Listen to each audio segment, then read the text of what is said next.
The following is a Big Sioux Media production.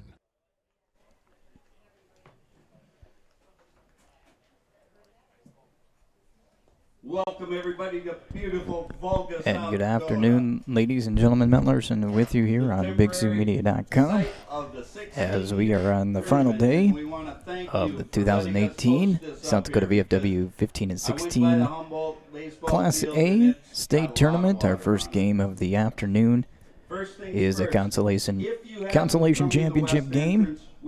It will feature Madison White and Volga as we are coming to you from Volga here today with the storms last night, having to move from Humboldt to Volga. And we'll do a rolling start of games throughout the day. So about half hour after this one's completed, we'll do the third and fourth place game. And then after that game is complete, we will have the championship game for you coming up a little bit later on this afternoon. So for our first game, it is Volga and Madison White.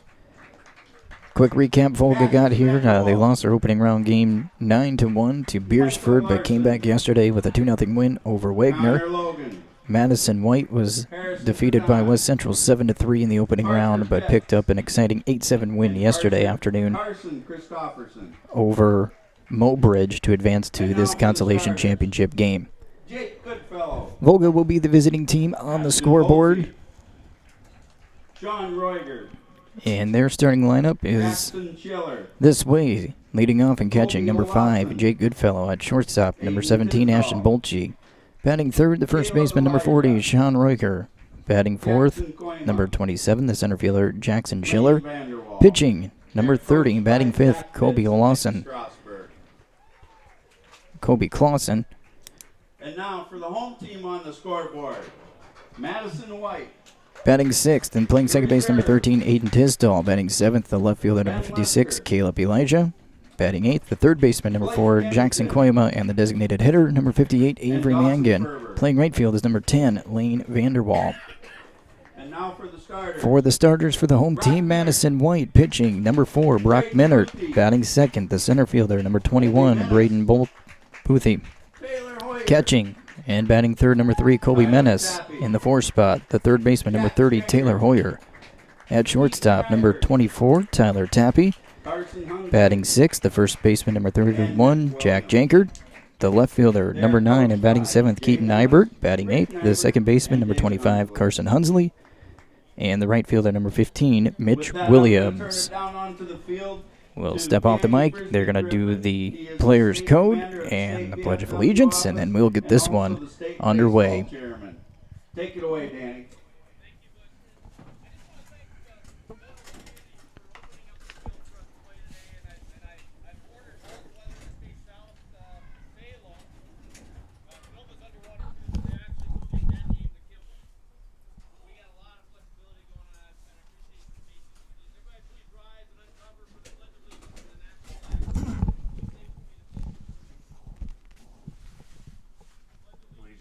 To the flag of the United States of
umpires for this first Consolation Championship game are having the base pass, Mr. Todd Fink.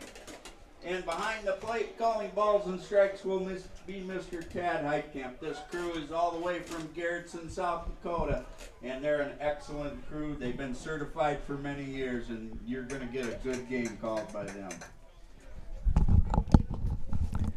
Today, the national anthem, the players' creed taking place there on the field, and we are about ready to go.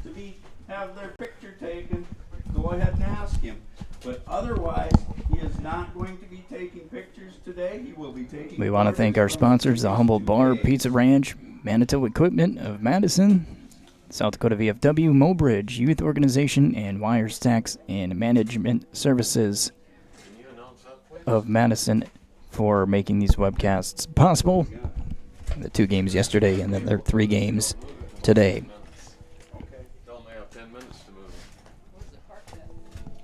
Storage units so people can't get in there.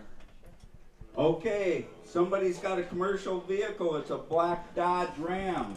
License plate 71837. First pitch for our Consolation Championship just moments away for 5th and 6th place. It is blocking the entrance Madison to the storage White unit. versus Volga. The Volga will be the visiting team on the scoreboard. To save yourself some grief. Thank you. Thanks. You bet, no problem. As we are getting moments away. Defensively for Madison. Pitching, Brock Minard. Again, catching is Colby Menace. And then around the infield at third is Taylor Hoyer. At shortstop, Tyler Tappy. Second baseman, Carson Hunsley. And the first baseman, Jack Jinkard. And around the outfield in left, Keaton Nybert. Out in center, Braden Booth. And in right field, Mitch Williams.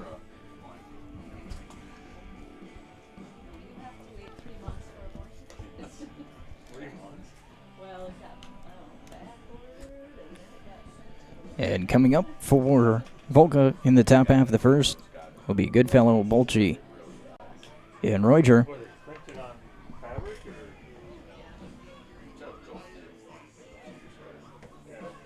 We appreciate you joining us here on BigSouMedia.com. Again, Matt Larson with you from Volga, moving from Humboldt. The rains yesterday and last night during the overnight hours. Field's too wet to play in Humboldt. Everybody worked very hard this morning to get everything moved up here to Volga. The field is ready to go, and we are starting right at noon. The original start time of this ball game. Number 5, Jake Goodfellow. And we're ready to go as the catcher number 5, Jake Goodfellow, stepping in to start this afternoon's ball game. Minard delivers high for a ball.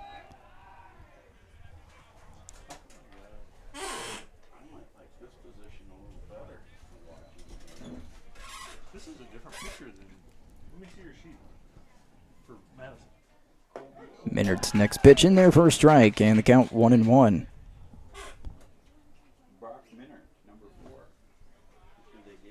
That's not who's on the mound. That's Hoyer.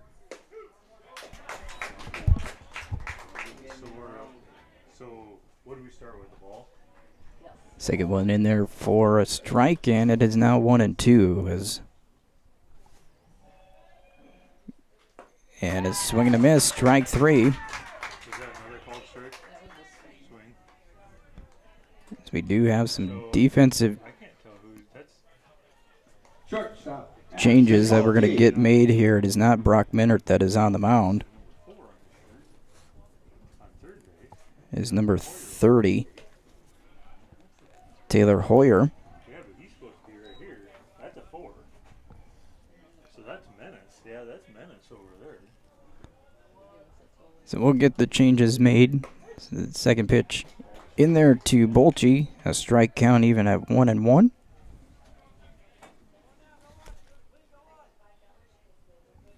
As Hoyer on the mound delivers. Curveball fouled into the net. And it's 1-2.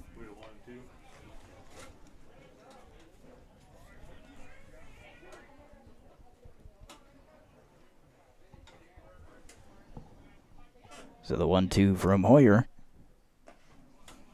Drifts outside for a ball. Count even at 2-2. Looks like Brock Minert might be catching.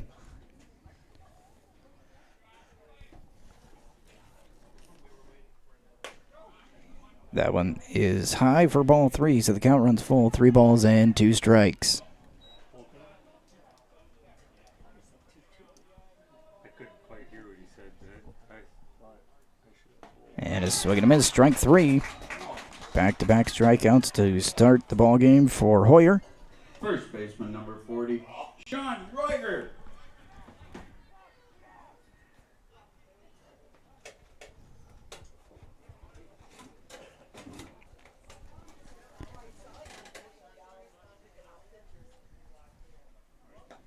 As the first pitch to Sean Royer.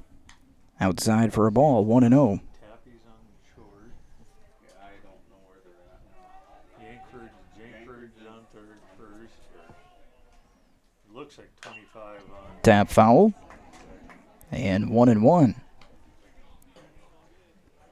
think that's 15 over there. Yeah, that's 15. That's where he's supposed to be. I can't tell the other two. They're holding their gloves over the numbers. Sawyer delivers. Bouncing in the dirt for a ball.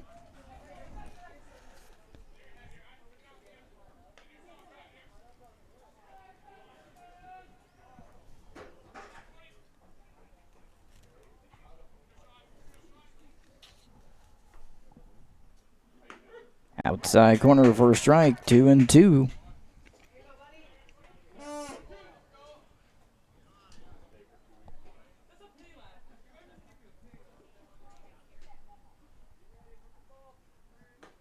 That one hits the inside corner, strike 3.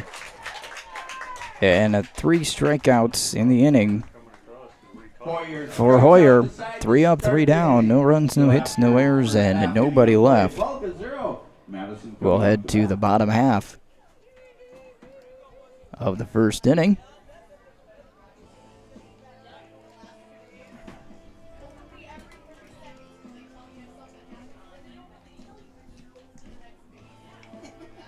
And coming up for Madison will be Minert, Booth, and Menace. And we'll try to get their defensive updates made. But Hoyer goes 3 strikeouts in the top half of the first inning. So we need to find out where. And during this break, we want to thank the Main Street Humboldt Bar. You can bring your team, family, and kids to the family-friendly bar and grill. Located at 108 South Main in Humboldt. Famous for their pizza. Give them a call to have your pizza hot and ready when you get there. They also have takeout available. He wasn't in any of those spots. Give them a call, 363-3122. That is Main Street Humboldt Bar. Also, check them out online, www.mainstreethumboldtbar.com.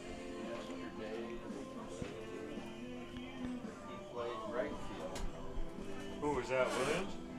Minert. So he's probably in left.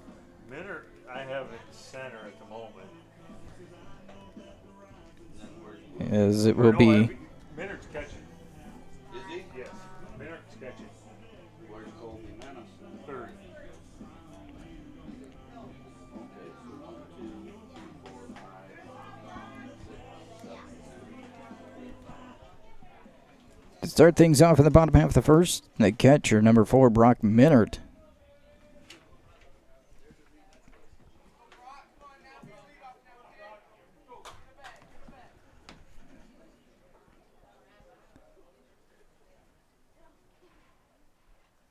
First pitch fouled away. Hey, It don't goes forget, off to the right. To bring those foul balls back to the concession stand. Tossing up. A nice 50-cent piece. In fact, 2 of them. 0-1.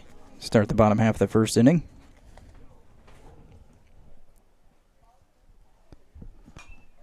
Second one fouled straight back into the net, and it's no balls, 2 strikes to the leadoff hitter, Minert. Leading off is Brock Minert.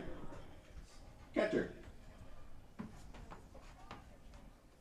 So the 0-2 coming. Drive out.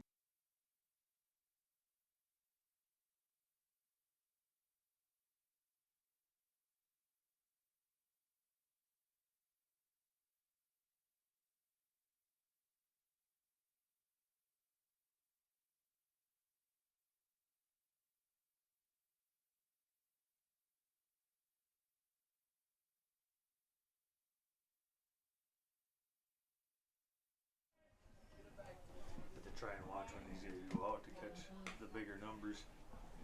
First pitch inside. Gets away from Goodfellow, but not far enough for Minert to advance. 1 ball, no strike. And that one will hit Boothie in the back. Brings up third baseman Colby Menace. And now the third baseman, number 3, Colby Menace, steps in.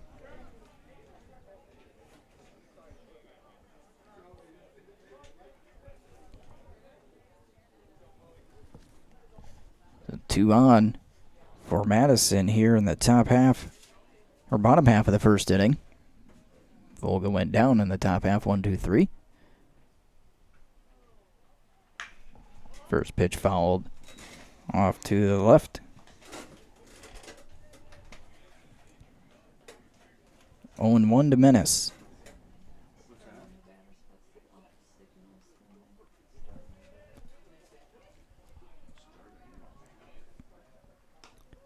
This one's inside, gets away from Goodfellow. And both runners will advance on the pass ball. And the count evens at 1-1, but now Madison with runners in scoring position.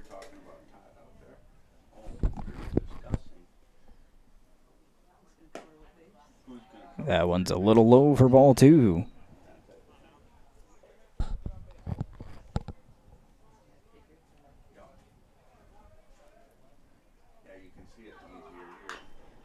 Fouled at the plate, and the count now 2 balls, 2 strikes.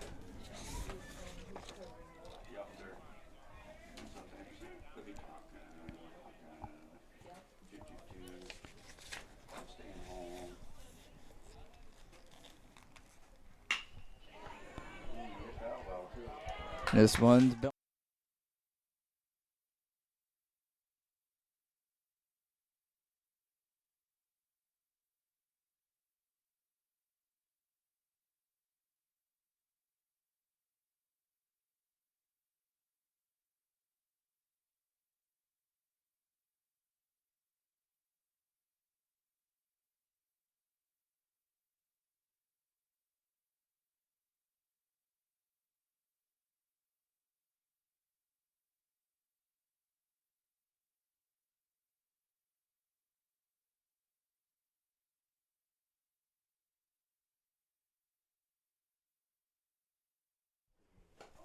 Swing and a miss for strike 1.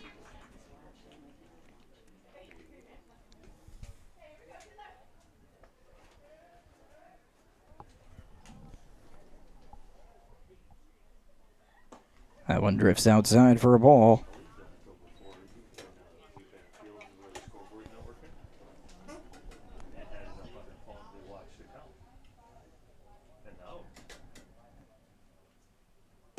Again, just outside. 2 balls, 1 strike to Hoyer.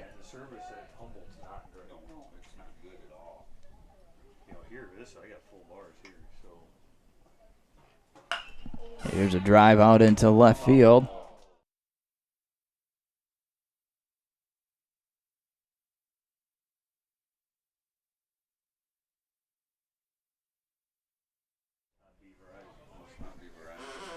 So the count even, 2-2. And nobody out here for Madison. 2 runs already in. Oh, yeah. Yep. Line to third. But the throw back to second sails into.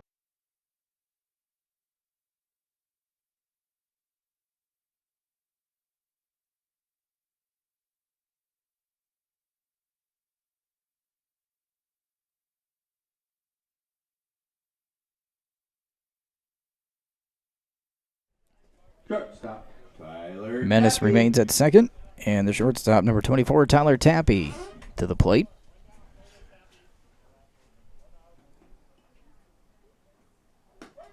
It's the outside corner for strike, 0-1.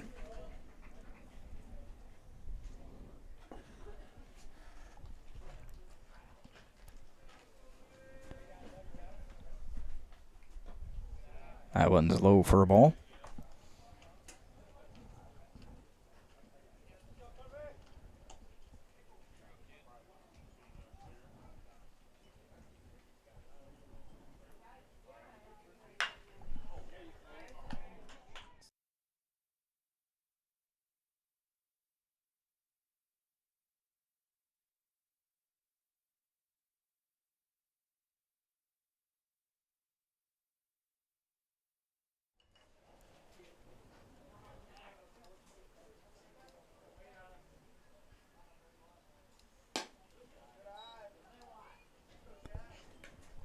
That one missing for a ball, 1-0. So we had a first 3 batters for Madison, a double, a hit batter, and a double, 2 runs in. It's then a couple of lineouts. That one on the outside corner for a strike, 1-1. Line out to third, a soft liner to first. And Menace still at second base.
Again, we want to thank the Mobridge Youth Organization. Mission to provide and offer opportunities for area youth to grow in character and stay active. That is the Mobridge Youth Organization, a sponsor of our webcast here this afternoon.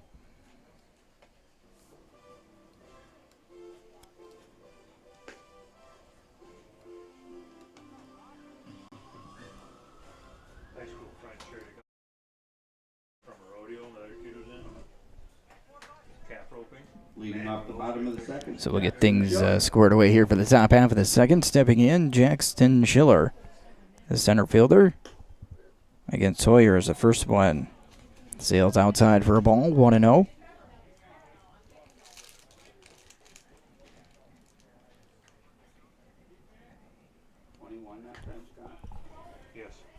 Next one also missing. And it's 2-0 to Schiller. Hoyer struck out the side to start the ball game, and now has himself behind the count, 3-0 to Jackson Schiller.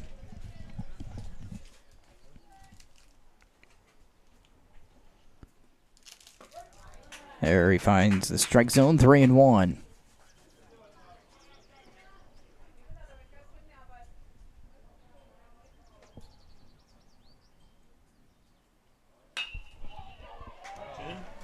Line drive down the left field line. It's going to go all the way to the fence. Going into second base is Schiller with the first hit of the ball game for Volga. A leadoff double here in the second. Number 30, Colby Olafson.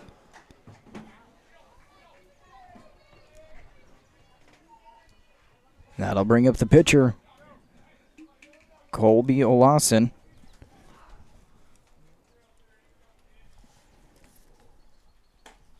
Hoyer delivers a little high and inside for a ball.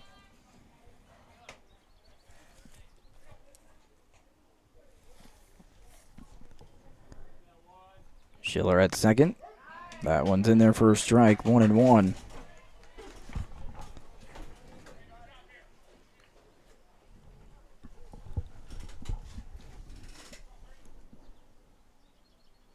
Curveball.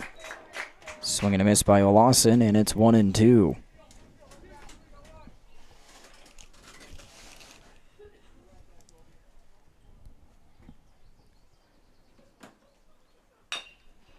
Dapper right back to Hoyer. He'll go over to first for the out. Schiller advances to third on the play. Number 13, second baseman, Aiden Tisdall. Brings up Aiden Tisdall, the second baseman, with one out and Schiller on third. That one's in the dirt for a ball.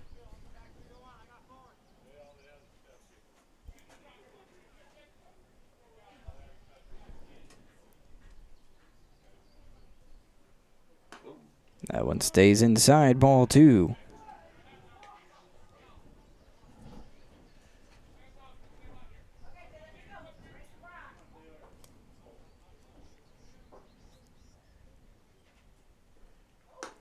Again missing inside. And Tisdall up in the count, 3 balls, no strikes.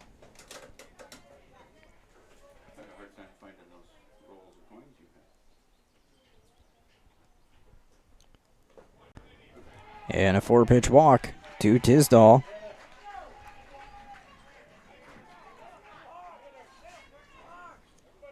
Puts runners on the corners for the left fielder, number 56, Brings up left fielder, Caleb Elijah.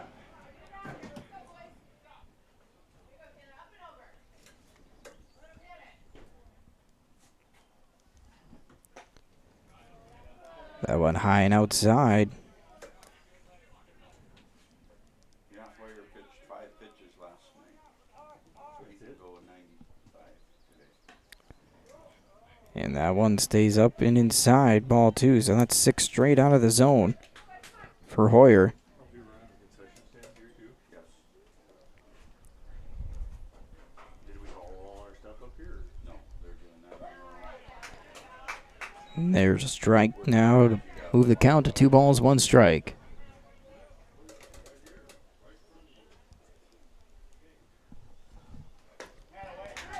That was swing and a miss by Elijah. And the count even, 2 balls, 2 strikes. Again, just 1 out here in the top of the second. Schiller on third, Tisdall on first. Here's the 2-2. A swing and a miss, and a big strikeout for Hoyer. Second out of the inning. And now the third baseman, number 4, Jackson Koima, Number 4, Jackson Koima. comes to the plate. Something for some sport. So I wonder if they Typically could. they do for basketball. Just a little high for a ball, 1-0. So I don't know if they. 2 outs now, Koima trying to get Volga on the scoreboard with runners on the corners still. This baseball association and Ground ball hit to short, flip to second, and the force out is recorded at second base to end the inning. So Volga threatens here in the top half of the second, cannot get anything across. Volga gets no runs on 1 hit. There was no runs on a hit, no errors. The score is 2 left on for Volga. 2. Volga's Right ahead to the top half of the second inning, for Madison will be the 7th. and it is a 2-0 lead for Madison White. And we want to thank the Pizza Ranch in Hartford. As they wish good luck to all the teams here in the state tournament. 3 games today. Pizza Ranch in Hartford, located at 120 West Highway 38. Give them a call at 605-528-3663. Again, that's the Pizza Ranch in Hartford.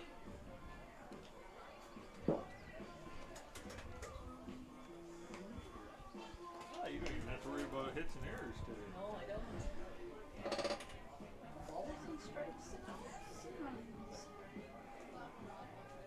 Easy job.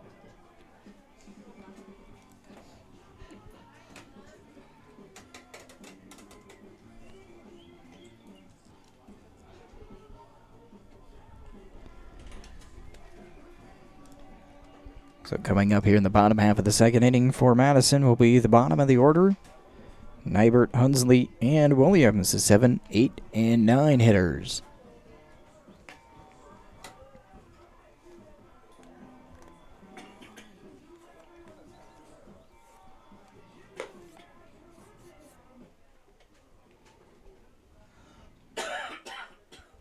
Leadoff off the bottom of the second for Madison will be left fielder Keaton Nybert.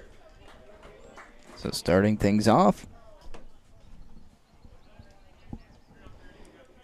will be the left fielder, number 9, Keaton Nybert,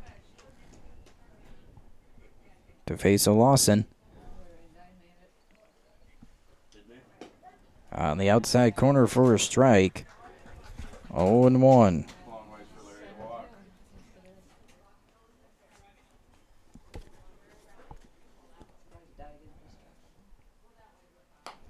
And an off-speed pitch. Nybert swings and misses, and it's 0-2.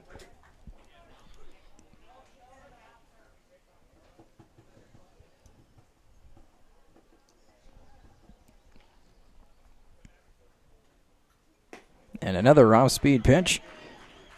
Nybert swings through it for the first out. That'll bring up the second First baseman, strikeout of the ball game for a Lawson. Carson Hunsley. And now the second baseman, number 25, Carson Hunsley.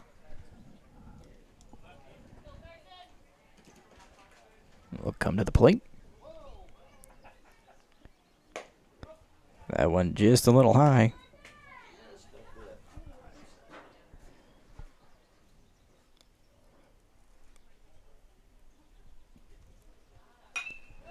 Pop up, left side of the infield. And the catch made by the shortstop, Polchi, for out number 2. Right fielder number 15, Mitch Williams. Now the right fielder, number 15, Mitch Williams, will come to the plate.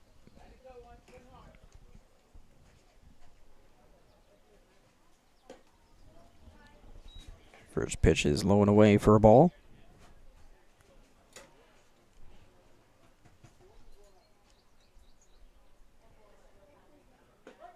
That one right down the middle for a strike, 1-1.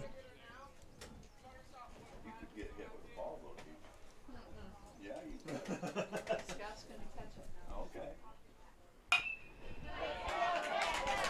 Ground ball through the left side into left field. And a 2-out single for Mitch Williams. That'll bring up the top of the order with the catcher, number 4. Third hit in the ball game for Madison. But it brings up the top of the order in Brock Minert. Minert hit a deep fly ball to center field for a double to start off the ball game for Madison.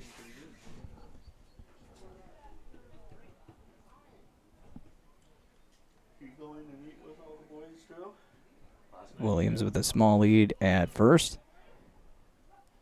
Minert lifts this one to the left side, and it goes out of play.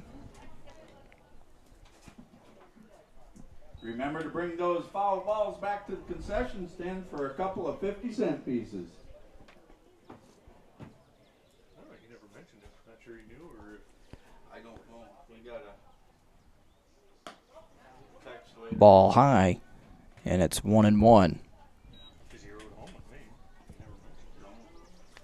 No, it was later on that Yeah, 'cause I got home and we sat for quite a while before we got that. This one's low and away, gets away from Goodfellow, and that's going to move Williams up to second. And it's 2-1. Micah said Gavin. And then I happened to ask him, but that's fine. Now ball 3.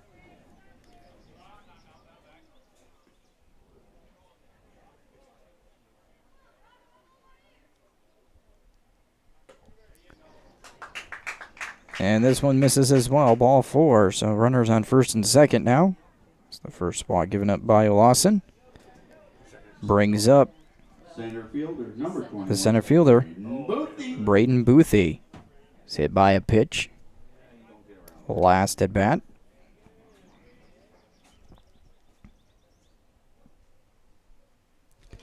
This one sails outside.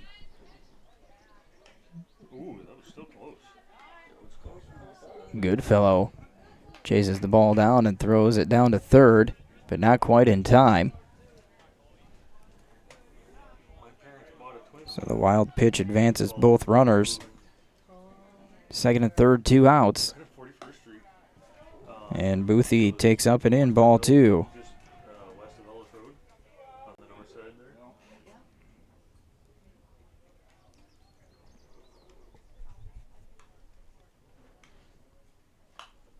This one's popped up over the screen and over where we're located It only took about a week. And up in the press box, and it's 2-1. not a lot to draw people in. Right, So, right. Boy, that's going to be a big change for him, isn't it? yes, huge. As this one will roll to the backstop on ball 3 and brings in another run. Yeah, because they have a lot of property now, and the river is right behind them. And Another wild pitch. moving it down and have neighbors right next to you. And now it is 3-0 Madison Closer to their doctors. And here in the bottom of the second. it seems like this last 2 years they've been in Sioux Falls 1 to 2 times a week. And when you're older, that's a lot of travel. Yeah. And, you know, and then when it gets, my dad used to drive in anything. Well, now they don't drive in anything. You know, it's completely opposite side of the spectrum.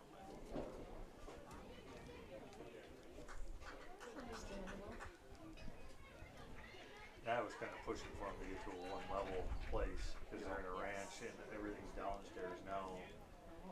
And Yes, understand. my dad needs to get away from the So the 3-1 count to Boothie. Now a swing and a miss. Count runs full. 3 balls, 2 strikes.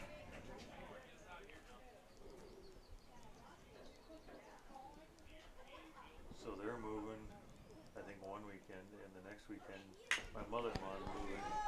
Ground ball left side. And no play for the shortstop.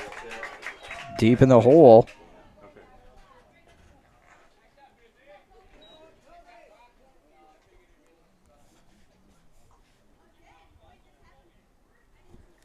Gonna give that a single. Colby Menace, third baseman. So that was deep in the hole. Tough play. And the first pitch to Menace is in there for a strike.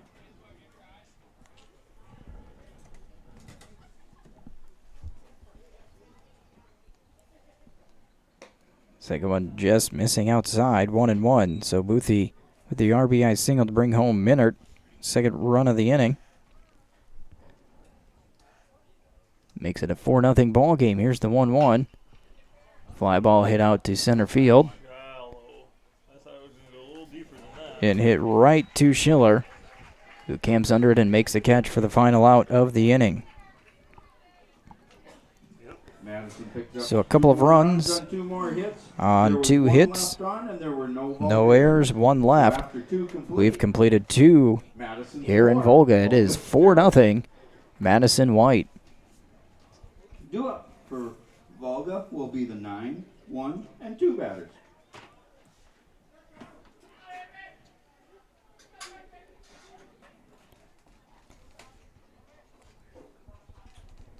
Madison getting 2 runs there with 2 outs in the bottom half of the second. As we will be moving here to the top half of the third. Total. And before we get there, Bottom of the want to thank the South Dakota Veterans of Foreign Wars, and their baseball program has given boys and girls between the ages of 13 and 16 a chance to play baseball since 1959. Regional and state tournaments held mid-July through early August every year, and this year 147 teams with over 2,100 players participated in the program statewide. The mission of the VFW Youth Baseball is to create fellowship, leadership, and teamwork among the youth of South Dakota. The South Dakota Veterans of Foreign Wars, proud to be one of 3 states to conduct VFW baseball and have an opportunity to provide such a program to the youth of South Dakota. So thank you again to the South Dakota VFW. Is there anything in particular you'd like to listen to? So 4-0. Madison on top. It'll be the number 9 hitter, then back to the top of the order for Volga here in the third. Designated hitter, number 58. The designated hitter, Avery Mangan. Avery Mangan. Don't listen to a lot of, don't listen to really any of the pop stuff either, but occasionally there's a good song or two. So here's the first pitch from Hoyer. That one's in there for a strike. 0-1.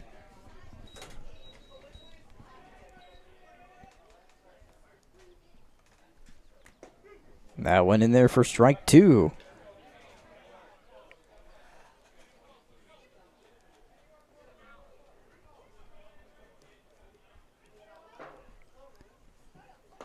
Breaking ball, inside corner, strike 3. Locks up Mangan. Brings up the top of the order. Catcher number 5. Jake 5th strikeout for Hoyer.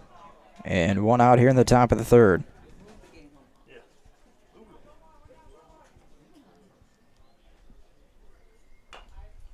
Slow tapper out in front of the mound. Hoyer throw to first in time.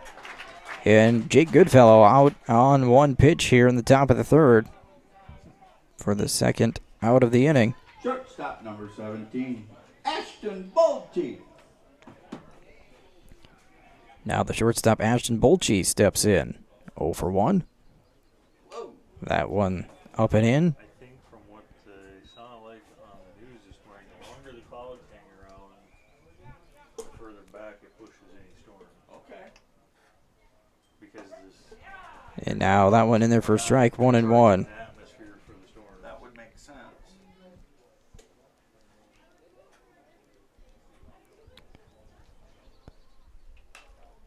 This one's fouled over the screen and out of play. Rumor has it that's a $1 foul ball if you take it. 1 ball, 2 strikes. The count to Bolte.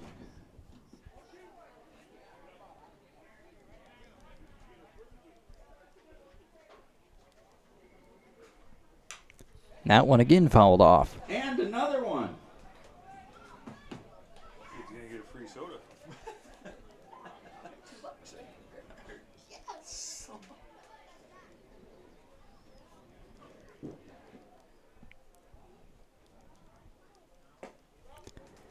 That one misses for a ball.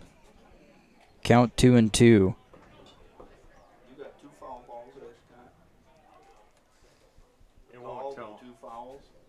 It won't tell me until this batter's over. Okay. Popped up left side. Foul territory. And it falls between the third baseman and left field. And that will just go down as a strike or a foul ball. Keeps the count out 2-2.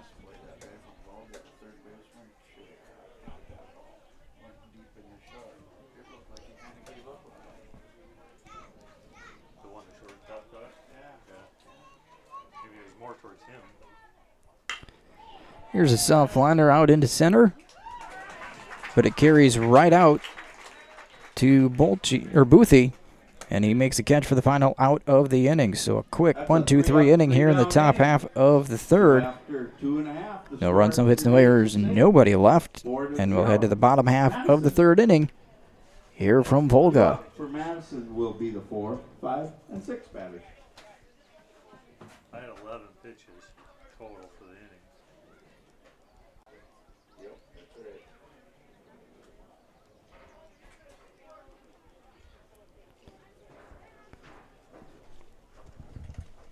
So before we get to that bottom half of the 3rd, want to thank Wires Tax and Management Services. Vern Wire and Heather Olson. Give them a call at 256-6907.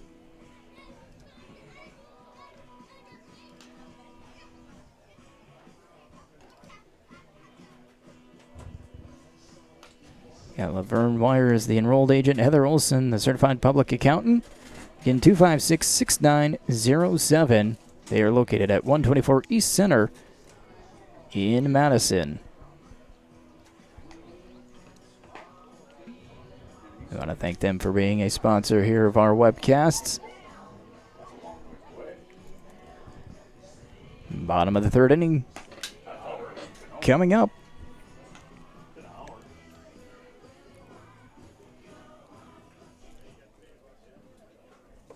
Leading off the bottom of the 3rd for Madison will be the pitcher, number 30. And stepping in for Madison will be the pitcher. Number 30, Taylor Hoyer, 0 for 1 in the ball game. A line out to 3rd in his first at bat. And this one's on the outside corner for a strike from Lawson.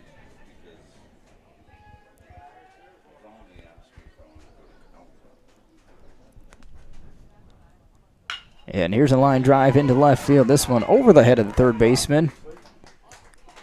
Out to left fielder Elijah on a couple of hops and a leadoff single for Hoyer. Hit number 5 in the ball game for Madison. Number 24, Tyler Tappy. And now the shortstop Tyler Tappy, also 0 for 1. The line out to first. Throw over to first, back in plenty of time.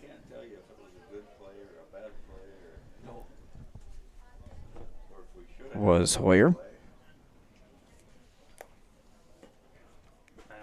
my mom was mentioning one night that she'd been watching the game changer. Breaking ball just missing outside. 1-0. Great throw from left field to home and got the guy out on one. She's like, well, I kind of seen that, but I couldn't.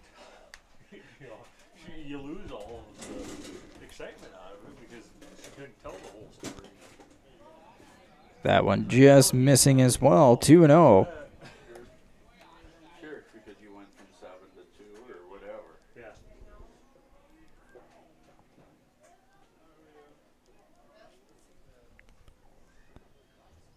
Now the fastball drifts outside. 3-0 to Tappy.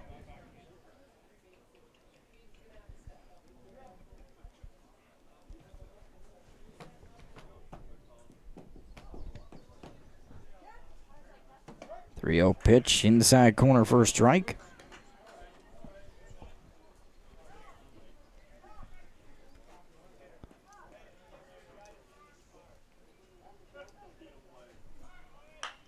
Popped up in the infield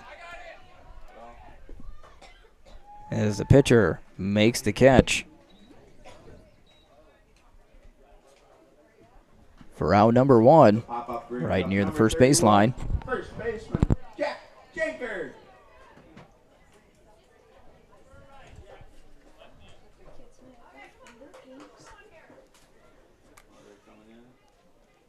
Oh, they go over there.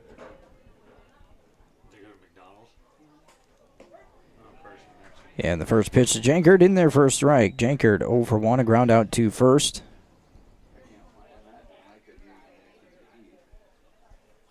We fed Carson waffles and hash browns and bacon for breakfast.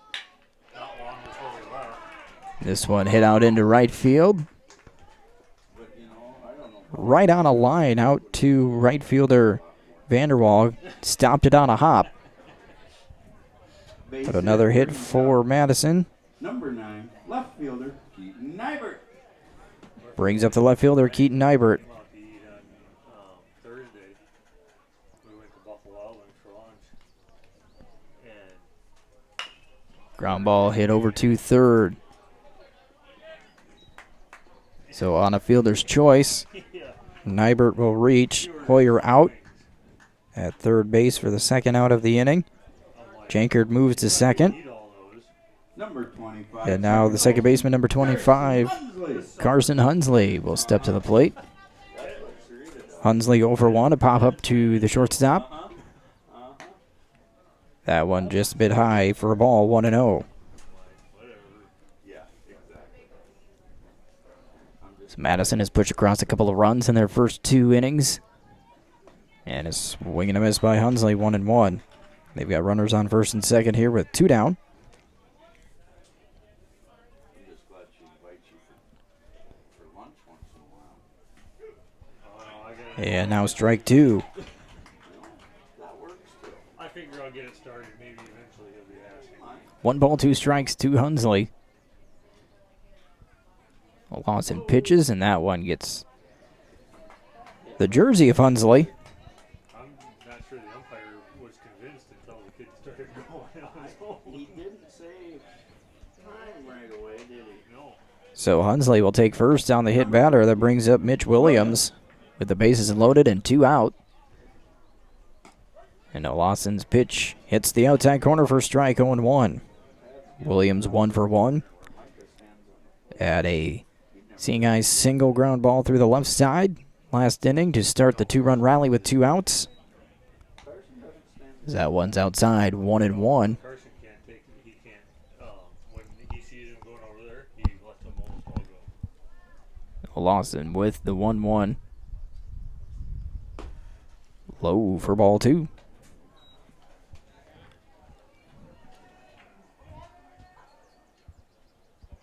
I think Carson stands close enough to get him, but I think he gets a lot of. Swing and a miss on the outside fastball. Count even at 2 balls, 2 strikes.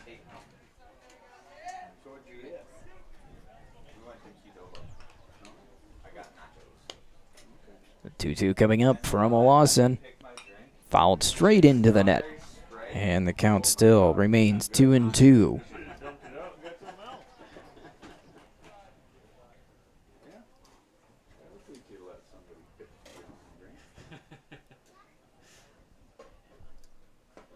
Curveball in there for a strike. Williams gets locked up, and that'll be the 3rd out of the inning. Second strikeout in the ball game by Colby Lawson, leaving the bases full. No runs on 2 hits, no errors, 3 left on. And we now head to the top half of the 4th inning. Still 4-0. Madison White on top of Volga here in the Consolation Championship from Volga. The 50 people watching just see your face up close. I don't know. Millions. At 20. We want to thank Manitow Equipment from Madison. You can join their growing company. They have multiple manufacturing openings with no experience required. First and second shift openings, welders, assemblers, painters, press brake, and laser operators. They offer competitive wages and outstanding benefits. You can apply in person at 915 Southwest 7th Street in Madison. Again, thank you to Manitow Equipment.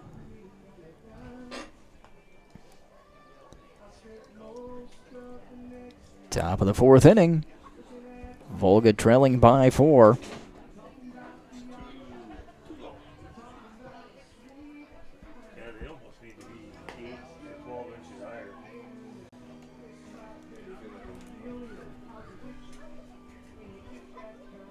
Coming up for Volga will be Roger Schiller and Olausen, the 3, 4, 5 hitters.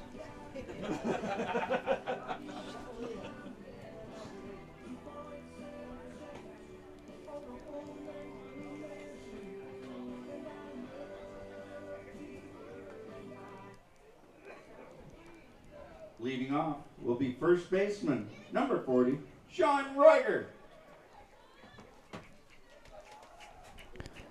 So stepping in to lead things off, Sean Reuger, 0 for 1 with a strikeout. And this one's up and away for a ball.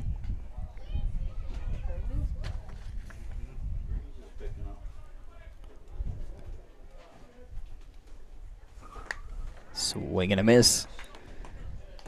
And it's 1-1. So the wind feels like changing direction here at Volga. Ground ball hit off to the left side and through out into left field. So a leadoff single for Reuger. Second hit for Volga. Reuger with the seeing eye single brings up the center fielder, Jackson Schiller. And that'll bring up Jackson Schiller. He had the other hit, a double, to lead off the 2nd inning.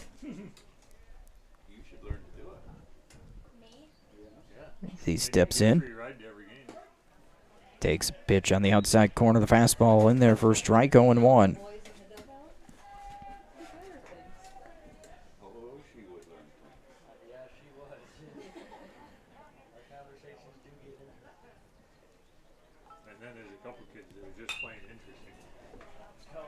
This one's popped up right side, and it's going to go over the dugout out of play. I've seen and heard something. And the count 0-2.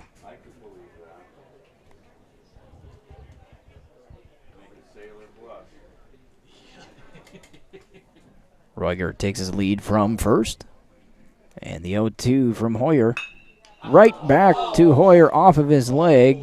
And that's going to go down as a single as Menace couldn't come up with it. And that one went right off the lower leg of Hoyer.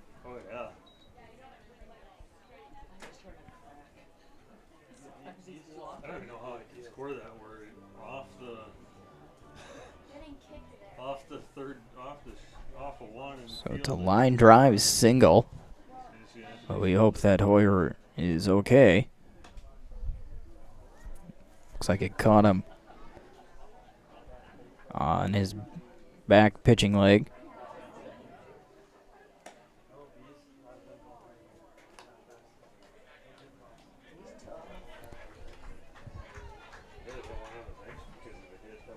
That'll bring up the picture. And he's going to be able to stay in. Looks like he's okay. Good news there. So back-to-back hits here for Volga, the top half of the fourth. And a fair ball on the bunt attempt by Lawson. Stays fair, picked up by Minert and thrown on to first for the out. As Lawson maybe thought it was foul, but he does get credit for the sacrifice bunt as both runners move up.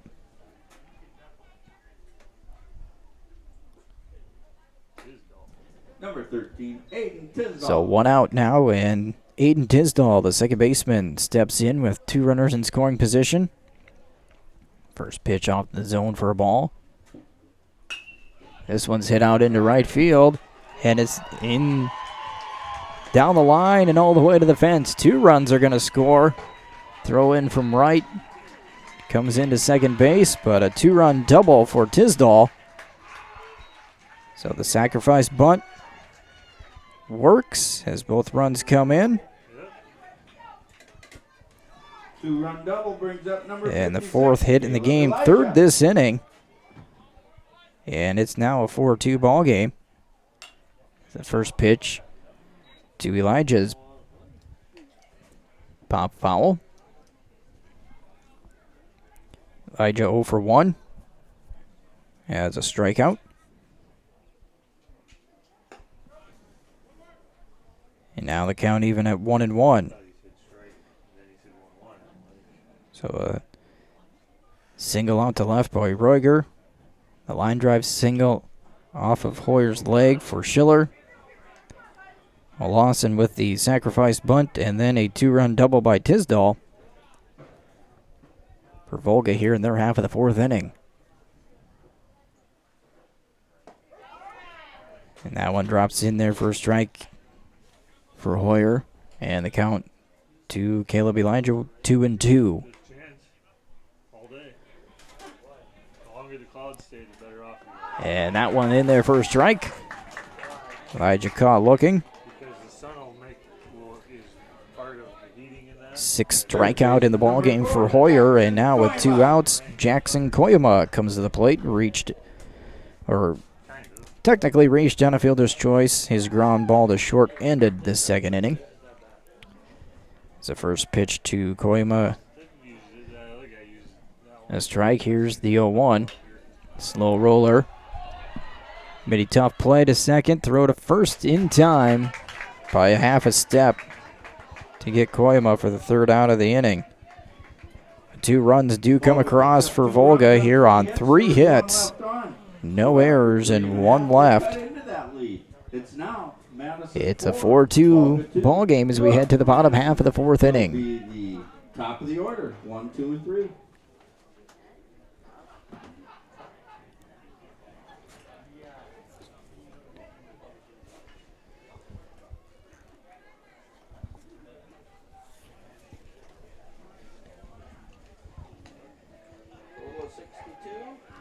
And we thank again the Main Street Humboldt Bar. Mouth-watering pizza, thick burgers, appetizers, and more. You can view their full menu online at mainstreethumboldtbar.com. Order ahead, have your food hot and ready when you get there. The kitchen is always open. And takeout also available. So bring your team, family, and kids to the family-friendly bar and grill. Or give them a call, 363-3122. That's the Main Street Humboldt Bar. I don't know. I can't guarantee I'm not going to eat these. Leadoff batter in the bottom of the fourth. Bottom of the fourth inning now. Minner. Bring me Leading off the top of the order for Madison will be Brock Minert. As Lawson starting his fourth inning of work. This one outside for a ball, 1-0. Minert 1 for 1. A double and a walk, 2 runs scored. That one's low and away, ball 2.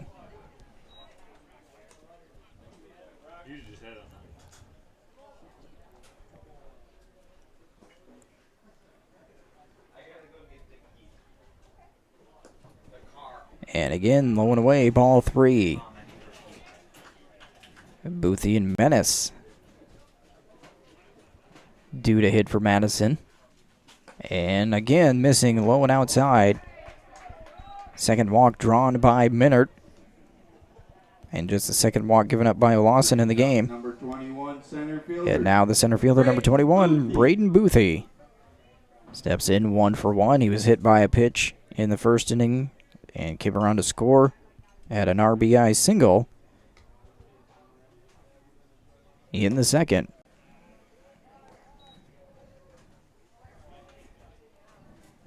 And 5 straight out of the zone here for Lawson. 1-0 to Boothie. Throw over to first. Had Minert leaning. But Roiger couldn't quite hang on to the ball, and Minert back in safely. There he goes. This one's popped up left side, and it will go over to the dugout and out of play.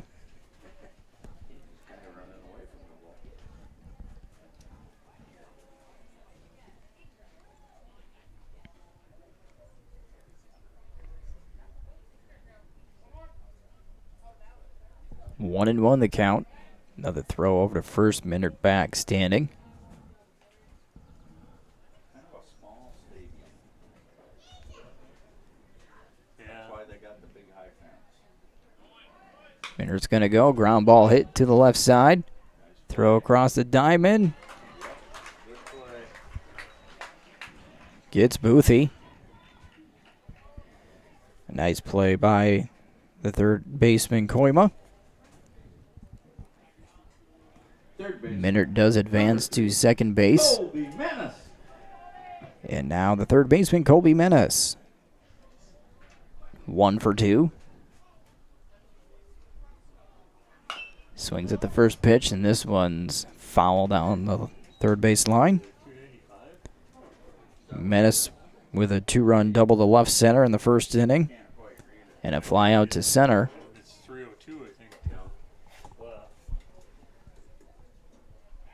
And a throw back to second. Minert back in safely.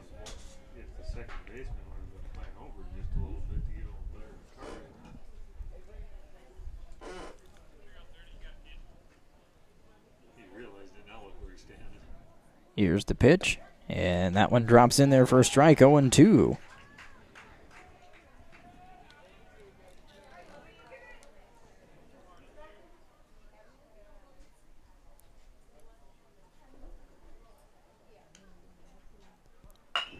Curveball hit to the left side. Koima fields it, throws to first.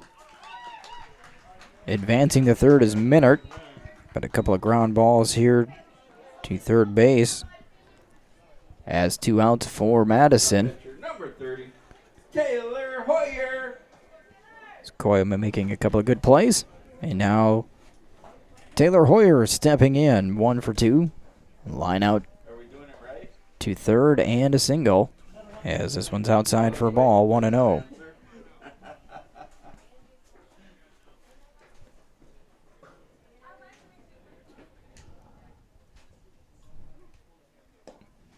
This one inside, and it's 2-0.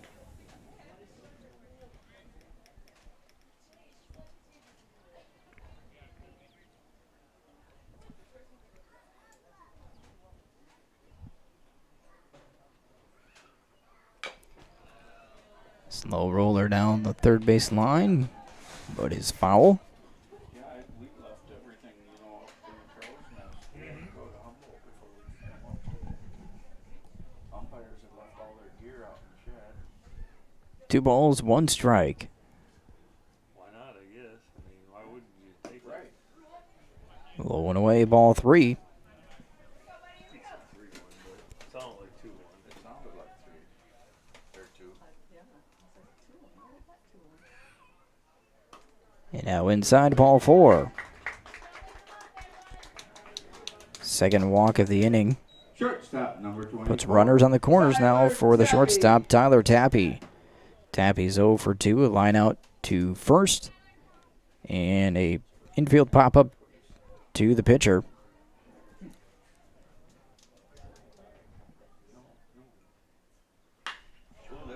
Fly ball to left field down the line, and that one's going to stay fair as it gets into the left field corner. 1 run comes in. Hoyer's going to stop at third and an RBI double.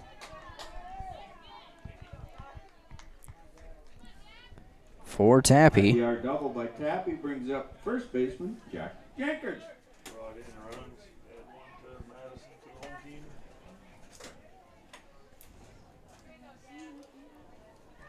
Now Jack Jankard comes to the plate. Takes one low or in there for a strike. 0-1. Jankard 1 for 2, a ground out to first and a single. 2 out, 2 on. Hit out to center field. Shallow and caught by Schiller. Out in right center for the final out. Madison picks up 1 run on 1 hit. There were 2 left on. But Madison does get a run here in the bottom half of the fourth. 5-2. Volga 2. Madison on top. They get a run on a hit. No errors, 2 left on. In 5-2 after 4, top of the 5th inning. Coming up, and again, we thank the Mulbridge Youth Organization for being a sponsor here on BigSouMedia.com this weekend for coverage of this tournament. Their mission is to provide and offer opportunities for area youth to grow in character and stay active. The Mulbridge Youth Organization. 37 for 58. That's the DH.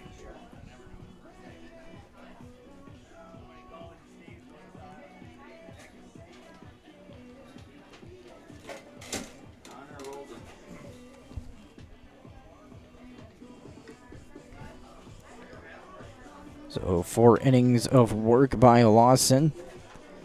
2 strikeouts, 3 walks. He's given up 5 runs all earned on 7 hits. Has also hit a couple of batters.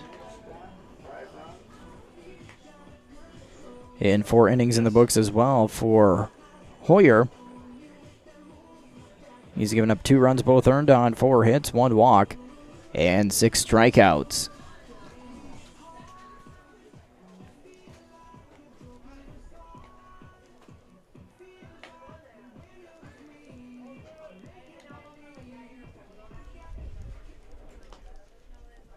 Olausen has a total of 81 pitches right now.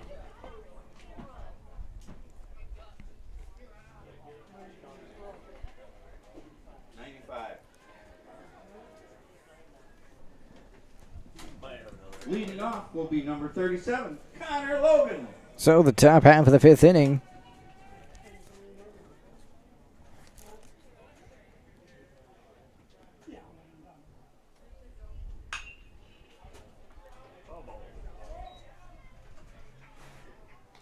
As a new batter. Number 37, Connor Logan.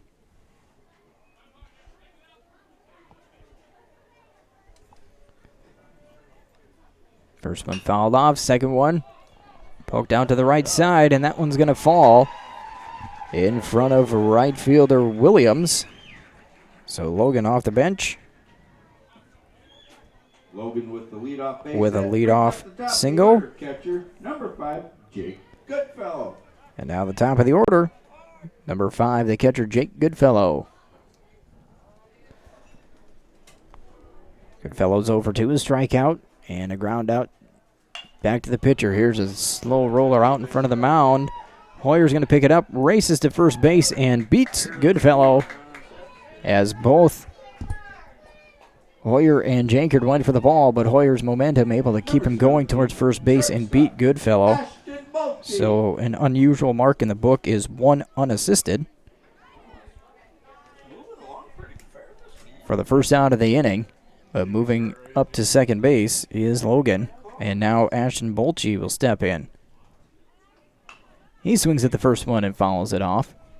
It was 7 minutes too when we started, or 8 minutes too when we started.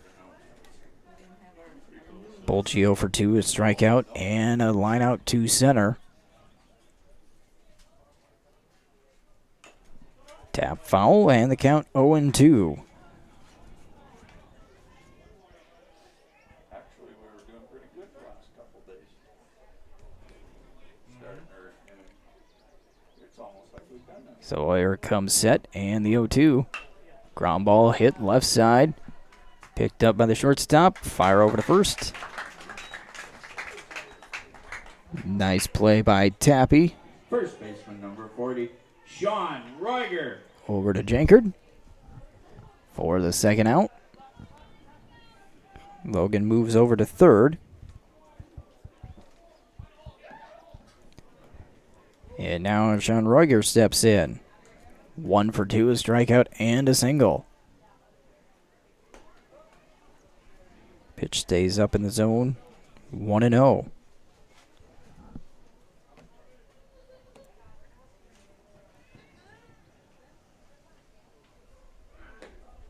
Just missing the outer half of the plate. 2 balls, no strikes.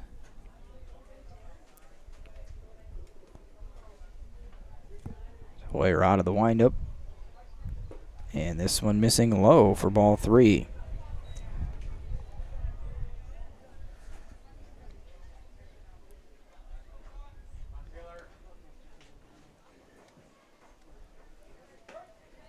That one hits the outside corner for strike 3-1. You know, this isn't quite as nice as T's press box. No. Football one? Yeah. Yeah, no. So here's a 3-1. And a fly ball out to center and off the glove of Boothie. And that's going to go down as an error, as it was in and out of the glove. And Logan comes in to score.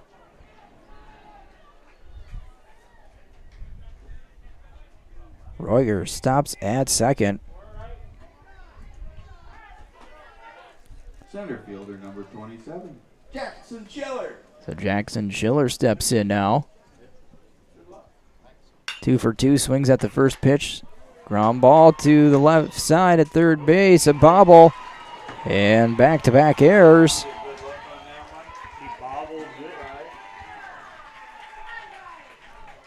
if he fielded it cleanly, he should have got a bobble. Keeps the inning alive here for Volga. And that'll bring the pitcher up. And now the pitcher, Colby Olafson. Colby Olafson, 0 for 1. Ground out back to the mound in the second inning, and then the sacrifice bunt last inning. So a leadoff single by Logan to right field, and then a ground out to the mound, a ground out to short, and back-to-back errors by Madison. Well, I know. When I asked you, I didn't know that's where he was going. And it's a 5-3 ball game here in the 5th. Hoyer steps back, no throw. Thank you. So an unearned run here in the top of the 5th inning. So here comes set. Lawson squares a bunt, throw it down to second, and he is out on the stolen base attempt. The runner will be left at third.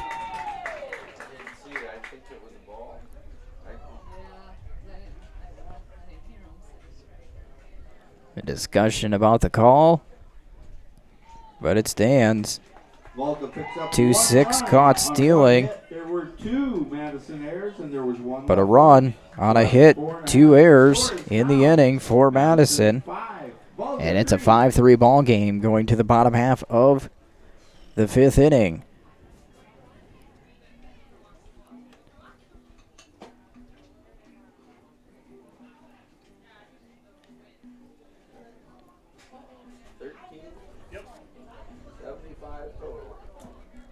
Yes, sir.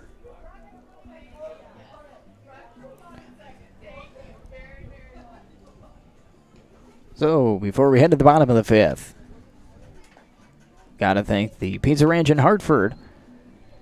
They wish good luck to all the teams here at the 15-16 State A tournament. Give them a call at 528-3663. The Hartford Pizza Ranch, located at 120 West Highway 38. Madison hanging on to a 2-run lead. They've led the entire way. Got 2 runs right away in the bottom of the first, added 2 more Okay, we'll have to watch the 90 on this one now. in the bottom of the second to take a 4-0 lead. Volga picked up 2 runs in the top of the fourth. Madison answered with a run in the bottom half of the fourth. And Volga again getting another run here in the top of the fifth. Makes it 5-3. As Lawson out on the mound. Has 14 pitches to work with before he needs to come out. First one outside to Nybert for a ball. Second one outside, ball 2. Nybert is 0 for 2, a strikeout and a fielder's choice.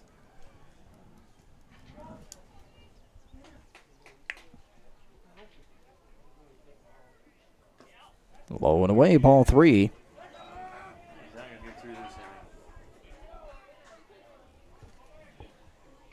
Again, with the new pitch count rules, they have to come out after 95 pitches.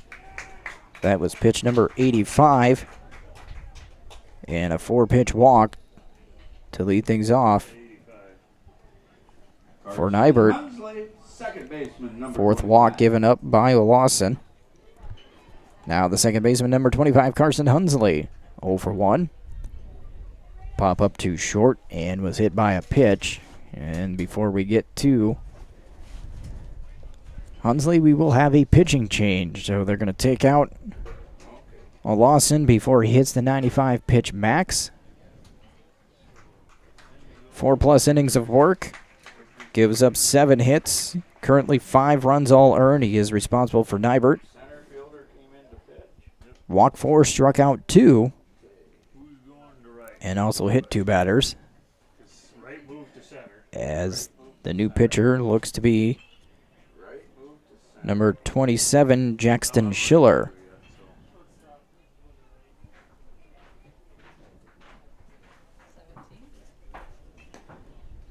So number 17, Ashton Bolche, is going to move to right field.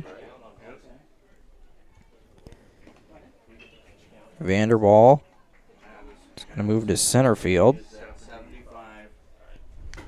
And it looks like Lawson moves to short in the defensive changes. So 4 innings of work again for Lawson. 2 strikeouts, 4 walks. 7 hits and 2 hit batters. Again, currently 5 runs given up, all earned. And he's responsible for Nybert at first base. The new pitcher for Volga will be number 27, Jackson Schiller. So Jackson Schiller. Where did Lawson go? 30. The old pitcher. Short. Will start things off in his relief appearance against the second baseman, Short went to right, Hunsley. and right went to center.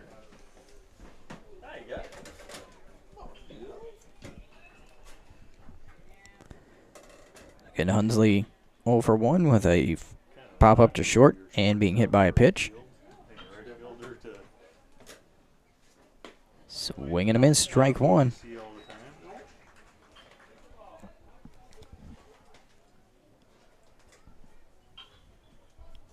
Nybert leads off at first. Throw over. And the ball is going to get away, but not far enough. Ruiger chases it down. Nybert stays at first.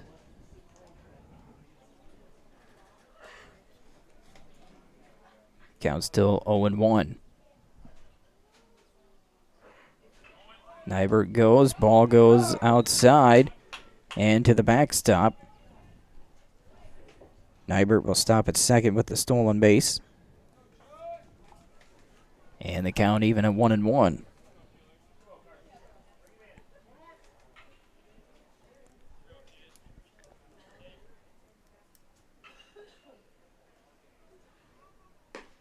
And a bunt attempt by Hunsley, jabs at it and misses, and it's 1-2.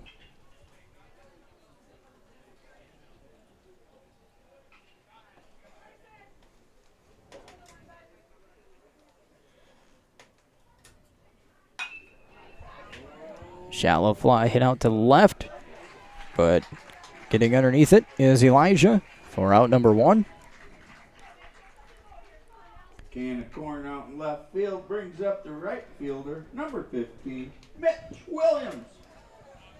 That'll bring up right fielder number 15, Mitch Williams, who is 1 for 2, a single, run scored, and a strikeout.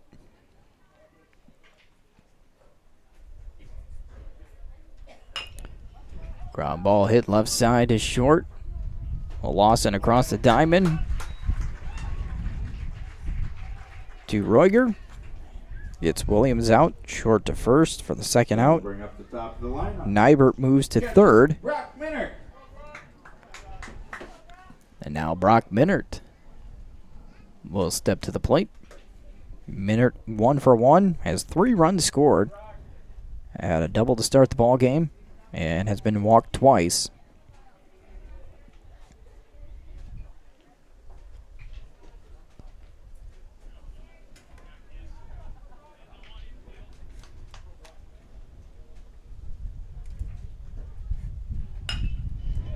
Ground ball hit to the right side and through into right field, an RBI single.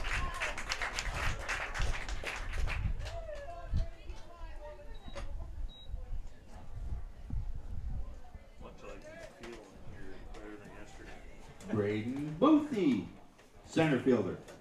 So Nybert comes in to score. Back to a 3-run lead. Throw over to first. Minert back in plenty of time.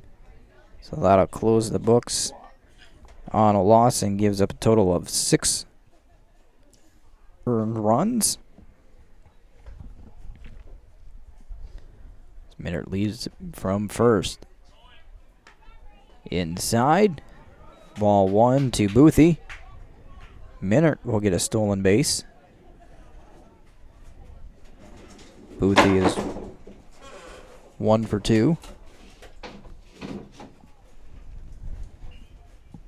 Hit by a pitch, an RBI single, and a ground out to third. This one's low. 2 balls, no strikes.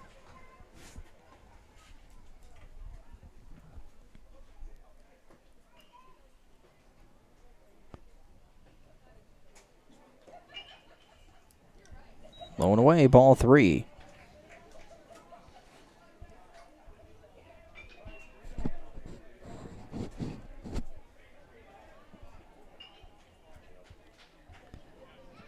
So a 3-0 count here to Boothie.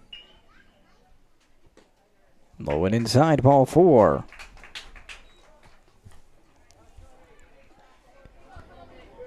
So Schiller gives out a 2-out walk. And now the third baseman, number 3, Colby Menace. 1 for 3 and a 2-run double to left center field. And then a fly out to center and a ground out to third. 2 on, 2 out for Madison. Throw back to second. Minert dives back in.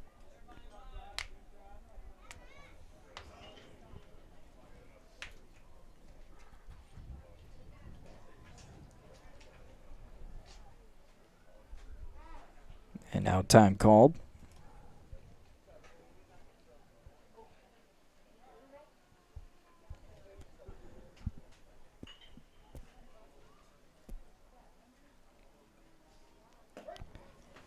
Inside corner for a strike. 0-1.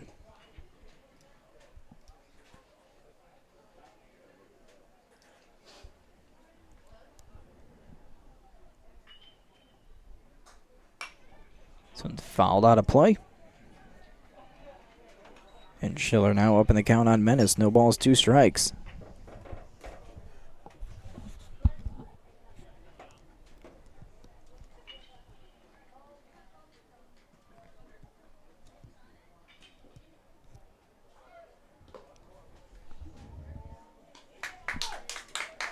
Minard steals third.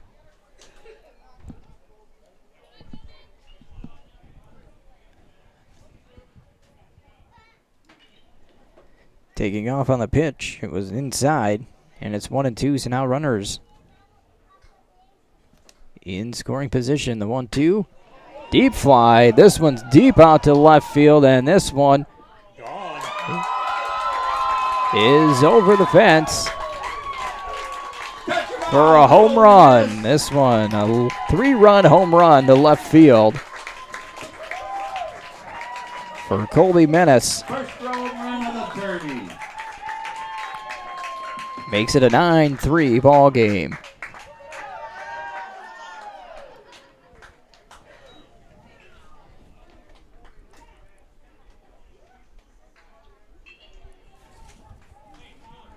The pitcher, number 30, Taylor Hoyer. 5 RBIs.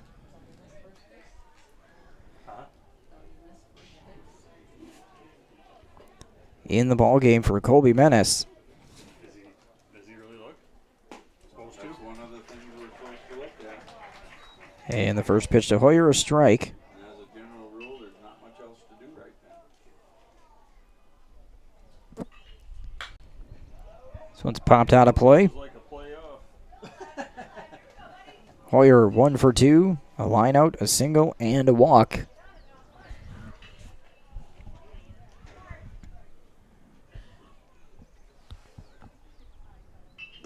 And that one goes behind Hoyer. 1-2. Just a bit inside.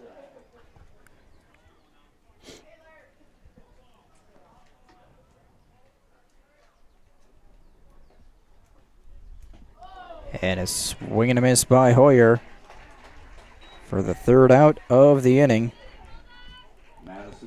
Madison gets 4 runs here in the bottom half of the 5th inning. 3 of them on the 3-run home run by Colby Menace. 2 hits in the inning. No errors, nobody left. 9-3 as we head to the top half of the 6th inning. 5, 6, and 7 batters. They have 9. Yep, they should have.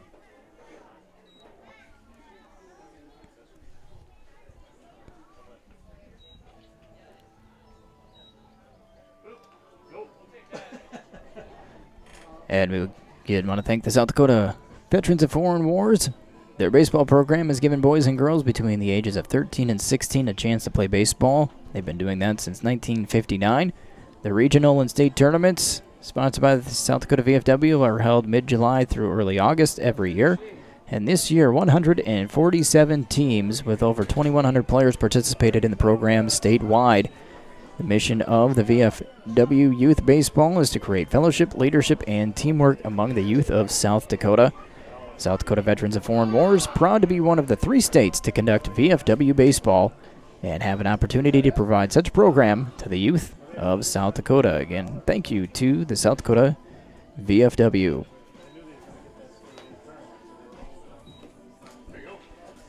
So we head to the top half of the 6th inning.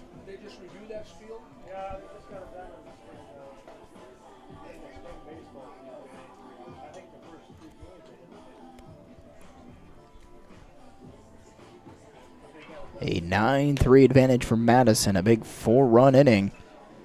3 of those runs on the home run by Colby Menace, again, who's driven in 5 of the 9 runs here this afternoon in this Consolation Championship game. So Volga will start with the shortstop, number 30, Kobe Olawson. 0 for 1, a ground out to the pitcher, and a sacrifice bunt. It's the first pitch in there for a strike by Hoyer, trying to start his 6th inning of work. He's at about 75 pitches, so he's got about 20 to work with here this inning.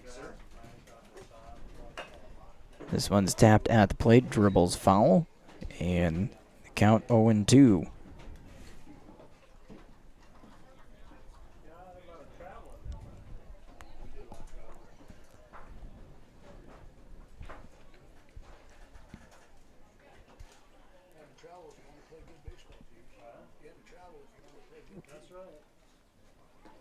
And breaking pitch, swung on and missed by Lawson, out number 1. Strikeout number 7 for Hoyer. And now the second baseman, Aiden Tisdall. 1 for 1. Drew a walk in his first at bat, and then a 2-run double back in the 4th. Swing and a miss for strike 1.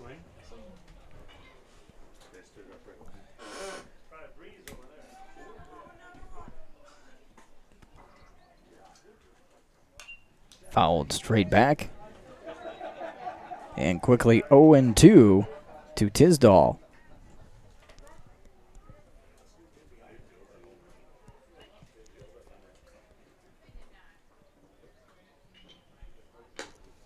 Fastball low and away. 1-2. Next game be for 3rd and 4th. Breaking ball stays high, ball and 2. That will feature Madison Gold and West Central. The 2-2. Inside, ball 3. Now the count runs full.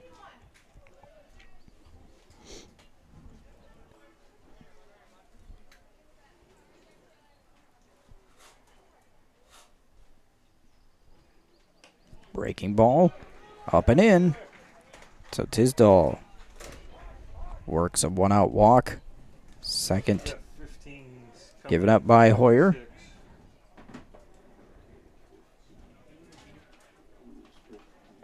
And a pinch hitter coming up. Parker Pitts, number 15. Number 15, Parker Pitts.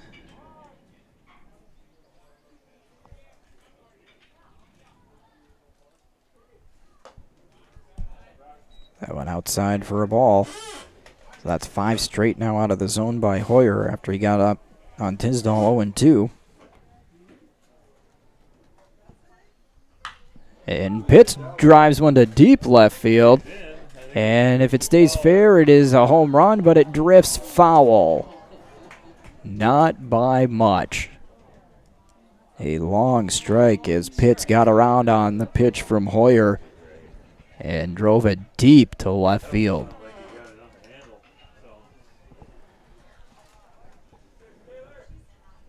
Just wait on that just a wee bit more. So a 1-1 count to Pitts. And the breaking ball stays in, 2-1. Now the pitcher's going to be afraid to throw it over the plate. Could be.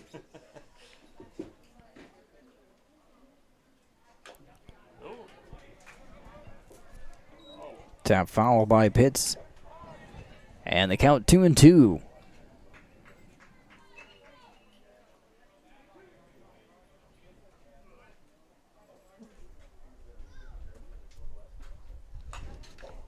This one's fouled out of play. Next one will be 90. Yes.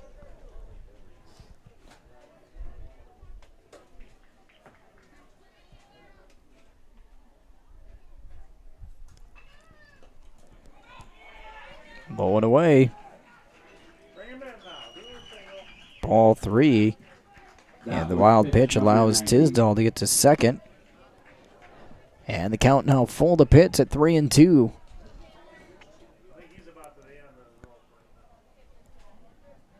Hoyer with the 3-2. Fouled up over the net and over the grandstand. Got your hat ready, Scott? I've tried to do that before. It rips it out of your hand. Count stays full.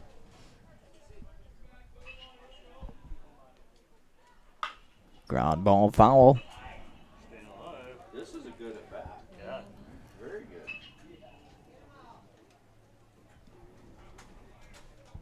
Only about 2 or 3 more pitches here for Hoyer before he hits 95. Trying to at least get through this at bat. Number 9 pitch.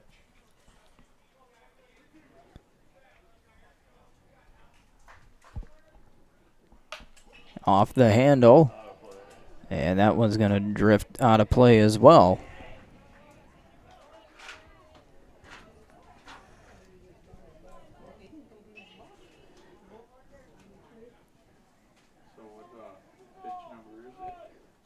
93. Yeah, 94 coming up. 2 more pitches here. And this one's hit out to left field on a line drive, and it goes over the fence for a 2-run home run for Parker Pitts. The line drive stayed high enough over that high fence in left field. And Pitts comes off the bench and hits a 2-run home run.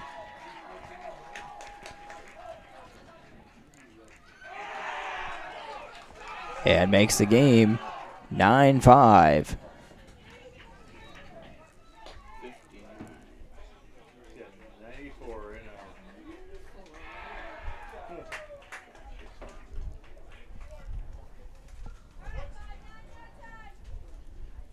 59. Pitch hitting will be number 59, Cassius Vanderwall. So the 6th hit in the ball game for Volga. 5th run for them earned Bring in Menace. for Taylor Hoyer. And Boyer gonna go. Hoyer's day is done with 94 pitches. He goes 5 1/3 innings, That's where he's played the whole tournament. giving up 5 runs, 4 earned on 6 hits, walked 2, struck out 7 in the ball game.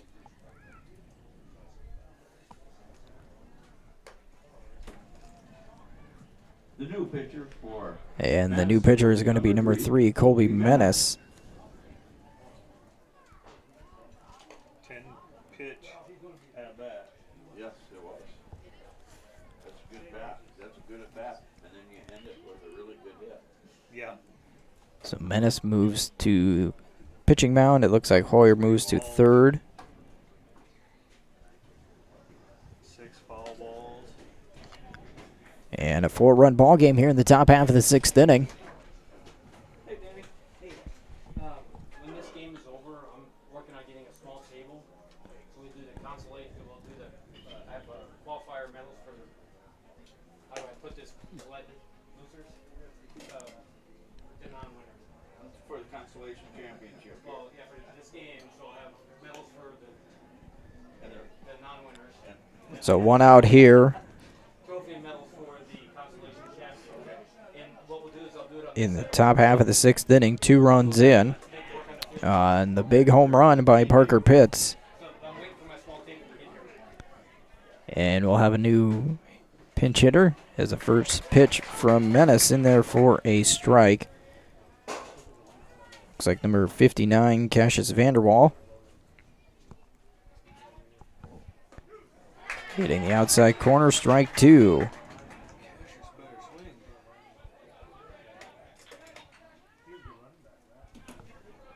So the 0-2 from Menace, and he hits Vanderwall on an 0-2 pitch. No, that's not what he wanted.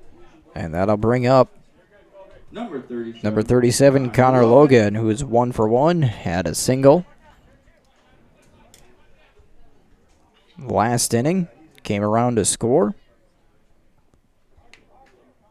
Vanderwall will lead from first, and a swing and a miss from Logan.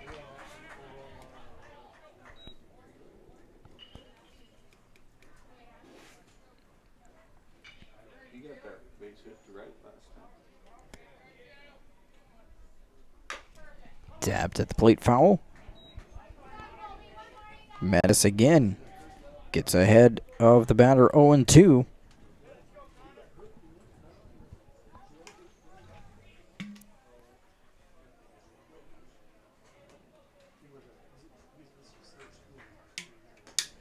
Get inside this time. Gets by Minert. And Vanderwall moves down to second. So after getting ahead 0-2 on the first 2 batters that Menace faces, trying to come inside both times. First time he hit Vanderwall, this one gets away from Minert. And now here's a 1-2. Drifts outside, 2 balls, 2 strikes.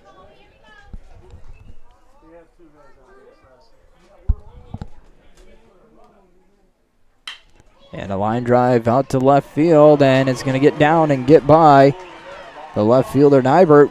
A run will come in. Throw to second, not in time, as Vanderwall slides in safely.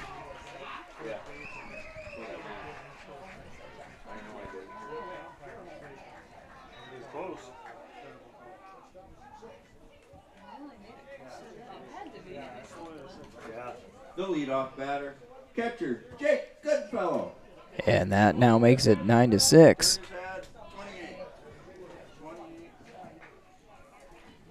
Carson Christopherson. And another pinch hitter, number 28, Carson Christopherson.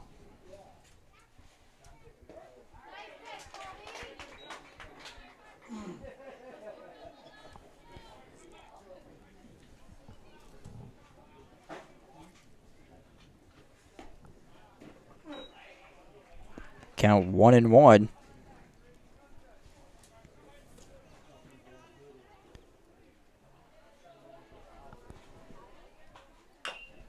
Slow roller will drift foul.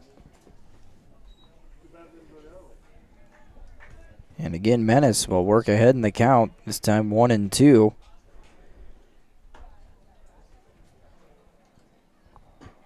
Menace has hit a batter, given up a single. Now ahead, 1-2. Christopherson.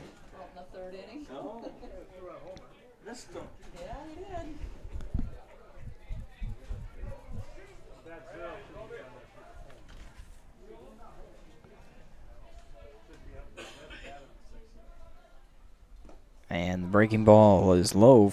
2 balls, 2 strikes.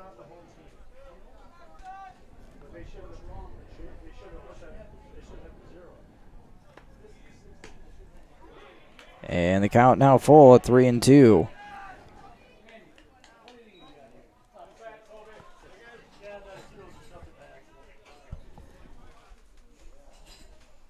Three-two, popped out of play. Count stays full at 3 balls, 2 strikes. 3-run lead for Madison. 9-6 here in the top half of the 6th inning. Still just 1 out for Volga.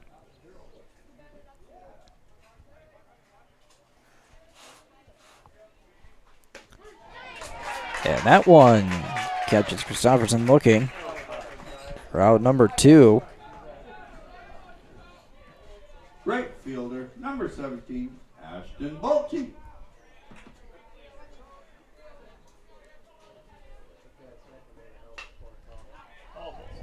First pitch to Bolche, fouled away.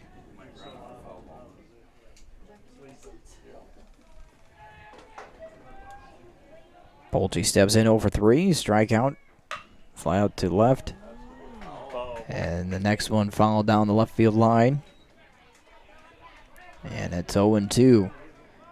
Bolche also ground out to short.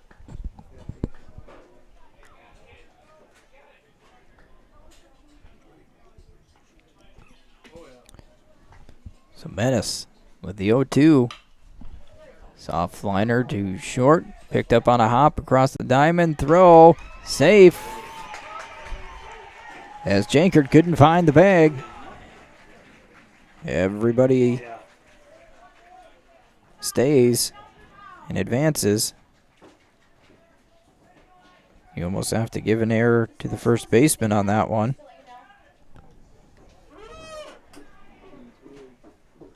As the throw was there in time to get Bolche. So third error here by Madison. Who fielded that? Short? Yes. Yep, we're looking at it. So meeting on the mound here for Madison. What should be 8? I like that though. Try to calm things down. The inning started and Hoyer struck out Lawson on 3 pitches. Tisdale worked a walk. Parker Pitts on a pinch hit. On a 10-pitch at bat, hit a 2-run home run. Menace came in relief. Hit Vanderwall. Gave up an RBI single to Logan.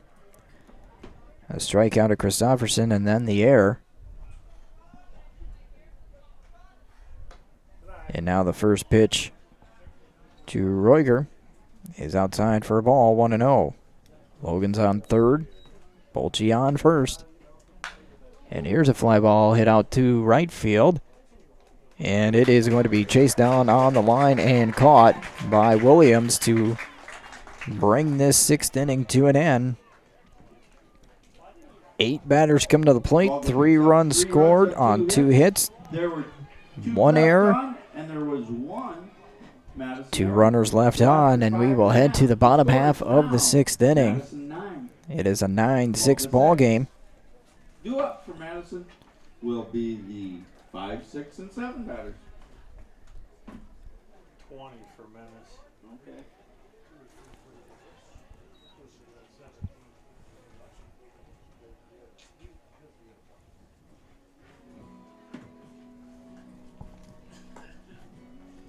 And so before we move to the bottom half of the 6th inning, want to thank Wires Tax and Management Services. Vern Wire, the enrolled agent, Heather Olson, certified public accountant. They are located at 124 East Center Street in Madison. Give them a call at 256-6907. Again, thank you to Wires Tax and Management Services.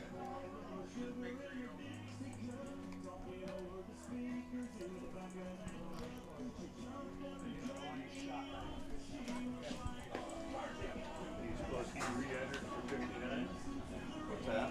Third baseman, I have him as should be 59, but I got 4. So is that Coming up for Madison in their half of the 6th will be Tappy, Jankert, and Nybert. The 5, 6, 7 hitters to face Schiller. Schiller gave up 3 runs on 2 hits in his first inning of relief last inning. A big hit, the 3-run homer by Menace. And Tappy will step in. First one a little short, bounces to the plate, 1-0. Tappy, 1 for 3. A line out, a pop-up. And this one's fouled off. And then an RBI double in the 4th. Let's count 1 ball, 1 strike.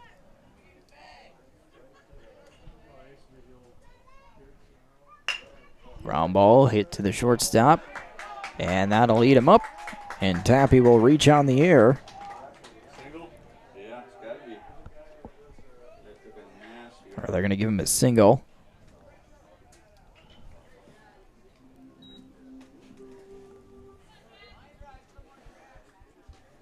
So base hit for Tappy on the wicket hop. First baseman, number 31. So that brings up Jack Jankert, who takes the first pitch low for a ball. Jankert 1 for 3.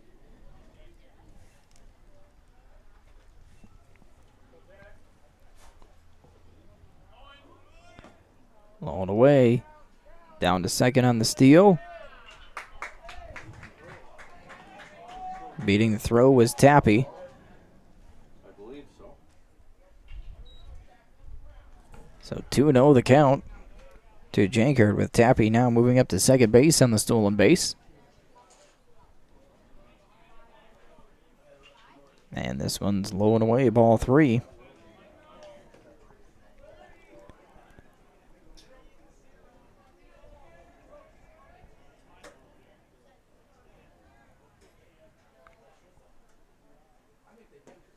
And now ball 4.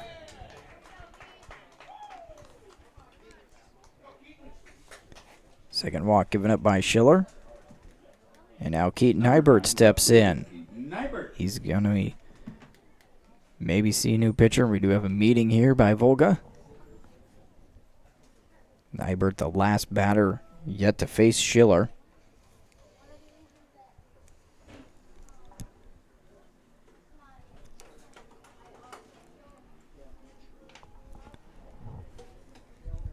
An infield single for Tappy, and now a walk to Jankert has Madison. New people are coming.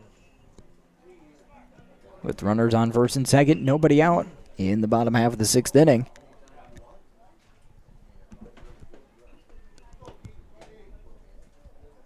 And now Nybert ready. 0 for 2, a strikeout, reaching on a fielder's choice, and a walk. Squares to bunt, takes a strike. 0-1.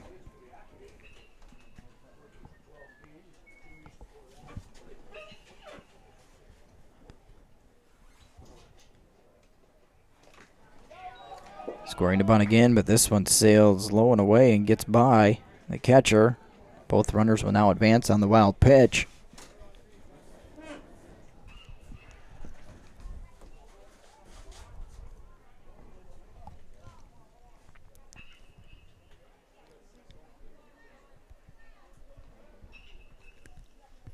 And now Schiller out of the windup, the 1-1. Low for a ball, 2 balls, 1 strike.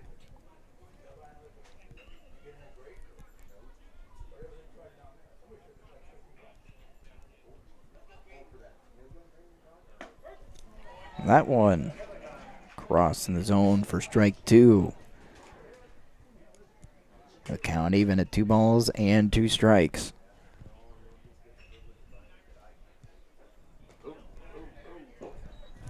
Low and away, kicking away from the catcher. A run comes in.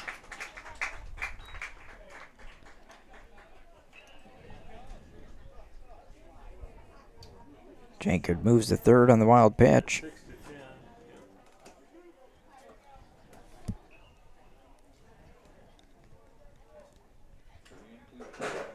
And a 3-2 count now to Nybert. Low for ball 4, and Nybert works a walk. And that'll be it for Schiller's second mound visit.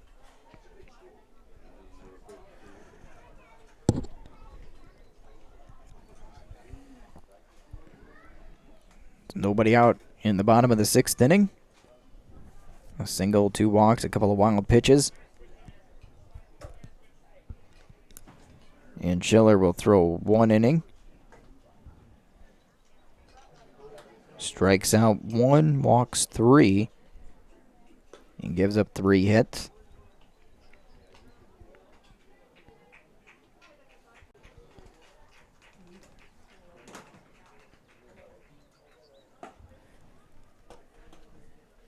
And the new pitcher will be number 10.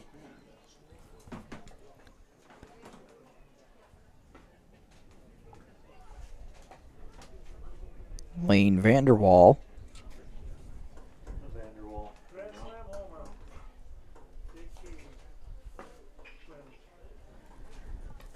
So he'll move in from center field.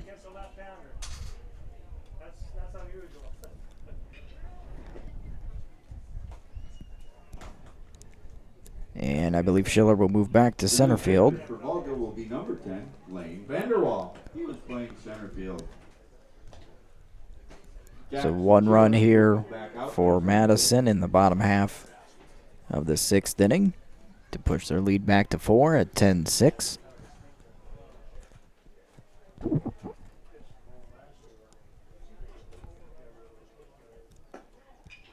Six runs for Madison in the last 3 innings.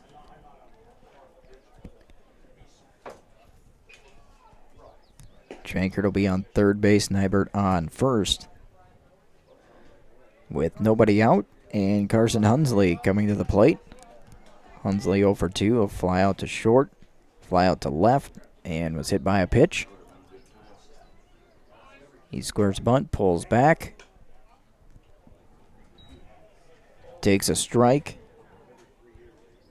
But Nybert moves down to second as the throwback goes to Vanderwall.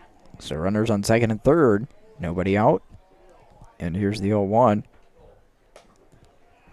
That one's high. 1 ball, 1 strike. Infield moves in here. Went inside, ball 2.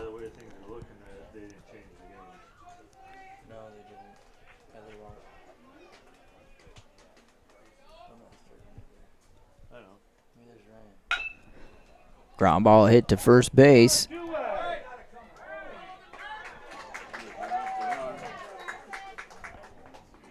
Jankard comes in to score. And Nybert moves to third on the RBI groundout. As Roiger fielded it, played in, Williams. but decided to get the out. And now Mitch Williams steps in, takes the first pitch from Vanderwall for a strike. Yeah, I knew you went. Is Grandma here yet?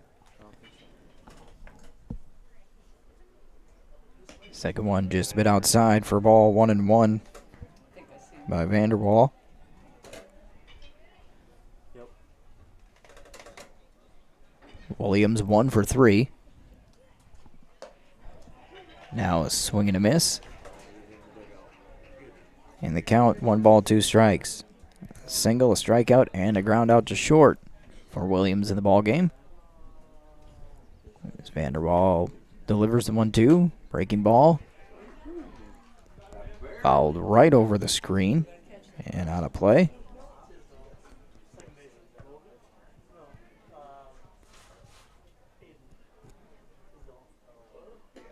Fastball outside, 2-2. Where our booth is at, we don't catch a few more off the window. I've only seen it in a window once. So after a 3-run inning by Volga, Madison answers back with at least 2 and make it 3 as that one is lined into left field over the shortstop. An RBI single for Williams.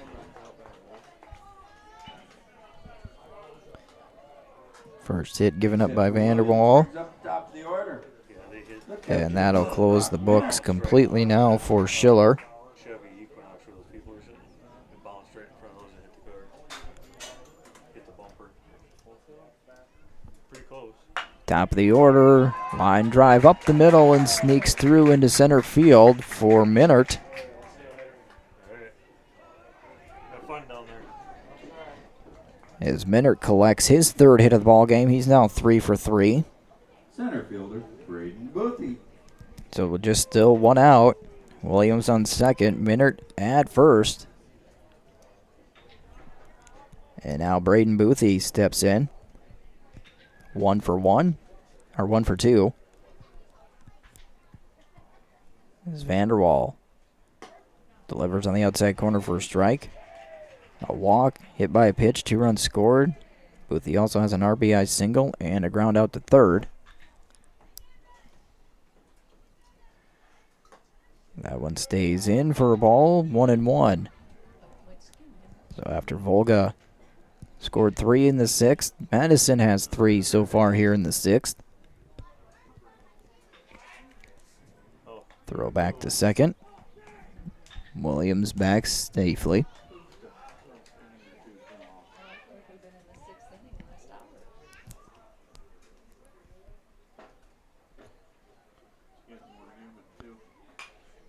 Popped out of play. 1 ball, 2 strikes.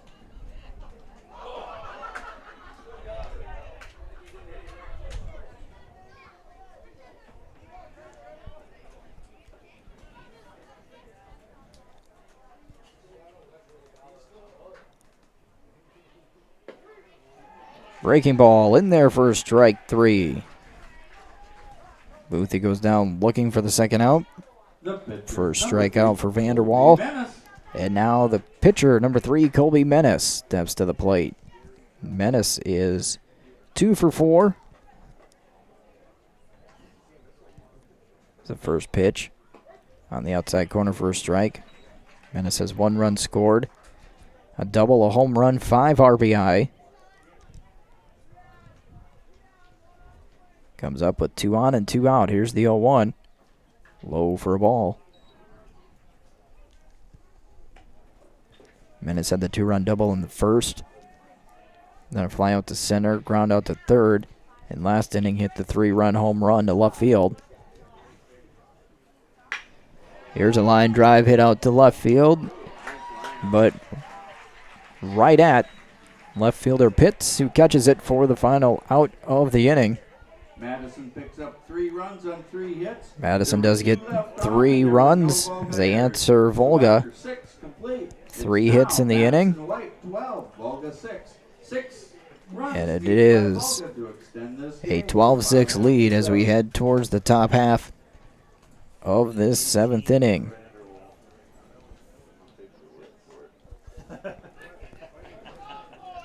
And we want to thank Manitow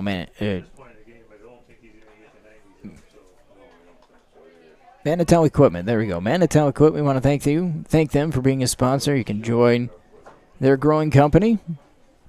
Multiple manufacturing openings with no experience required. First and second shift openings for welders, assemblers, painters, press brake, and laser operators. $1,000 sign-on bonus, $1,000 employee referral bonus, and they also offer competitive wages and outstanding benefits. Apply in person at 915 Southwest 7th Street in Madison. That is Manitow Equipment.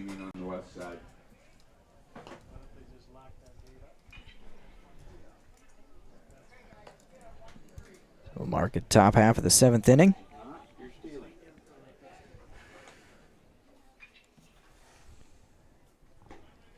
And a 12-6 ball game.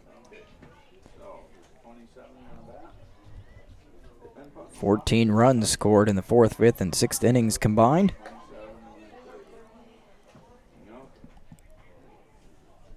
Leading off the top of the 7th for Volga will be number 27, center fielder Jackson Schiller.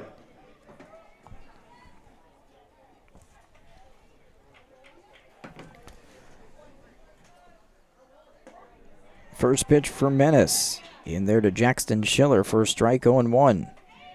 Schiller 2 for 3. A double, a single, and reached down an air. And this one is going to be poked out into right center field. It's going to run the gap all the way out to the fence. Schiller cruising around second, and he's going to have a stand-up triple to lead things off for Volga in their half of the 7th.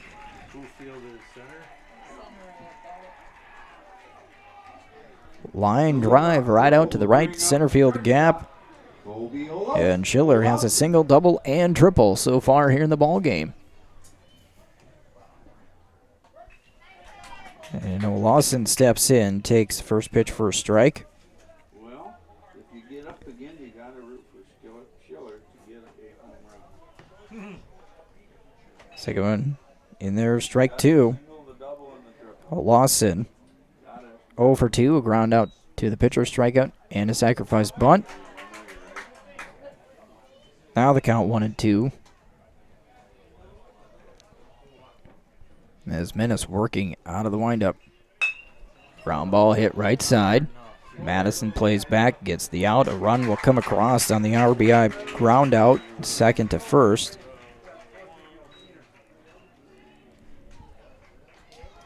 Number 13, second baseman. But an out recorded.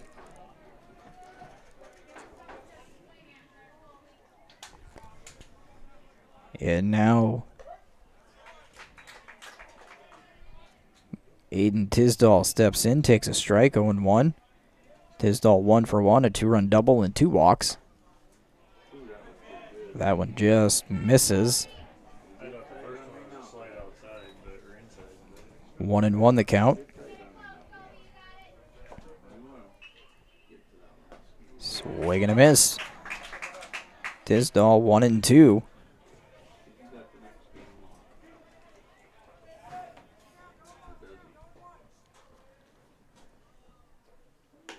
Breaking ball stays in, and the count even at 2 balls, 2 strikes.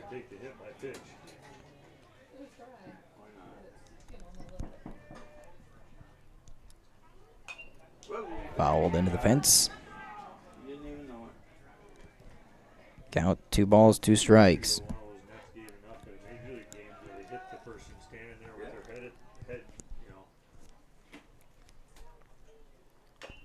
Breaking ball, tap foul again.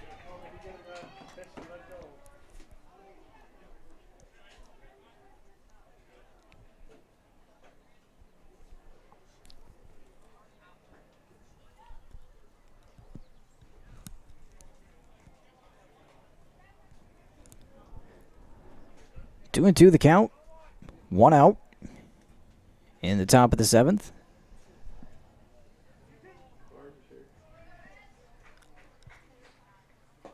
Outside corner, strike 3. Catches Tisdall looking for out number 2. Well, this guy hit a home run last time, didn't he?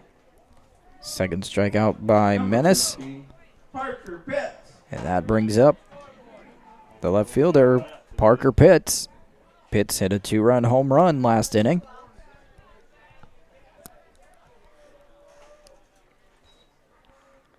Everybody's a critic today. Ball outside, 1-0. Geez, they're knocking game changer, they're knocking the scoreboard. Breaking ball inside, 2-0.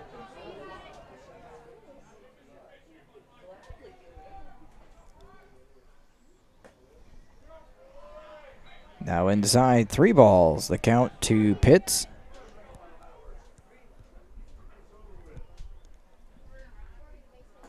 Low and away, ball 4, so 4-pitch walk. Shit, why waste the pitches? First walk by Menace. Jackson Coyma, he came back in. Yep. Jackson Coyma. Re-enter Jackson Koyama.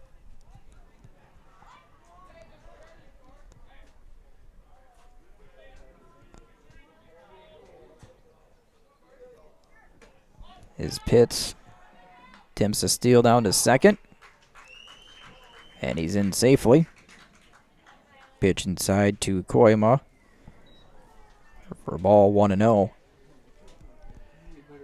Koyama 0 for 2. Grounded into a fielder's choice and then ground out to second.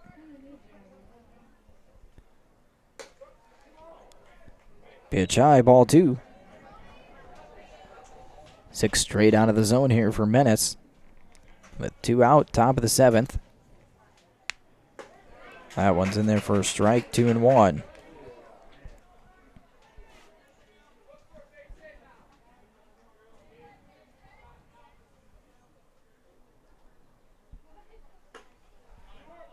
This one breaks around the plate inside. 3 balls, 1 strike.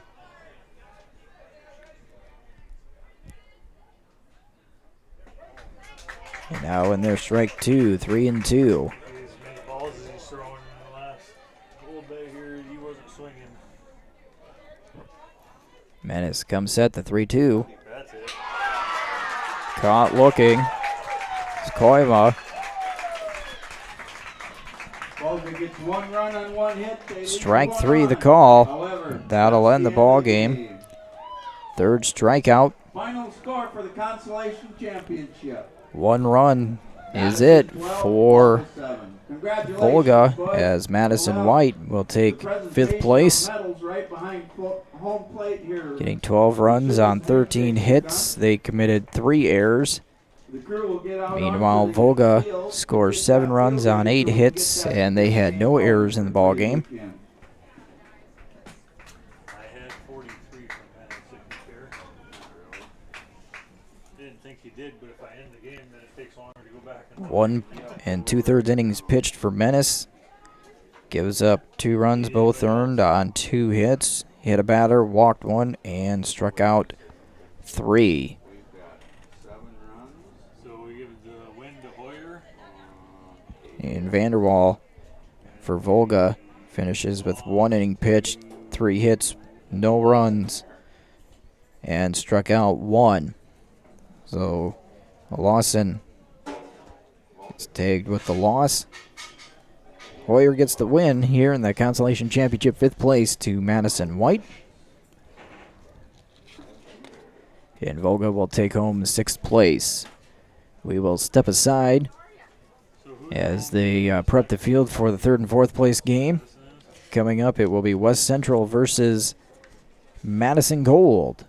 We'll come back here in a little bit on BigSouMedia.com. From Danny Frisbee Griffin. Carson Christopherson.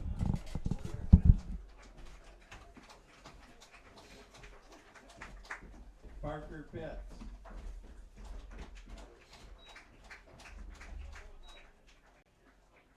Harrison Patan.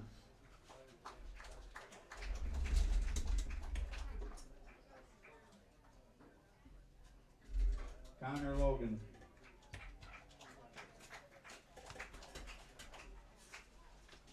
Michael Larson.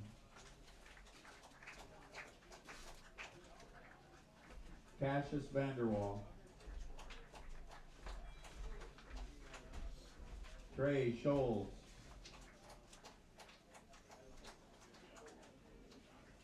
Lane Vanderwall.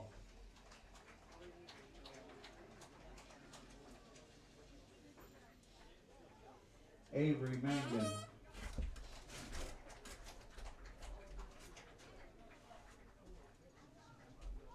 Jackson Koima.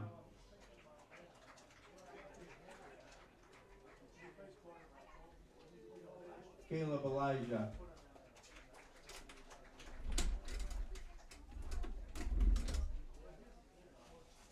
Aiden Tisdall.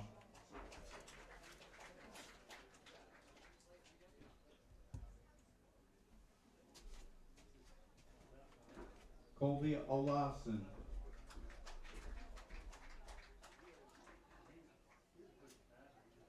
Jackson Chiller.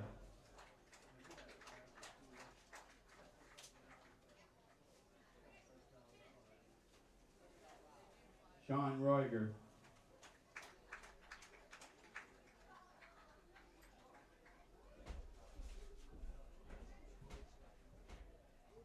Ashton Bolche.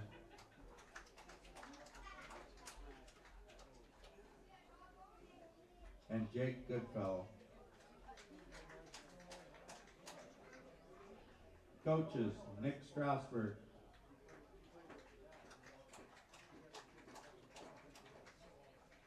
And Zach Pitts. Congratulations, boys, on a very good tournament.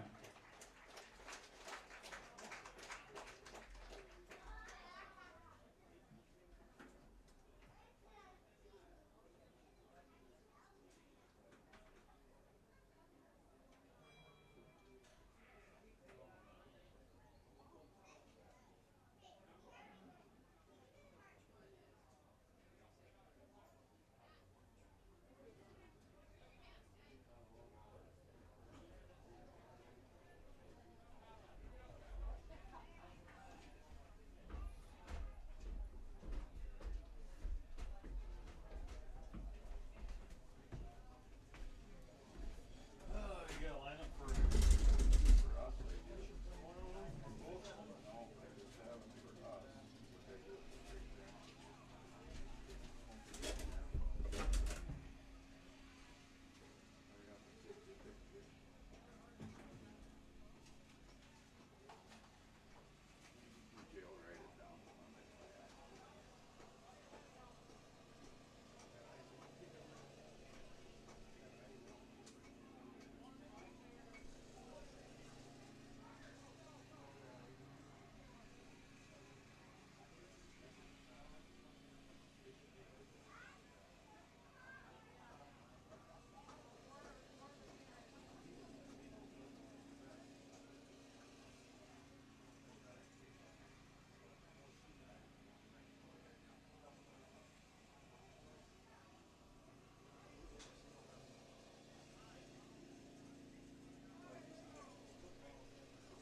And now we will have the presentation of medals and trophy to the Consolation champions, Madison White,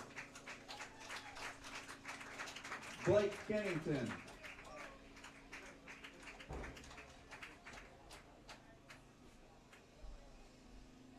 Dawson Ferber, Ben Lester,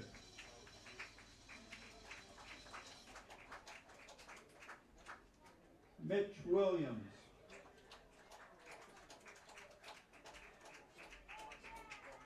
Carson Hunsley,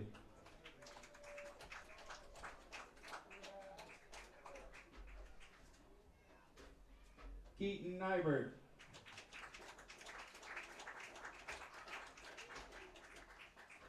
Jack Jankard, Tyler Tappy,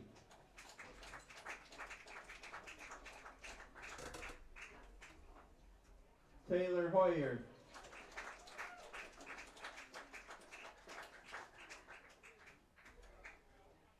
Colby Menace.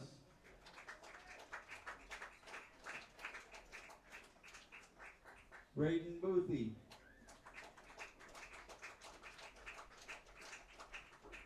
And Brock Minier.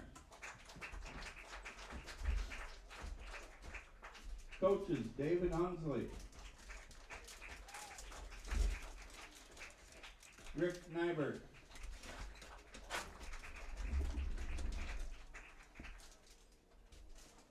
And Jay Menace. Congratulations on a fine tournament, gentlemen.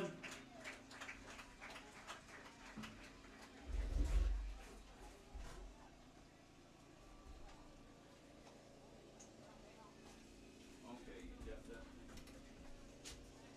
Yours probably didn't take so long, did it? Actually, with the team in here and all extras, it goes pretty quick.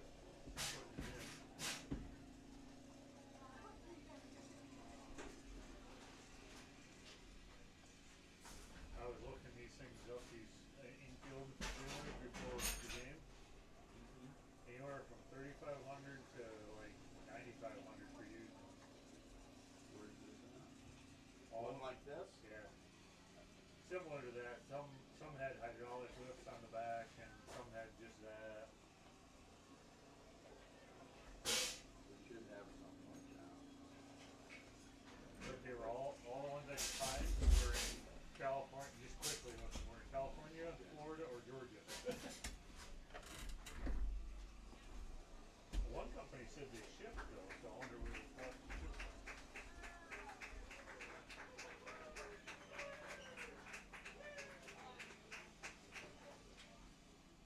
You know, I should have a little music going on, shouldn't I?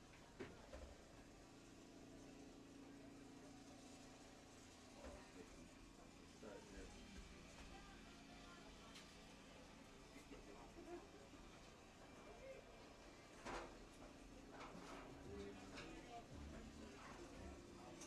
Hey guys.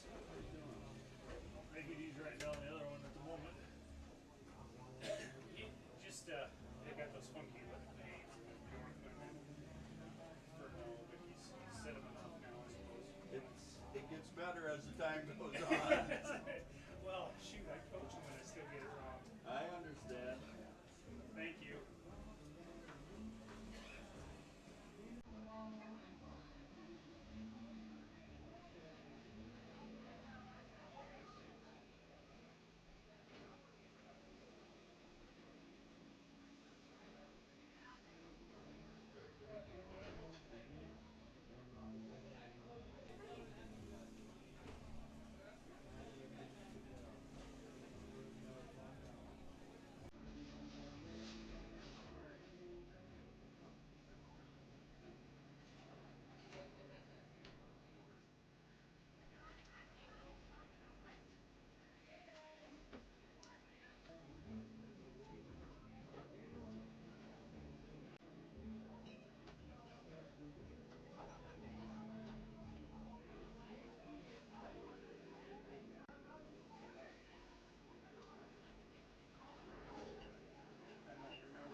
doesn't matter. Probably easier. Yeah, maybe. You've got it? Yep. I'll leave you to it then. I got it. Nice to meet you. I got all the lineup in there, so for both teams. Okay. Um, Put it on your compare pitch counts with Butch a lot, and that. So piece of cake. Thank you. More than a lot, Chad.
We will have And we're back here on BigSueMedia.com for our third and fourth place game. Field is prepped. We are ready to go. And it will be West Central versus Madison Gold. West Central, the visiting team, on the scoreboard.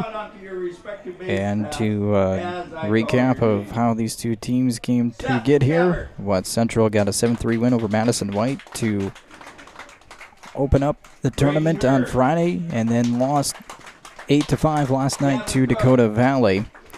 Meanwhile, Madison Gold, 6-5 winners over Wagner, but dropped an 11-0 game to Beresford yesterday to get to this third and fourth place game. So now we will get to the starting lineups. First for the visiting team, West Central. Starting lineup will be the shortstop, number 14, Tyler Lundberg, batting second. The second baseman, number 44, Landry Knight. Playing center field, batting third, number 34, Ryan Healy. Catching and batting fourth, number 13, Micah Warrington. In the fifth spot is third baseman, number 9, Cooper Maris. Pitching and batting sixth, number 33, Cade Nidecker. Batting seventh, first baseman, number 6, Adam Parsons. Batting eighth will be the right fielder, number 2, Connor Swanson. And batting ninth, the left fielder, number 38, Isaiah Colon. Now for the home team, Madison Gold. They are the home team. Again, the shortstop will lead off, number 2, Ashton Nils. Catching and batting second, number 14, Sam Olson. Batting third, the second baseman, number 6, Braden Eimers. Pitching and batting fourth, number 5, Zach Whitlock. Batting fifth, the center fielder, number 16, Seth Furno. Batting sixth, third baseman, number 8, Riker Hawkins. Playing right field, batting seventh, number 12, Chris Dennis. Batting eighth, the first baseman, number 26, Riley Rurink. And the designated hitters, number 34, Brandon Bjorklund. Playing left field is number 28, Nathan Meyer. And Sean Nils. At this time, I will turn it over to the VFW State Commander. They will have and also the code of conduct here before this third and fourth place game.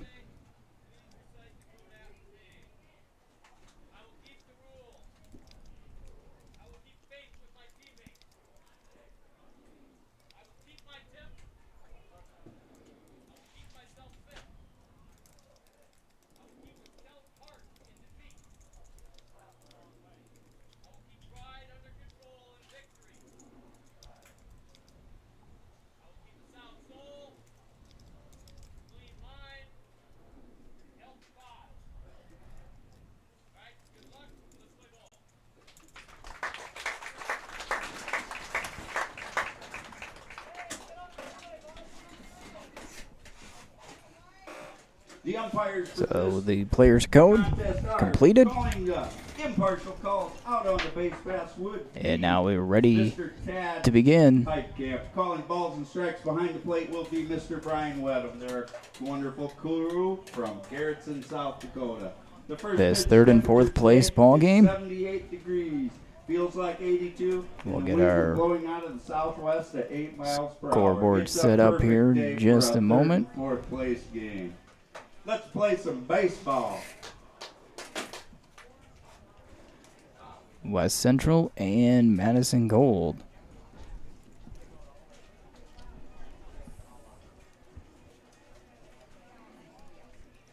Now we're ready.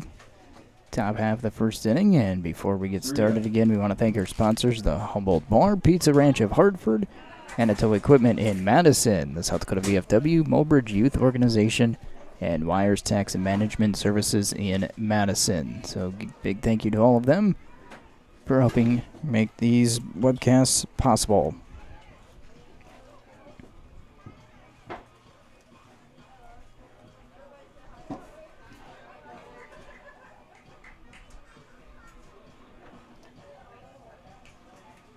I think we used the other pen yesterday. We'll try it. We'll mix it up.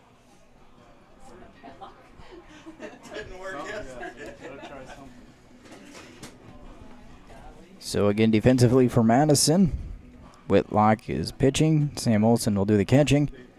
Around the infield, Hawkins at third. Nils at short.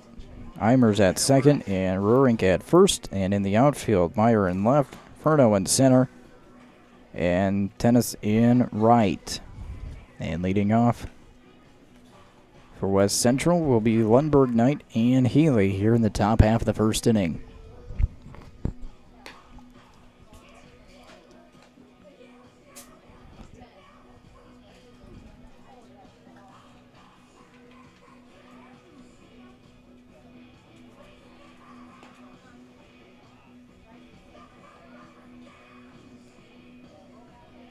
And we're just moments away.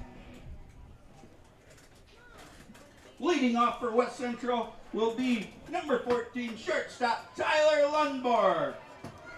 So leading off for West Central, Tyler Lundberg. And the first pitch from Whitlock in their first strike.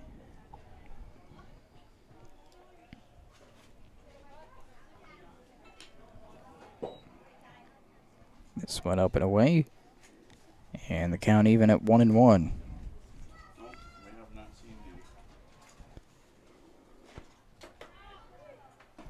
A swing and a miss from Lundberg, and it's now 1-2.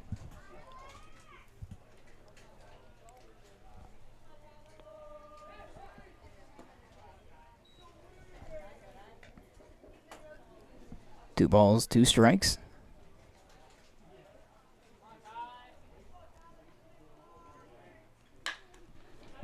Fly ball hit out to center. And Furno underneath it for the catch. First out by the center fielder brings up For out number one. Number 44, Landry Knight. That'll bring up the second baseman, number 44, Landry Knight.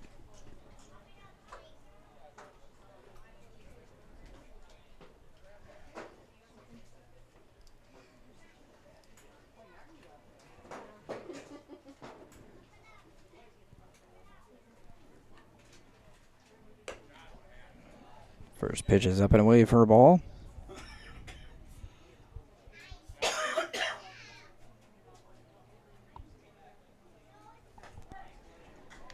And now in there for strike, 1-1.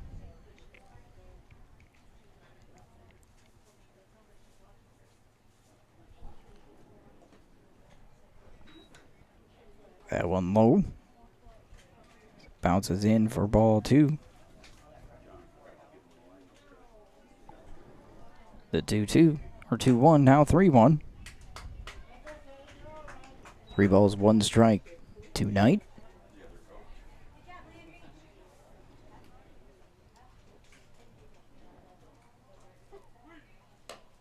And that one's high, ball 4. So Knight takes a 1-out walk. Center fielder number 34, Ryan Healy. That brings up the center fielder number 34, Ryan Healy.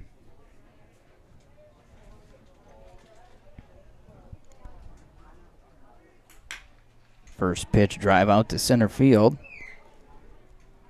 Furno underneath it, makes the catch for round number 2. Fly out to bring up catcher number 13, Micah Warrington. So now the cleanup hitter, the catcher number 13, Micah Warrington, will come to the plate.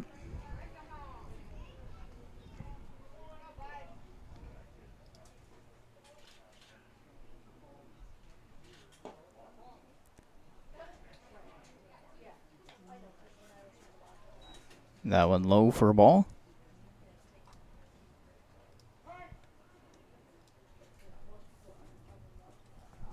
Count still 1-0. Landry Knight over at first base after the walk.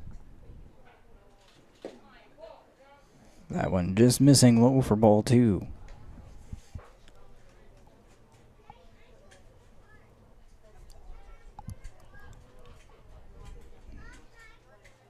Here's the 2-0. Bounced in. A late slide by Knight down at second, but he's in safely with a stolen base.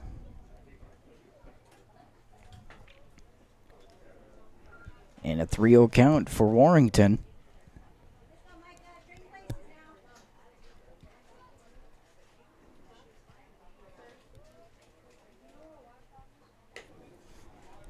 Off speed stays high, ball 4.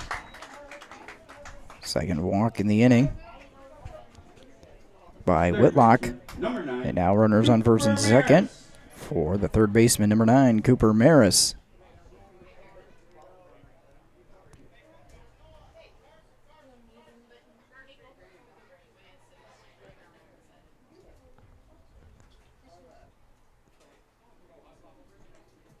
Courtesy runner for the catcher. Have a courtesy runner. Carson Whitrock.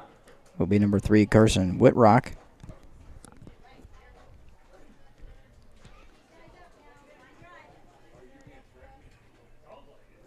As Whitlock comes set, and the first pitch in there to Maris for a strike.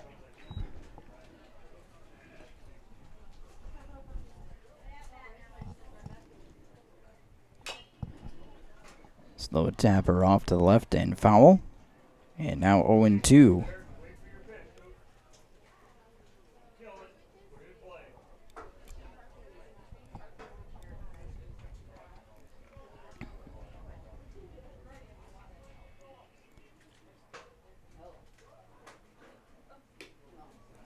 This one very high and outside for a ball. 1-2 to Maris.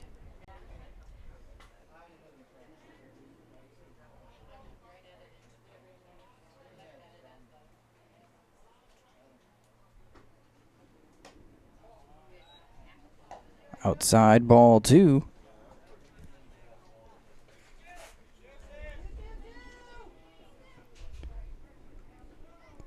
So the 2-2 count. Up and away, ball 3.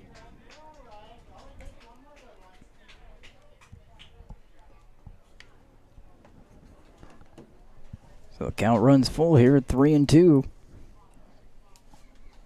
Runners off with the pitch. And a swing and a miss by Maris. Will end the inning. No runs, no hits, no errors. 2 runners left on base here after the top of the first inning. Madison coming up to bat. Madison coming up.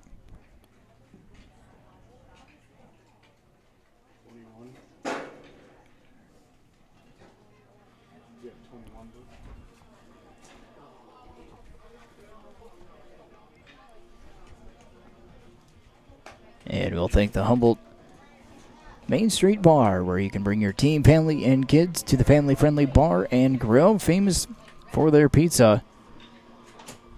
Their mouth-watering pizza, thick burgers, and appetizers, as well as more menu items. You can check out the full menu at mainstreethumboldtbar.com. Order ahead, have your food hot and ready when you get there. Kitchen is always open from 11 a.m. until 2 a.m. And takeout also available. Give them a call at 363-3122.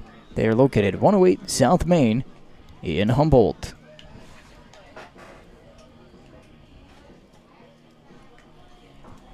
Bottom of the first inning. As West Central got a couple of base runners on by walks, but unable to score. And coming up for Madison will be Nils, Olsen, and Eimers.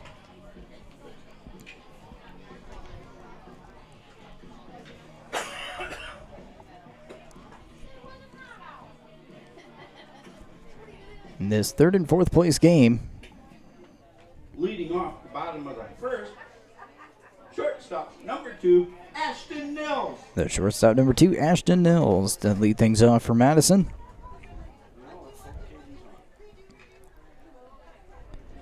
Against Caden Eidecker. Righty delivers. Foul tip at the plate by Nils. Strike 1.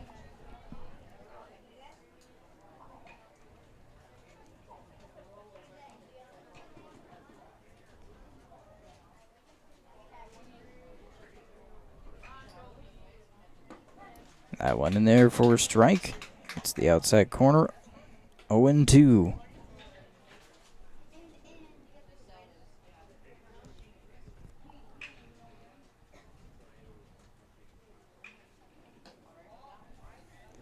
Fastball low and outside from Heidecker.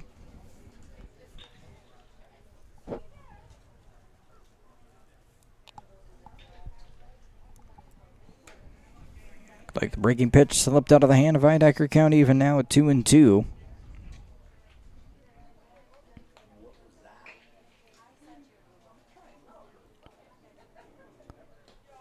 Fastball low and away, ball 3. So Nils has worked the count full after falling behind 0-2.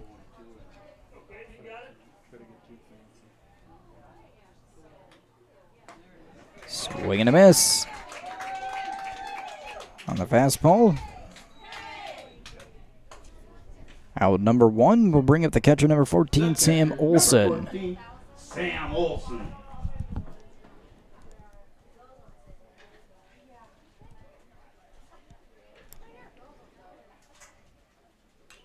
That one's fouled straight back. And Heidecker goes up in the count. No balls, 1 strike.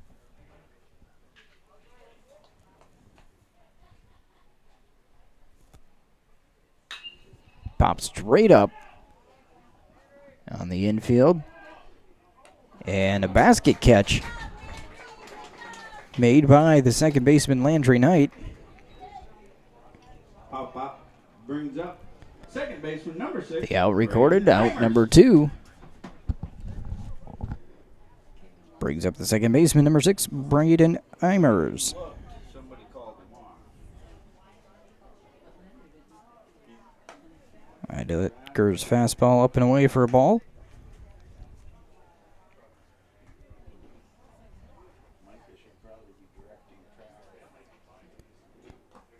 And now low for ball 2.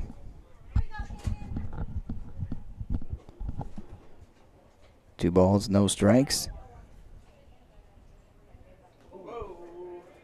And that one's going to hit Eimers.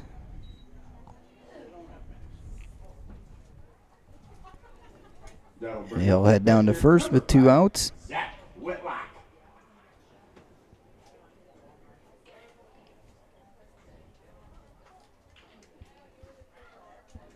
That'll bring the pitcher and cleanup hitter number 5, Zach Whitlock, to the plate. With 1 on and 2 out. Throw over to first. Eimers back in time.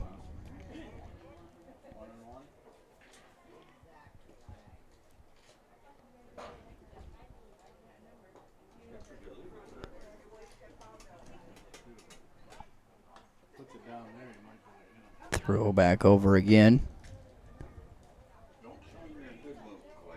And Eimers again back in safely.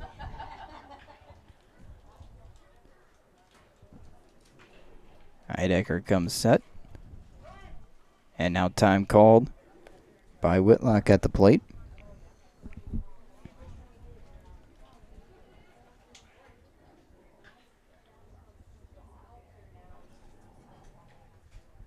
Now the first pitch. Fastball outside.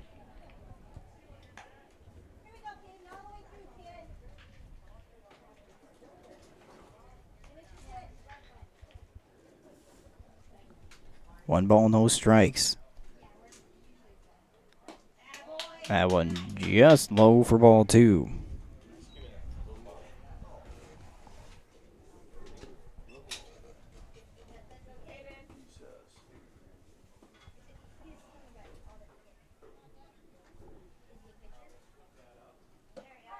On the outside corner this time with the fastball. Count now 2 balls, 1 strike.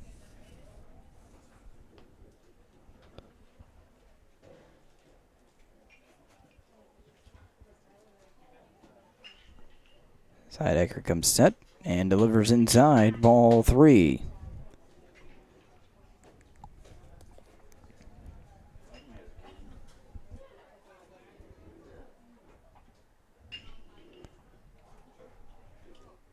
Eimers leads off from first.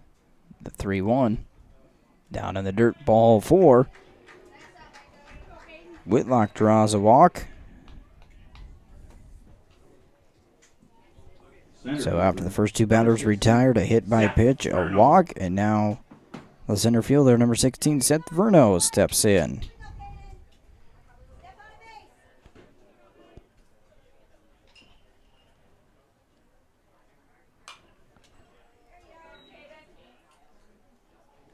Furno fouls off the first pitch into the net, and it's 0-1.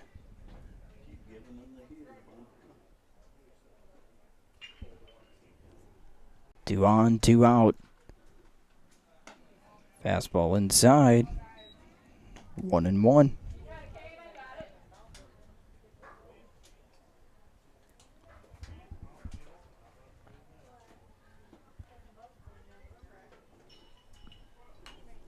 And again, tapped into the net by Furno, and the count now 1 ball, 2 strikes.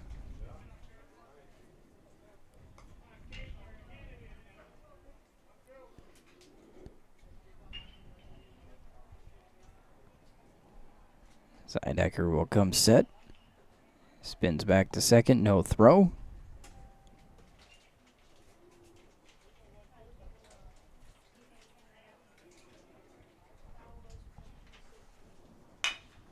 Ground ball hit to short. Throw over to first. In time by about a half step to get Furno. And the inning retires to both teams get runners on, but unable to score. No runs, no hits, no errors, and they leave 2 on as well. So we've completed 1 full inning, no score, here in the 3rd, 4th place game in Volga. 7 and 8 batters. Heidecker, Parsons, and Swanson. And I want to thank the Mobridge Youth Organization for being a sponsor of these webcasts. Their mission is to provide and offer opportunities for area youth to grow in character and stay active. Again, that is the Mobridge Youth Organization.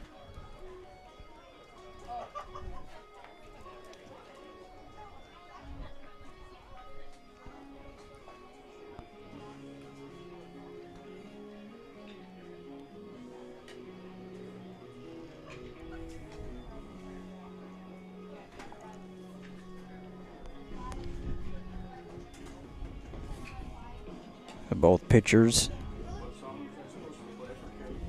similar lines after the first inning, both around 20 pitches, both with a strikeout. Whitlock walked 2 batters, Heidecker a hit batter and a walk. And we go to the top half of the 2nd inning with Heidecker, Parsons, and Swanson coming to the plate.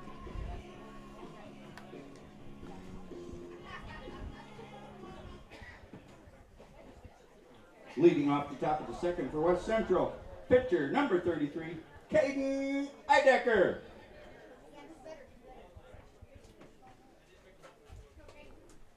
So the lefty Heidecker steps up, swings at the first pitch, and hits this one out into left center field, and this one is over the head of blown out in left field, and it is a leadoff double for Caden Heidecker.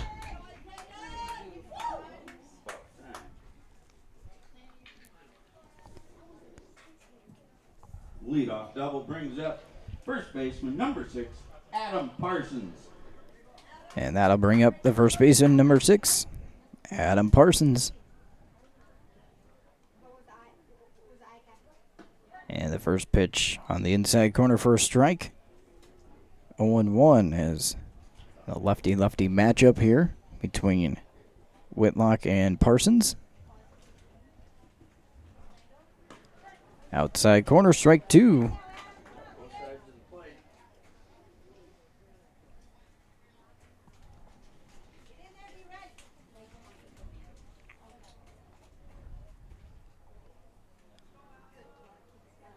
And a swing and a miss, inside fastball. Parsons goes down on a strikeout. And now Connor Swanson, the right fielder, will step to the plate.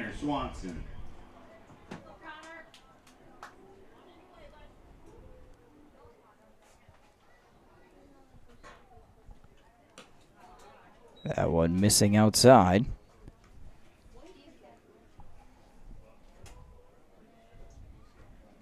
As Heidecker at the top of the screen at second base for West Central. Fastball low and in, ball 2.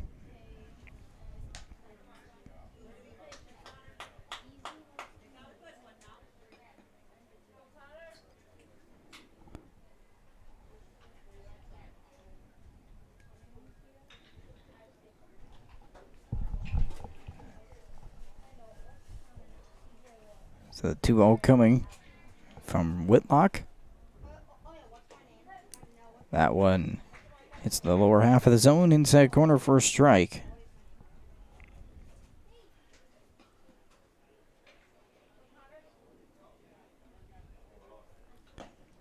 Now a swing and a miss by Swanson, and the count even 2-2.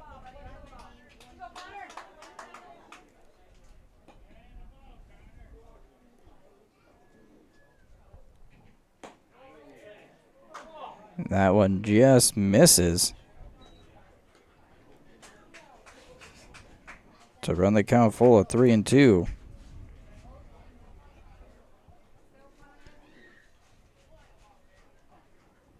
Spin back to second. And safe at second as the ball got away.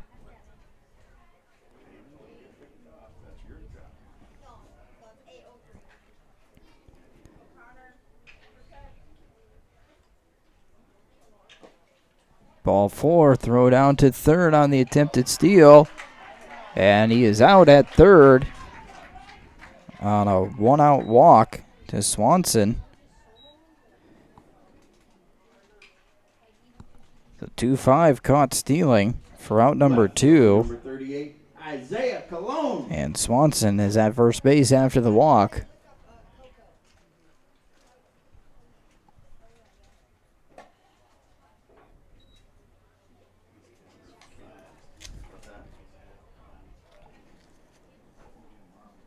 That'll bring up left fielder Isaiah Cologne. Takes the first pitch for a ball. Whitlock delivers. Ball 2 as Cologne lays off the high pitch.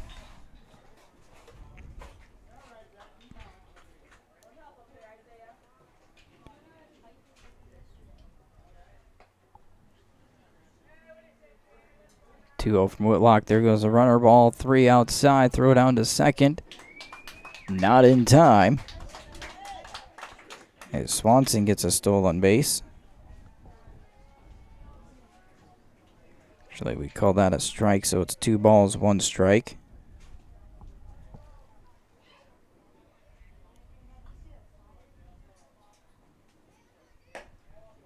That one's a ball outside. Now 3-1.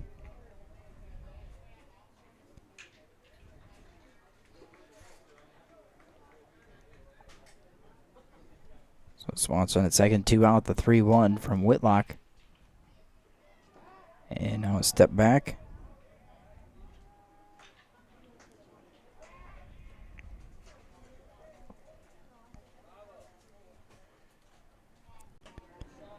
That one's up and into Cologne, and he draws a walk. Back-to-back walks given up by Whitlock. Top of the order back up. Shortstop number 14, Tyler Lundberg. The fly out to center to lead off the game. Takes this one low and outside for a ball.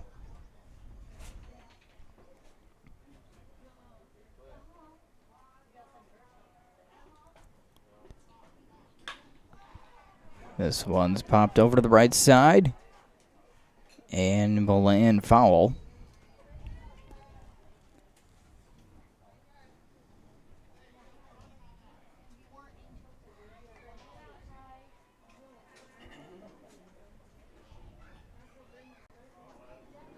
One ball, 1 strike.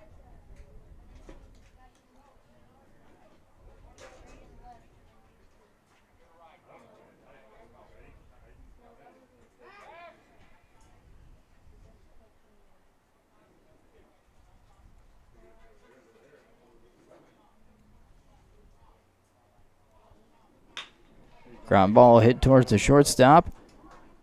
Throw to first. Pulls the first baseman off the bag. Ball gets away. Throw down to second. Now they've got Lundberg caught in a rundown, but the run does score. So Swanson will score on the fielding error. But then they get Lundberg in a rundown. There was 1 left on, and there was 1 Madison error.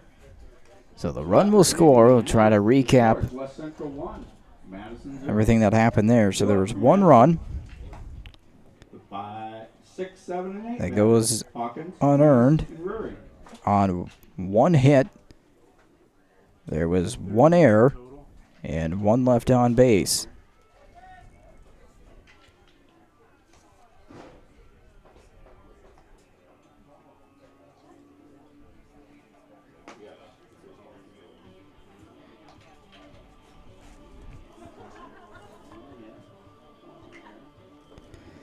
So a run on a hit, an error, and one left for West Central as we head to the bottom half of the second inning.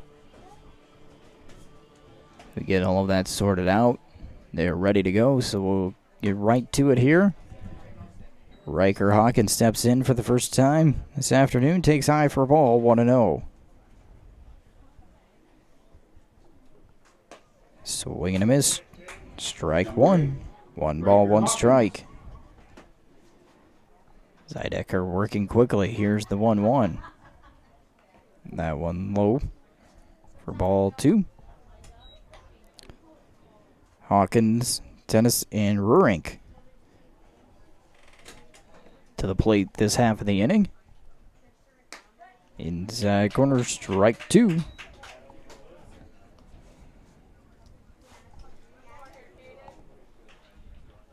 Now the 2-2.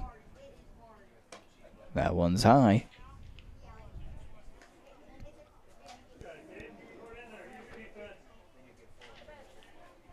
3 balls, 2 strikes. Inside, ball 4.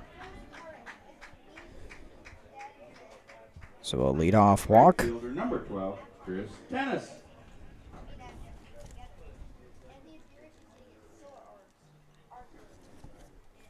Brings up the right fielder, number 12, Chris Dennis.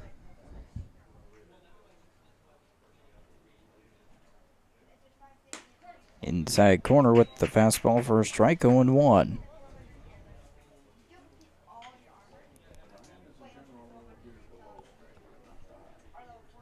Hawkins at first. The 0-1. Low and inside. 1 ball, 1 strike.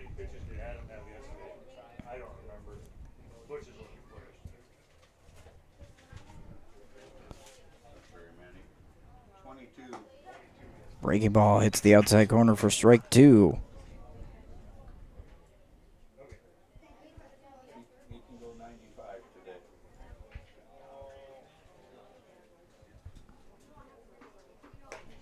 That one stays up in the zone, 2-2.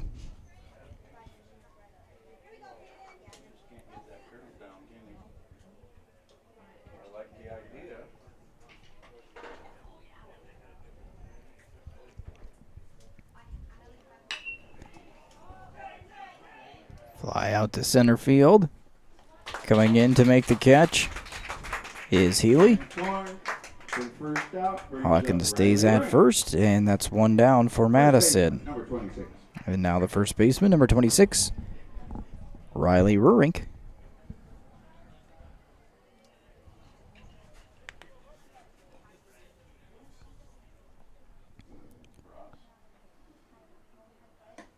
Outside corner for a strike, 0-1.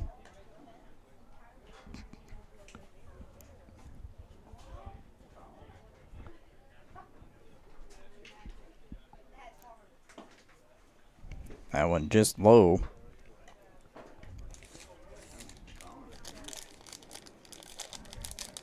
One ball, 2 strike. Or 1 ball, 1 strike. Now 2 strikes with a swing and a miss.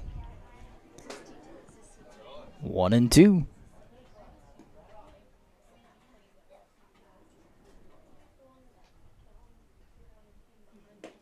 Fastball inside corner, strike 3. Rurink goes down looking for out number 2. Second strikeout for Eidecker. And now the number 9 hitter, the designated hitter, number 34, Brandon Bjorklund.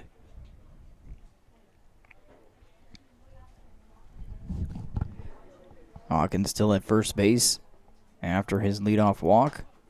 Swing and a miss for strike 1.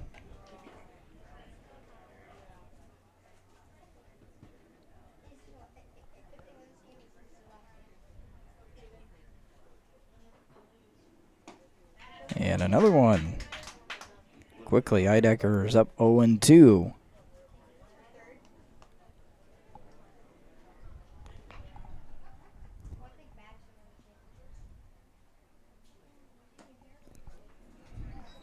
Fastball missing a little low. 1 ball, 2 strikes.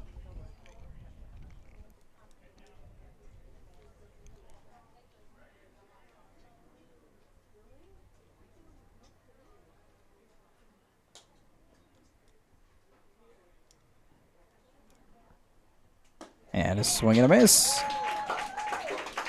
Back-to-back strikeouts will end the inning. Madison gets no runs on no hits. As Madison gets no runs, no hits, no errors, 1 left, and we've completed 2. West Central 1. 1-0 West Central. Madison 0.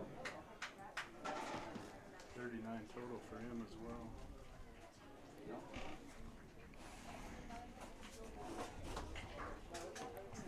Each pitcher has 39 So we are pitches. moving to the top half of the 3rd inning, and before we get there, a thank you to the Pizza Ranch in Hartford. Another one of our great sponsors of our webcasts here this weekend. They like to wish good luck to all the teams here in the tournament. Give the Pizza Ranch a call at 528-3663 or visit them at 120 West Highway 38 in Hartford.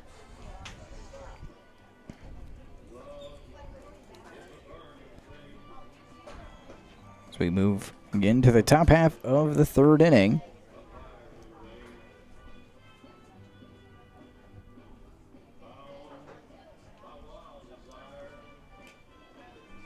And coming up for West Central will be Knight, Healy, and Warrington, the 2, 3, and 4 hitters of the West Central lineup. So far through 2 innings of play, 1 run, which was unearned on 1 hit for West Central, no errors. No runs, no hits, 1 error for Madison. As the first pitch fouled away by Landry Knight. Knight, no official at bat as he drew a walk in the 1st inning.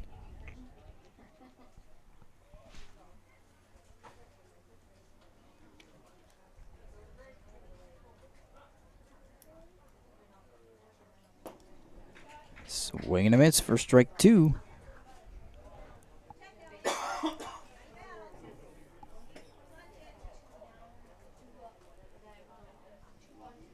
And the 0-2. This one hit to the right side and foul.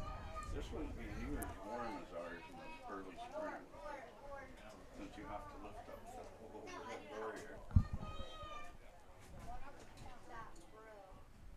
Count still, no balls, 2 strikes. Up and away with the fastball. Knight holds off. And the count 1-2. Whitlock, 2 innings pitched. 1 run, 1 hit. That one's fouled off by Knight again. The run, as we mentioned, unearned. A couple of strikeouts, but 4 walks in the ball game for Whitlock. And the count 1-2.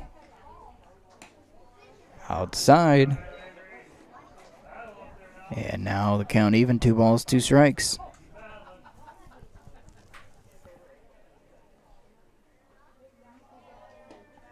And on the outside corner, strike 3.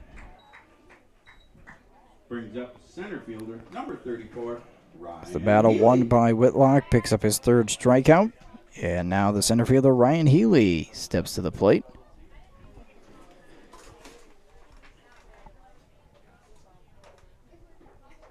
Healy 0 for 1 at a fly out to center.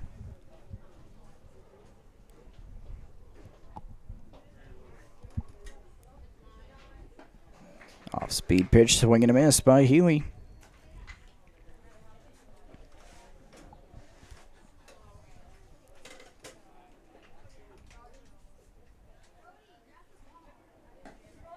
Outside corner, strike 2. And Whitlock getting up early on Healy, no balls, 2 strikes. Again, trying to go outside, missing. And it's 1-2.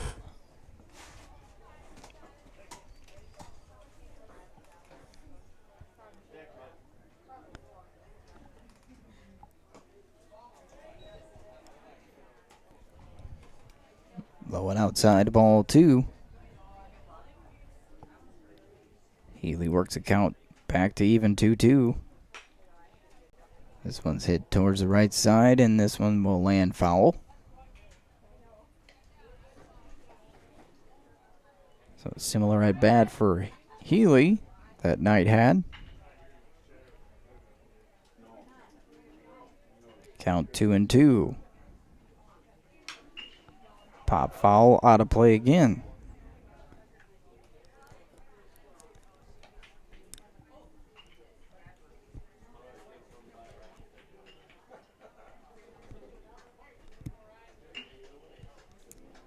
The 2-2. Breaking ball just missing high for ball 3. Now the count full at 3-2 with 1 out. Nobody on here in the top half of the third. And ball 4 as Healy comes back after being down 0-2 to work a walk. 5th walk given up by Whitlock. And now the catcher, number 13, Micah Warrington. Micah Warrington. Warrington has received one of the 5 walks in the ball game.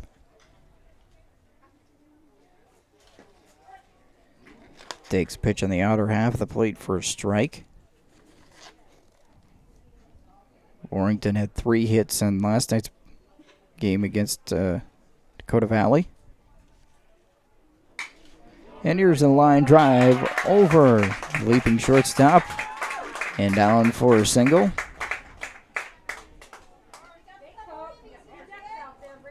Second hit.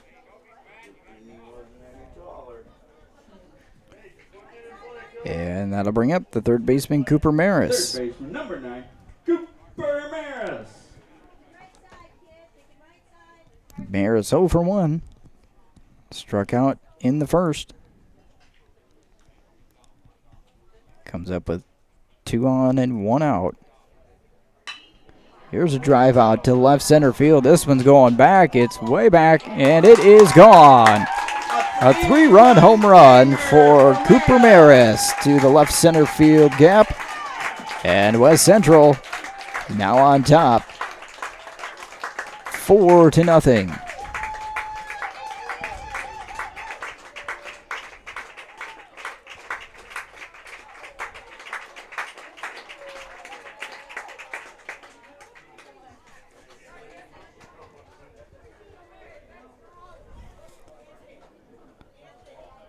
Brings up the pitcher, number 33, Caden Eidecker. And now the base is clear. The pitcher, Caden Eidecker, coming to the plate, had a double to lead things off last inning.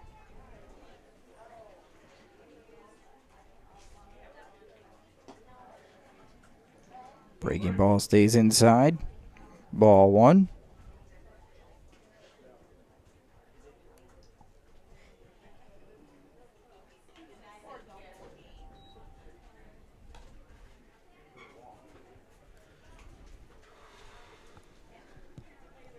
Two and 0 now the count. And Eidecker drives this one deep out to right center field. And it is going to be run down, though, by the right fielder, Chris Tennis. So he tracked it down in the gap. Adam Parsons. Eidecker gave it a ride. But it goes down as out number 2. And brings up the first baseman, number 6, Adam Parsons. He swings at the first pitch and fouls it straight over the net for a strike 1. Parsons struck out and is only at bat 0 for 1. Swing and a miss, strike 2.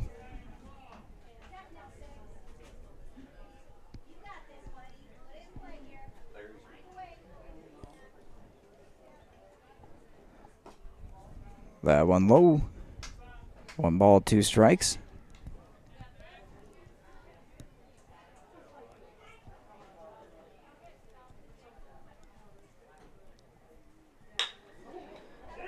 Ground ball hit to second base. Throw it to first. in time for out number 3, but West Central picks up 3 runs on 2 hits, no errors, nobody left on. Central picks up Bottom of the runs, 3rd coming up hits. 4-0. There was nobody left on, and West there were no Central. Madison errors. So after 2 And we'll a half, thank it the is South now West Dakota Central 4, Veterans of Foreign Madison Wars 0. and the baseball program that they've given Madison. boys and girls ages 13 to 16 a chance to play baseball. Been doing that since 1959. And the regional and state tournaments are held mid-July through early August each year. This year, 147 teams participated with over 2,100 players in the program statewide. The mission of VFW Youth Baseball is to create fellowship, leadership, and teamwork among the youth of South Dakota. South Dakota Veterans of Foreign Wars is proud to be one of just 3 states to conduct VFW baseball and have an opportunity to provide such a program to youth of our state. So again, thank you to the South Dakota VFW.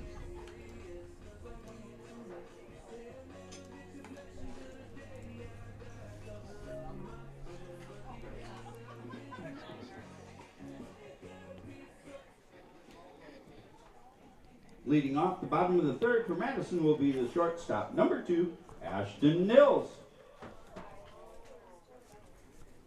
So we get going here in the bottom half of the 3rd inning. Top of the order, Ashton Nils, the shortstop, takes first pitch low for a ball. Fouls the second one off, 1-1. Don't forget to take those foul balls back to the concession stand. They're worth $1. Zydecker out of the windup, the 1-1. Up high for ball 2. Mills is 0 for 1. Struck out in his first at bat.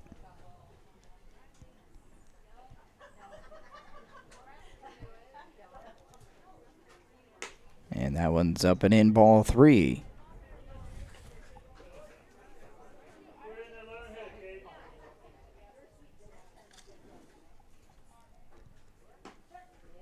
Inside corner for a strike. Nils hoping to draw a leadoff walk. We'll come back to the box. 3-2. Here's Eidecker.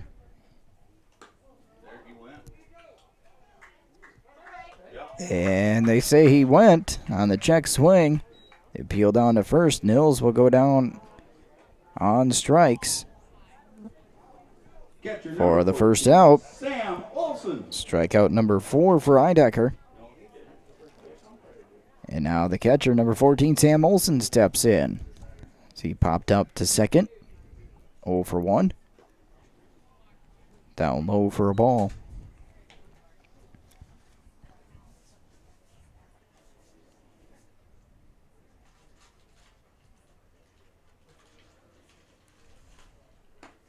Now the inside corner for a strike, evens the count up, 1-1.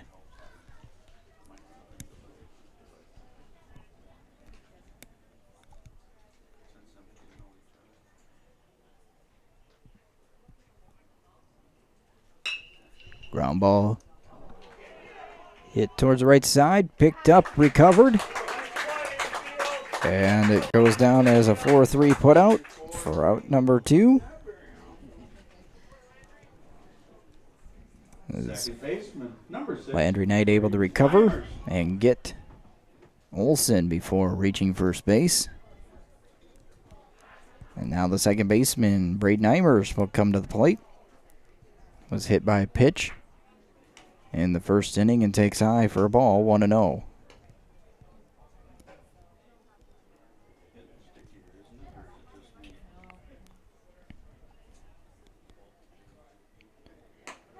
Inside corner for a strike, 1-1.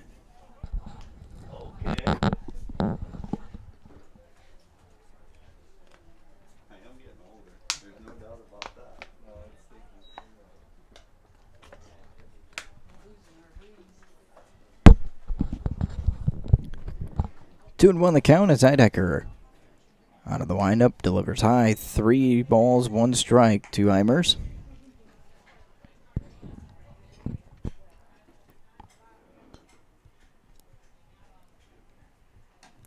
And that one runs inside, ball 4. Third walk given up by Eidecker. Second time Eimers has been on base, and now Zach Whitlock, the pitcher, coming to the plate. He also drew a walk in the first inning.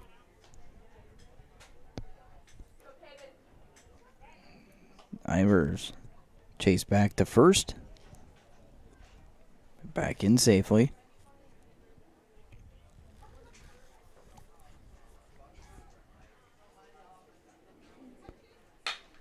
Line drive hit out to center field, and that one is over the head of Healy. That's going to bring one run home on a triple, as the throw to third not in time. A stand-up triple for Whitlock. It's Madison on the board.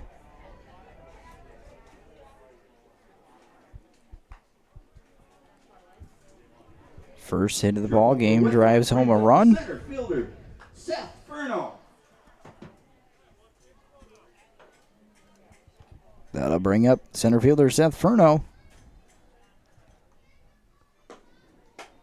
Swing and a miss for strike one. Furno 0 for 1, a ground out to short.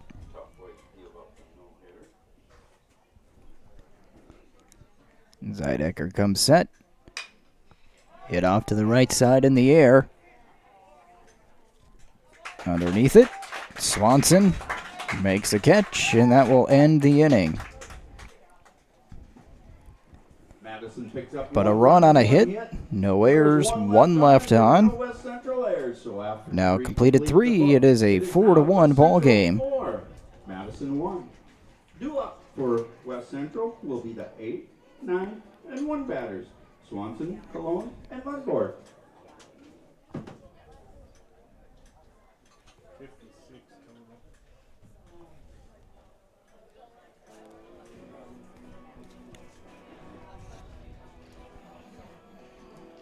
Want to thank Wires Tax and Management Services in Madison. Vern Wire, the enrolled agent, Heather Olson, the certified public accountant. You can give them a call at 256-6907 or visit them at 124 East Center Street in Madison.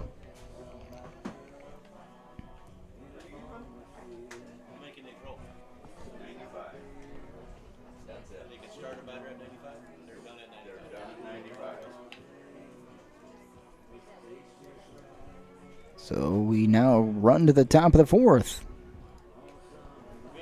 Here at Volga, 4-1, West Central with the lead.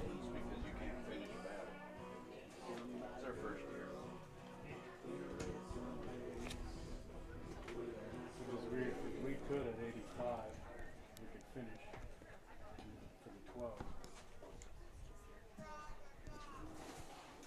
Connor Swanson will lead off for West Central. The right fielder, number 2, Connor Swanson. Drew a walk and scored a run back in the second. The first pitch hits the outside corner for a strike, 0-1.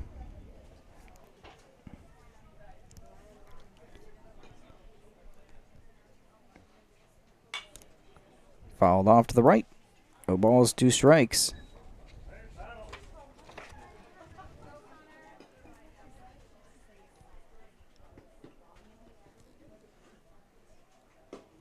Breaking ball on the outside corner, strike 3. Swanson looks at it for the first out of the inning. Strikeout number 4 for Whitlock. And now the left fielder, number 38, Isaiah Cologne. Also drew a walk. Taps the first one. And it's going to be an infield single as a throw down to first. Not in time. Goes down as a line drive in the book. An infield hit. 4th hit of the ball game for West Central. And now the leadoff batter. And back to the top of the order. Shortstop number 14. Shortstop Tyler Lundberg. 0 for 2 as he lays down a bunt right in front of the plate. Nice bunt, but a nice pickup and throw. As Olson fires down to Rurink to get Lundberg. Goes down 2-3 on the sacrifice bunt. does move Cologne up to second. Landry Knight. For second baseman number 44, Landry Knight, who's 0 for 1 as a spin by Whitlock drives Cologne back to second.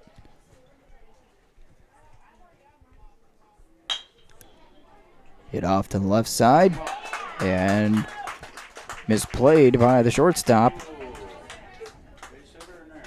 Call it hit, Landry. All right, drop me to it.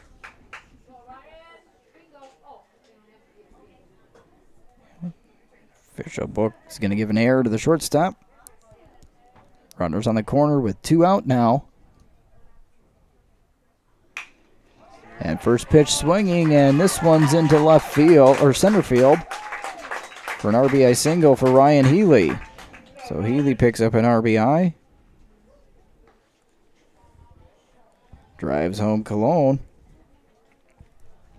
Last batter with Ryan Healy. This brings up the catcher, Micah Warrington. And the run unearned on the 5th hit of the ball game. Brings up Micah Warrington, the catcher, who's 1 for 1. A walk and a single. And that one's off the glove of the catcher to the backstop. Runners move up on the pass ball. And the count is 1-0 to Micah Warrington. Warrington had a line drive single into left center field. Over the head of shortstop Nils. Hard to catch him then. Hard to catch him. As this inning started with a strikeout, infield single, sacrifice bunt, an error, and a single. That one drifts outside, ball 2.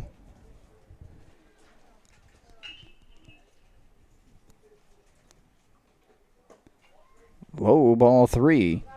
Whitlock behind now, 3-0 to Warrington. Cooper Maris on deck for West Central. Low, ball 4. Now the bases are loaded. 6th walk by Zach Whitlock, and Cooper Maris coming to the plate, 1 for 2. He did strike out in the first, but hit the big 3-run home run to left center. Last inning, comes up with 2 out and the bases loaded.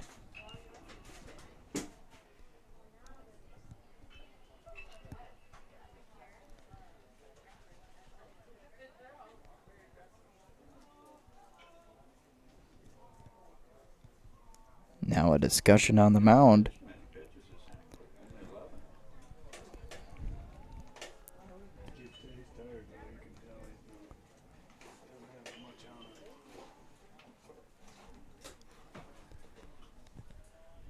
So big spot here for both teams. Whitlock with 2 outs here, trying to get out of this inning with just 1 run scored. But Maris has an opportunity to break this wide open with the bases loaded. First pitch low for a ball. 1-0.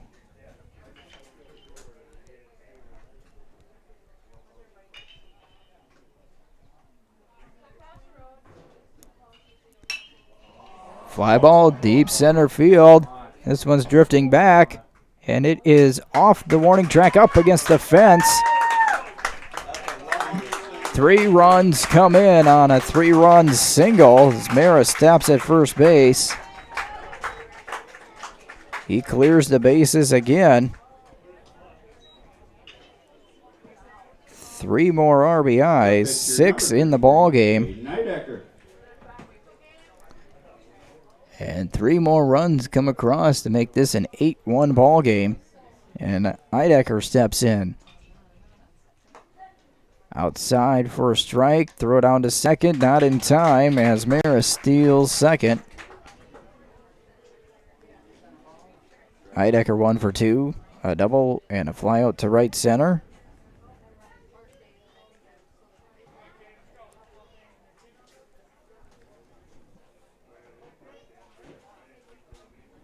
All the runs this inning unearned as Eidecker Swings and misses. Count now 0-2. As the error by the shortstop would have been the third out of the inning.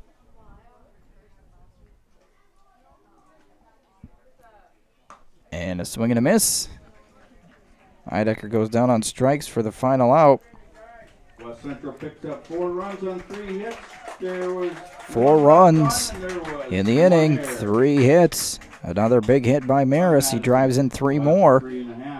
And it is now a 8-1 lead for West Central after a big 4-run inning, as we will head to the bottom half of the 4th.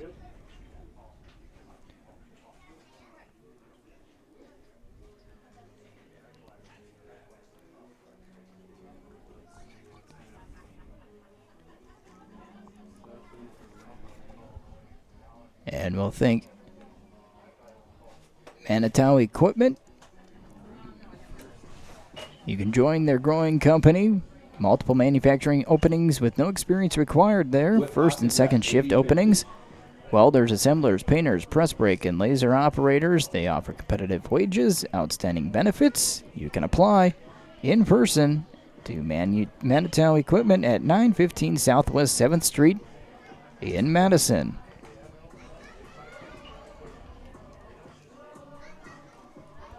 Bottom of the 4th.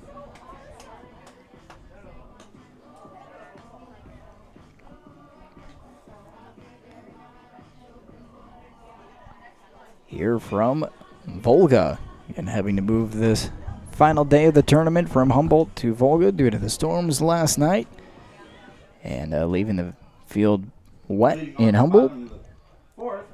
Will be third baseman number And 8. stepping in to start things off in the 4th will be third baseman number 8, Riker Hawkins. No official at bat, drew a walk. And the breaking ball. Slings in there for a strike, 0-1.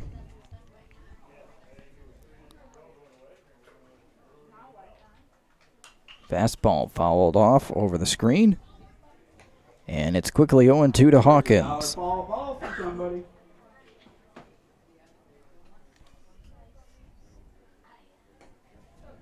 This one stays up.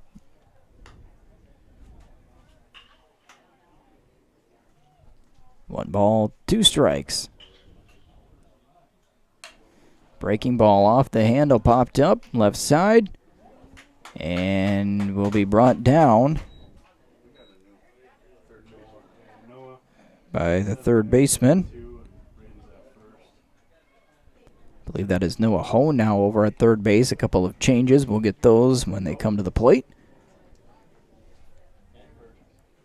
But a fly out to third base for the first out brings up right fielder number 12, Chris Dennis. That one goes to the backstop for a ball, 1-0. Dennis 0 for 1. Fly out to center and is only at bat.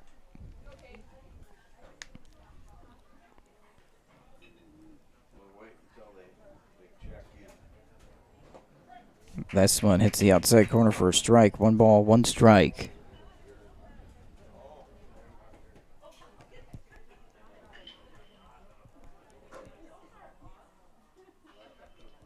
Swing and a miss, strike 2.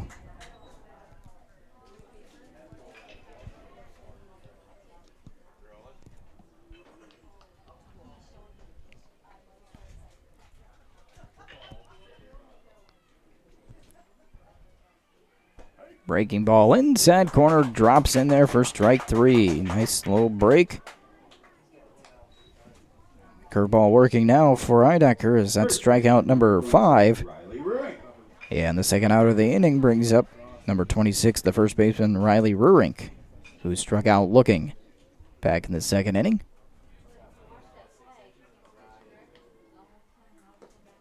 Breaking ball just missing down. 1 ball, no strikes.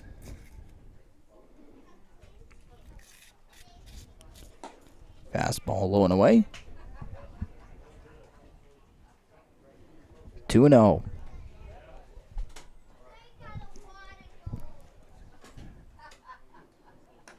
And now 3 balls, the count for Rurink.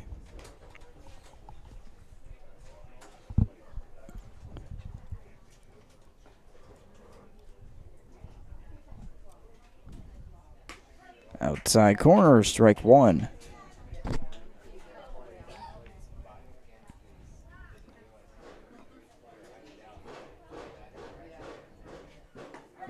Inside corner with the fastball, and that now runs the count full, 3-2.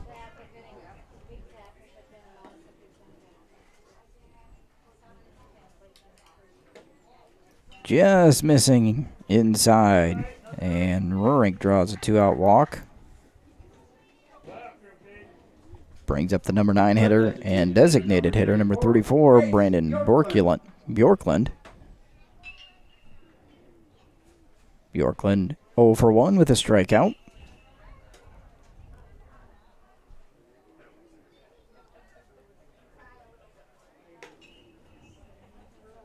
And outside, ball 1.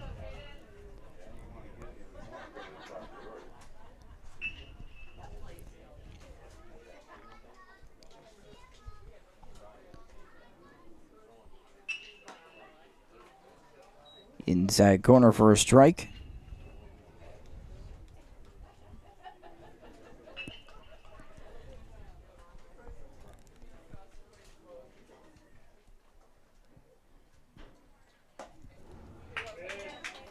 Strike 2.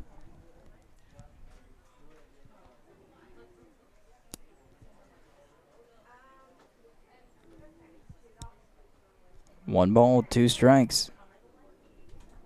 To Bjorklund, 2 out with Rurink on first for Madison.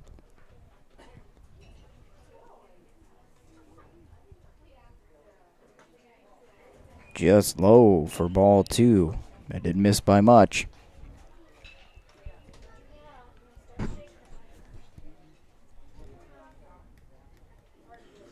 Two and two the count. That one stays in. And the count full. Back-to-back hitters. 3-2 the count to Bjorklund. 2 outs. Expect Rurink to take off on the pitch.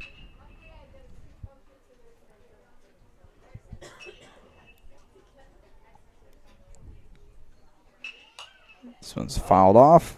Out of play. And we'll do it again at 3-2.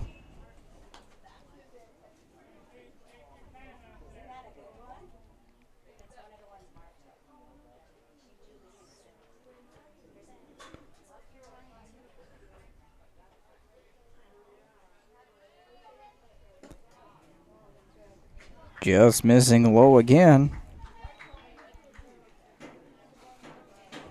Back-to-back walks with 2 outs, and now the top of the order for Madison here with the shortstop number 2, Ashton Nils. Nils is 0 for 2 with a couple of strikeouts. Zydecker starts off with an outside call for strike 1.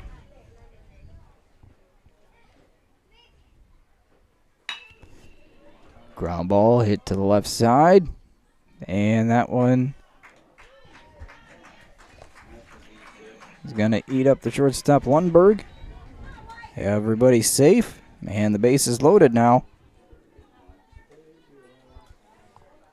First error committed by West Central. And now the catcher, Sam Olson, comes to the plate. Catcher Sam Olson. Olson 0 for 2. First pitch in there for a strike, 0-1.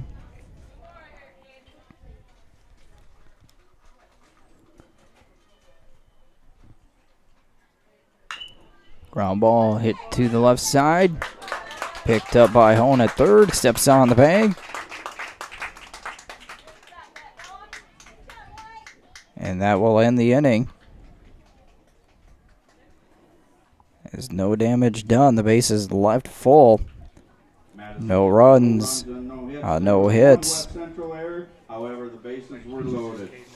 Just one error and 3 left on. So we've completed 4 here from Volga. It is still an 8-1 lead for West Central. The 6, 7, and 8, or excuse me, the 7, 8, and 9 batters.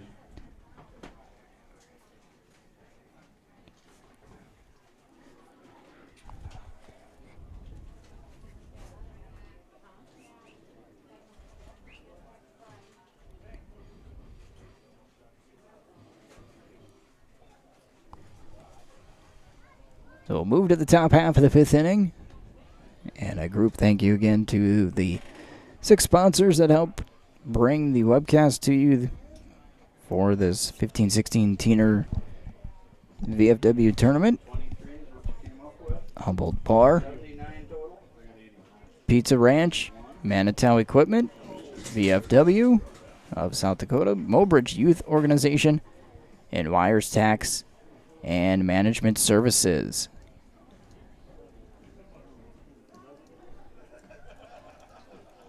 As we head to the top half of the 5th inning. Looks like we've got a new pitcher out there for Madison. No, Zach Whitlock still out there. He's got about 15 pitches to work with. 81 pitches.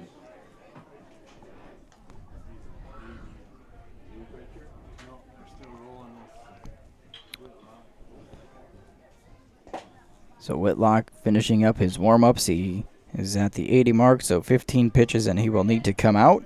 He's worked 4 innings. Has given up 8 runs, but only 3 earned on 6 hits. He has walked 6 and struck out 5. And Adam Parsons will come to plate. Actually, it's Braden Herr for 18.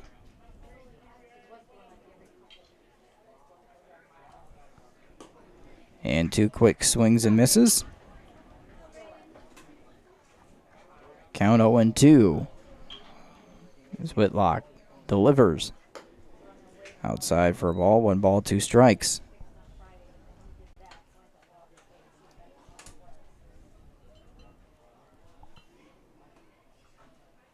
And a swing and a miss.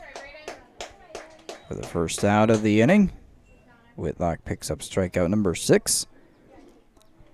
And now the right fielder number 2, Connor Swanson. Swanson 0 for 1. Walk with a run scored and a strikeout. Low and away for a ball. Who's got West Central's book? Okay, when you hit a second, 34 and 13, where are they on the lineup and how far down? 34 is number 3, 14 is number 4.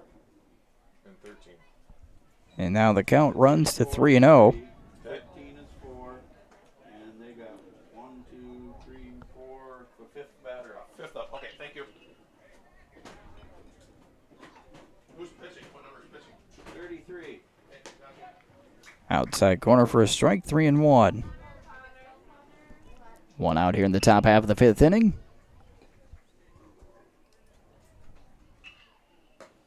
Missing outside, ball 4. Second walk drawn by Swanson. 7th walk of the ball game.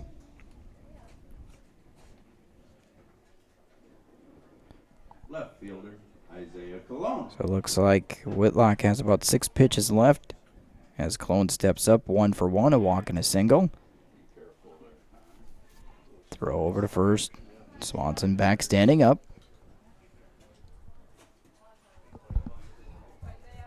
Whitlock delivers. That one's in the dirt and kicks away from the catcher. Swanson moves up on the wild pitch.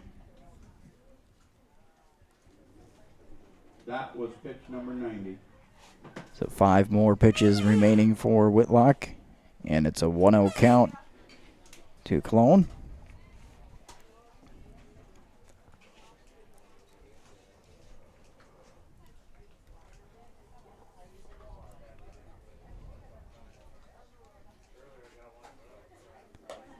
Up and away, ball 2.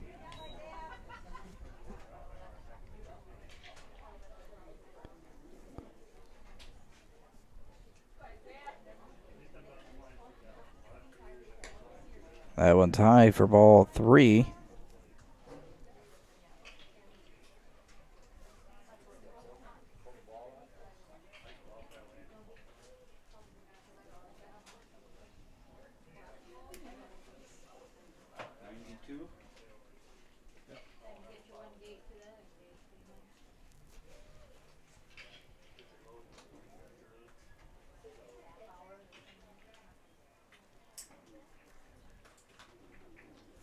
So Whitlock is going to come out after a 3-0 count to Isaiah Cologne.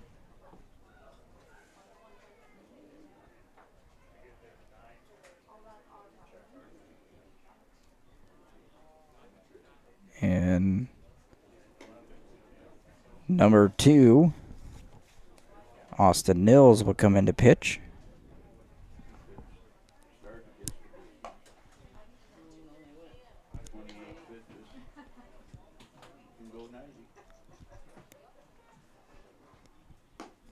The new pitcher is number 2, Ashton Nils. So Ashton Nils will come to the mound.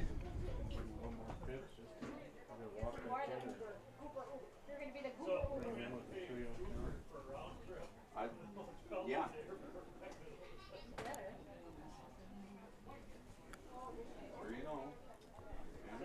So 3-0 count to Cologne as he steps back in.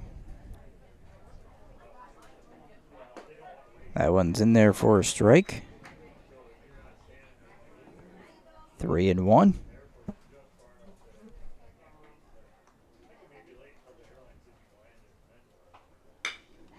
And that's a line drive out into left center, or to center field.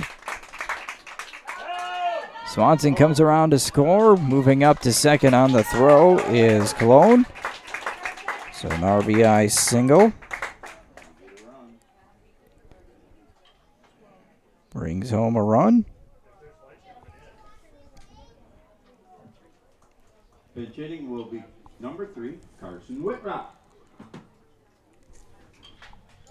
And now the top of the order comes up. Got a pinch hitter is number 3, Carson Whitrock.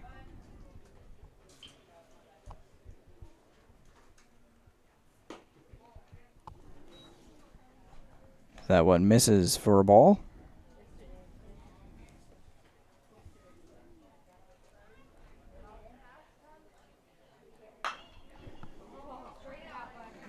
And foul down the left field side, out of play. 1-1.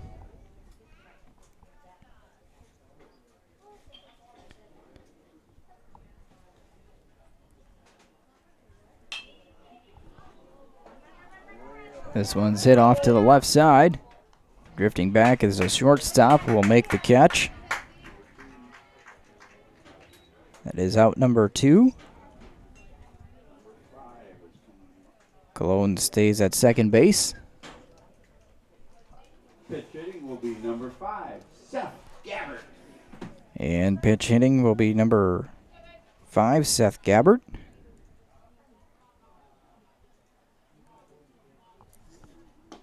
And that one's in there for a strike.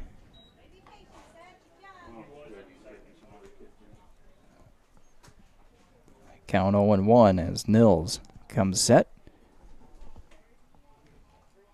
And a swing and a miss, strike 2.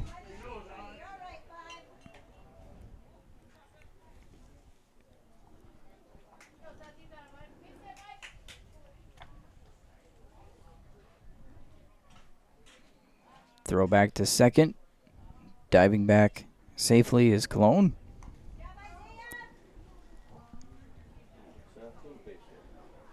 Oh, 0-2 the count to Gabbert. So it's popped straight up and right over the grandstand. Count still 0-2.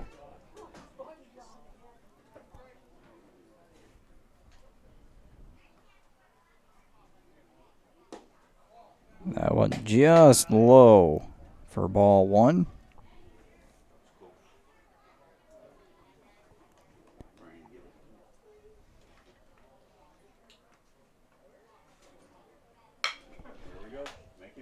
It off to the left side to the third baseman, across the diamond.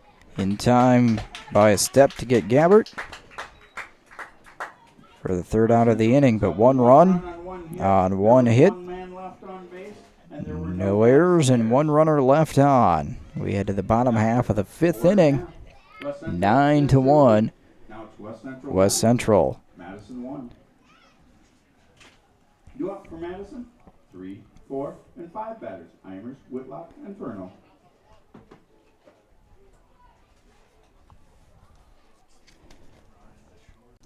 And we'll thank the Main Street Humboldt Bar, located at 108 South Main in Humboldt. You can bring your team, family, and kids to the family-friendly bar and grill. They are famous for their pizza. Call 363-3122 to have your pizza hot and ready when you get there. Takeout also available. See the full menu online at www.mainstreethumboldtbar.com. Again, located at 108 South Main in Humboldt.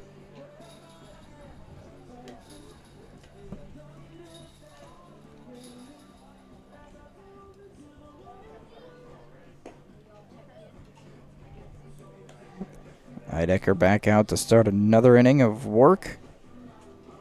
He's got 14 pitches to work with, if our count is right.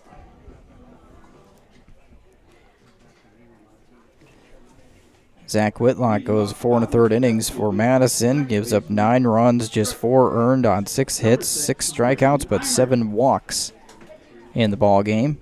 Nils goes 2 1/3 there to finish out the 5th. Gave up a hit. Now we go to the bottom half of the 5th inning, as again Heidecker looking to start and complete some of this inning. First pitch in there for a strike. 0-1 to Braden Eimers. Eimers, no official at bat, has been hit and walked. He has scored a run. Slow breaking ball stays up high, and the count 1 ball, 1 strike.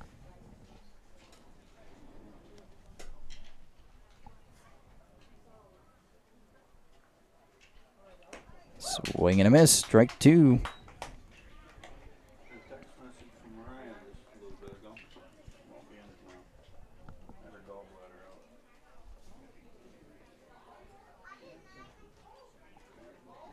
One ball, 2 strike.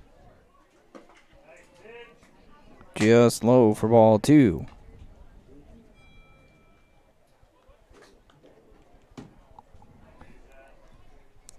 So Heidecker works out of the windup again, the 2-2. 86 right there. Line foul. Yep. You know what, Andy? Keep doing the same as everybody else.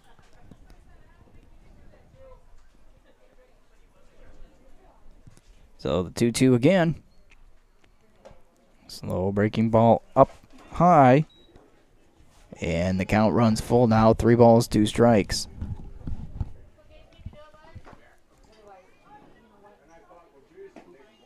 Fastball outside corner, called strike 3.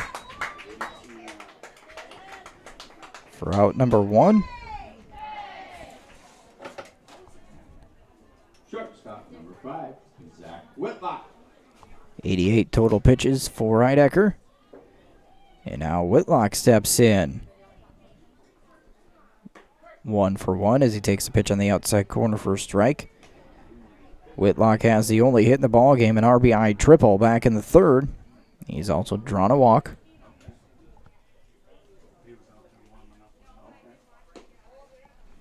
That one misses inside, 1-1. That was 90 pitches.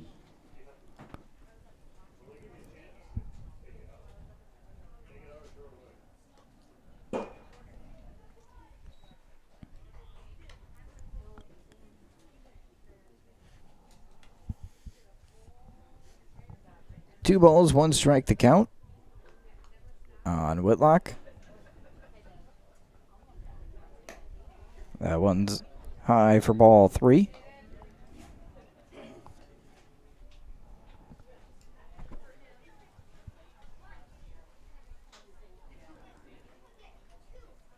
Low and away, ball 4.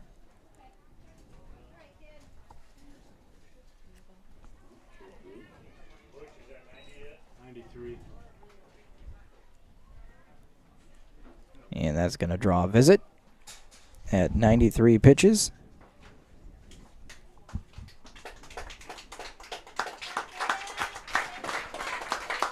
Heidecker goes 4 1/3 innings as well. Strikes out 6, walks 6, only gives up 1 hit. 1 hit batter. The new pitcher will be number 23, Lauren Jacobson. And now pitching. Be number 23, Lauren Jacobson.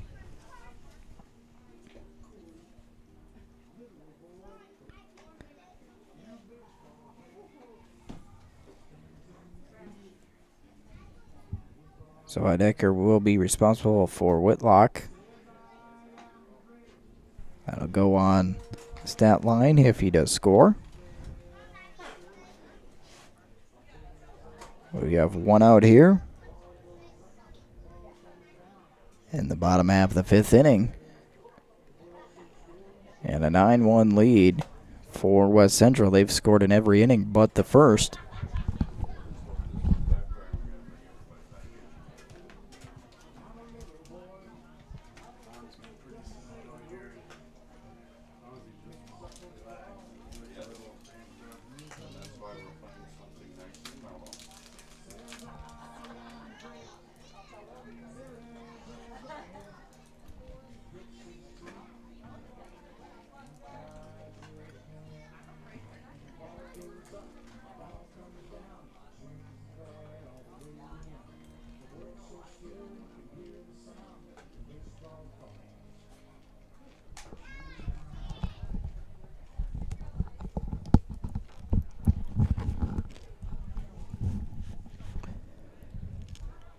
Warm-up pitches complete.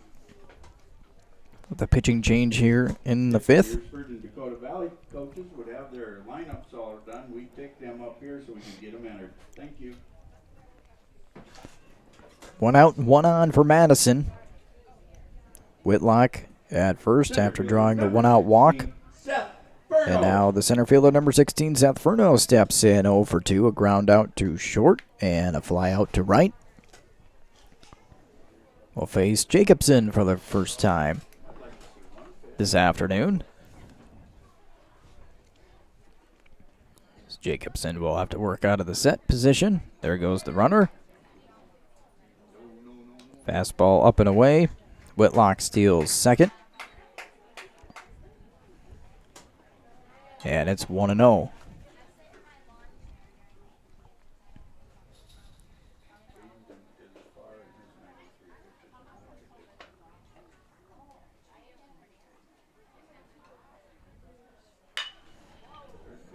Fly ball out towards right center field, and it's going to fall down. A nice diving attempt out in center. Comes up short. Here comes a play at the plate. No, sliding in safely. It will be Whitlock. It's a good diving attempt by Whitrock out in center. Whitlock comes around to score for Madison on an RBI double. Third baseman, number 8, Riker Hawkins. So that'll make the score 9-2, as that will go against Heidecker. And now Riker Hawkins comes to the plate, takes the first pitch low and away for a ball. 0 for 1, a walk, and a pop-up to third.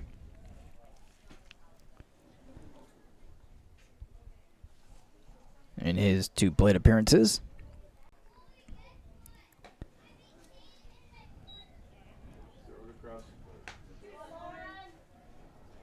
That one also sails outside.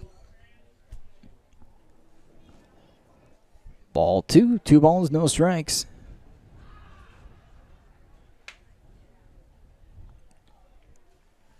Furno at second. A swing and a miss by Hawkins.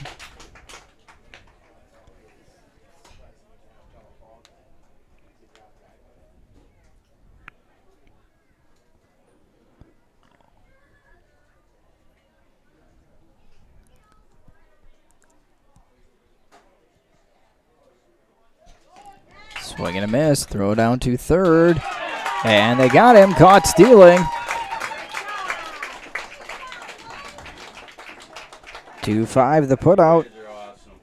There's our overall, and then I got a lineup. Very good. Second out of the inning You guys are awesome. on the attempted steal by Furno. Now Hawkins with a 2-2 count.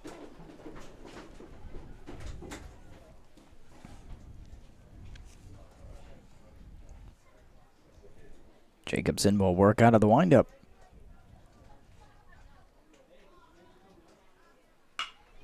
And a curveball poked into right field as Hawkins just sticks his bat out and he loops it out into right for a 2-out single.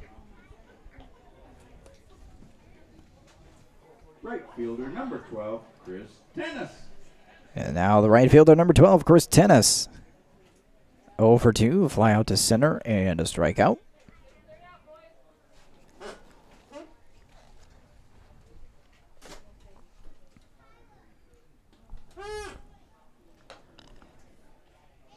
Pitch high for a ball, 1-0. It's not fair when you throw a good pitch and he just sticks the bat out and he just takes it.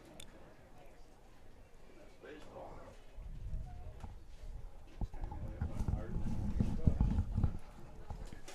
Jacobson will come set and delivers a strike.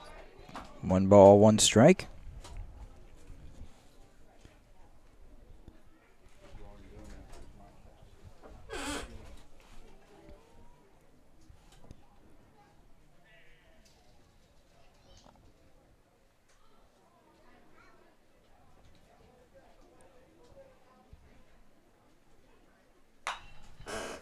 This one's driven down the left field line, but foul.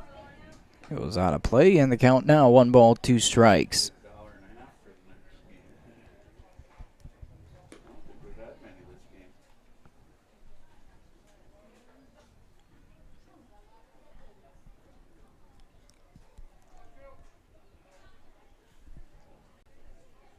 Hawkins at first. Tennis with a 1-2 count, 2 outs here for Madison.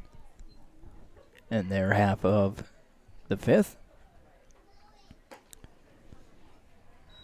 Breaking ball outside, 2-2.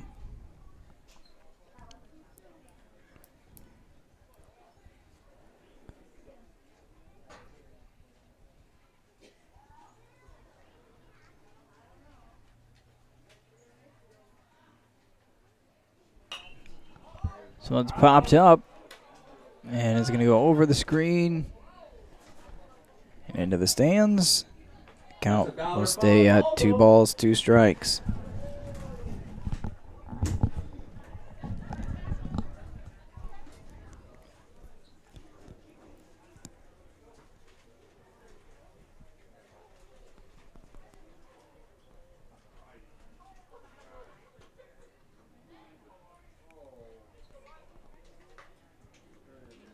Two and two, the count. And that one's fouled straight into the screen. So the battle continues between Jacobson and Tennis. Count stays at 2 balls, 2 strikes. Hawkins over at first base. 2 out for Madison.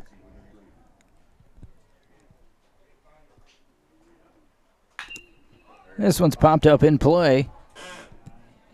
Shortstop drifts back, makes the catch, and that will end it.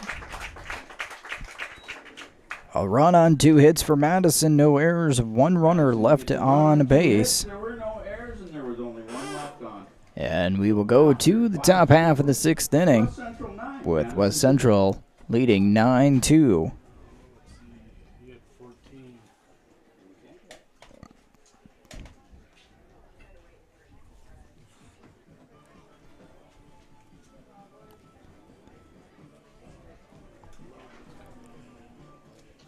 And we want to thank the Mobridge Youth Organization for being a sponsor on BigSueMedia.com to help make the webcast possible. Their mission is to provide and offer opportunities for area youth to grow in character and stay active. That is the Mobridge Youth Organization. As we move to the top of the 6th inning here in this 3rd place game in Volga.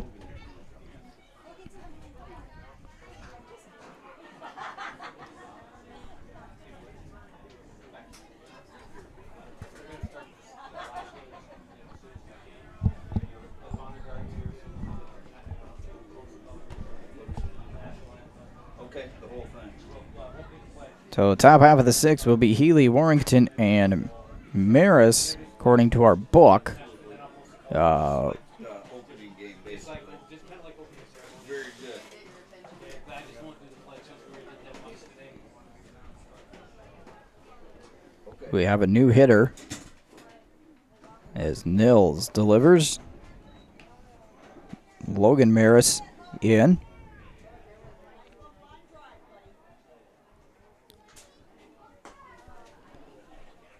And quickly 0-2 the count. Pinch hitter is number 17, Logan Maris. And a swing and a miss, strike 3. First out of the inning recorded. First strikeout for Nils. Declan MacArthur. And now another pinch hitter. Number 15, Declan MacArthur.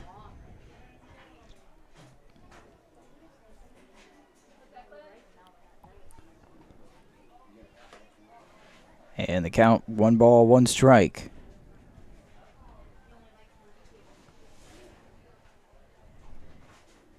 MacArthur batting for Warrington. Warrington went 1 for 1, 2 walks, a single, and 2 runs scored. Logan Maris hit for Ryan Healy, who was 1 for 2 with an RBI single, walk, and 2 runs scored.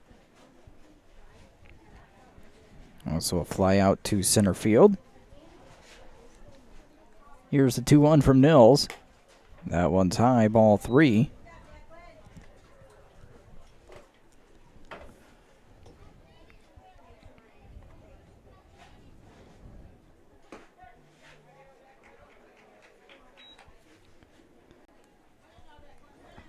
Full count now, 3 balls, 2 strikes. With 1 out, nobody on. And a line drive goes right up the middle into center field. MacArthur with a single.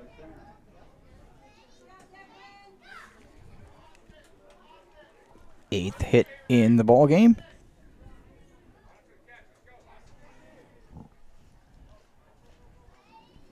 And a courtesy runner going to be brought in for MacArthur. Will be Austin Sieverding. And now stepping up for the first time will be number 48, Noah Hone, as he's batting for Cooper Maris. And that one goes behind Hone. Ball 1. Cooper Maris finished 2 for 3. A 3-run homer, a 3-run single, and a strikeout, 6 RBIs in the ball game for Cooper Maris.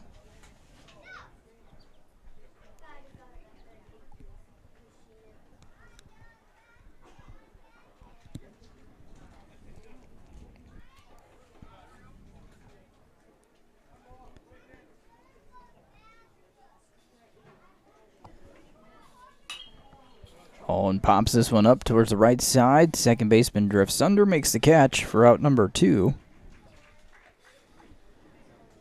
Sieverding back to first base. And now number 23, Lauren Jacobson will bat. Number 23, the pitcher, Lauren Jacobson. Heidecker finished 1 for 3. And now a pickoff of Sieverding at first base will end the inning. So Jacobson didn't even get to step in the box here in the 6th. So that'll end the inning for West Central. No runs on a hit, no errors, nobody left.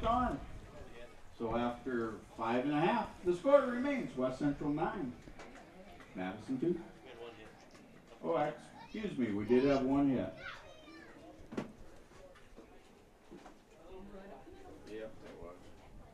So after the pickoff, we will move to the bottom half of the 6th inning. And we'll thank the Pizza Ranch out of Hartford, another great sponsor here of our webcast. They like to wish good luck to all the teams here at the State A South Dakota VFW tournament. Girls Young VFW Post 114. That's who the give the Pizza Ranch a call at 528-3663 or visit them at 120 West Highway 38 in Hartford. Any water or anything up here? Or hopefully between innings we're going to go and get okay. Already. Bottom of the 6th inning. And it looks like to be the 8, 9, and 1 hitters coming up for Madison. And Jacobson back out there to begin another inning of work.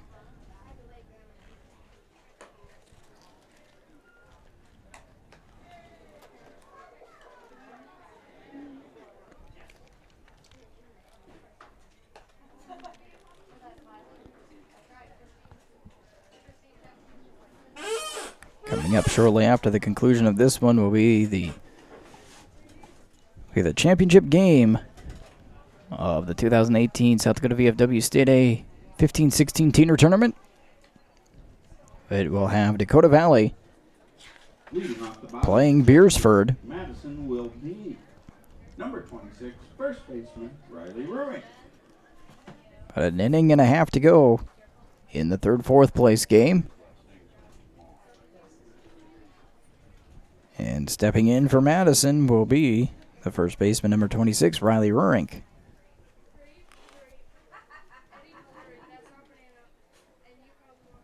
It's the first pitch high from Jacobson for a ball.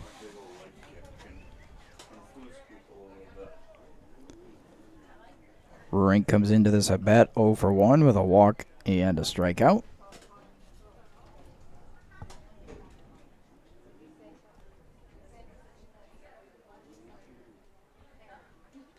This one's low and away.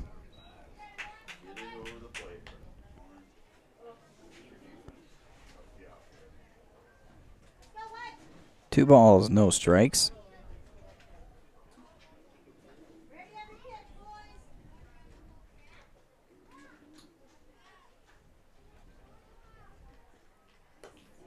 Up and in, ball 3.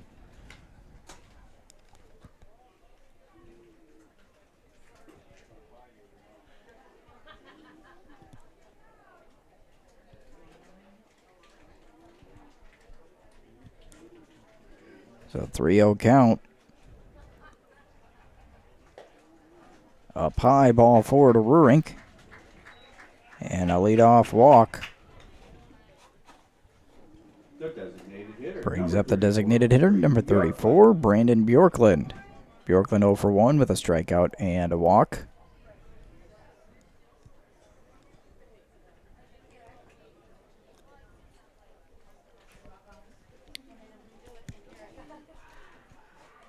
And that'll hit him on the elbow. And now the first 2 batters reach here in the bottom of the 6th inning. Brings up top of the lineup the pitcher, number 2. And top of the order, the pitcher, number 2, Ashton Nils. 0 for 3, a couple strikeouts, and reached on an error.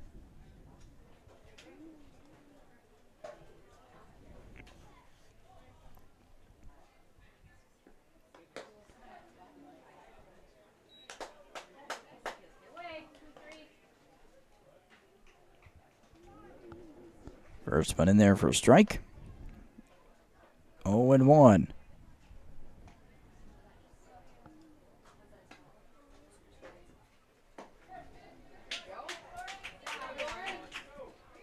Now 0-2 to Nils.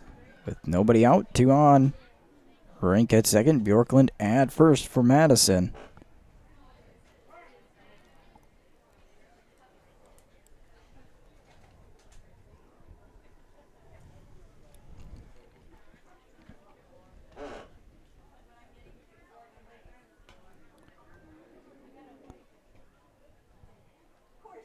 The 0-2 from Jacobson.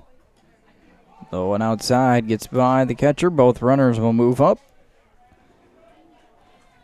Wild pitch going to be charged. Now 2 runners in scoring position here for Madison.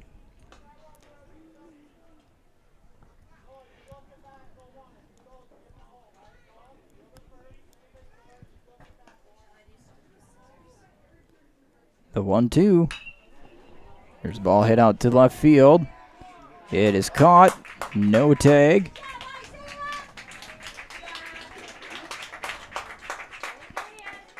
A fly to left field for out number 1.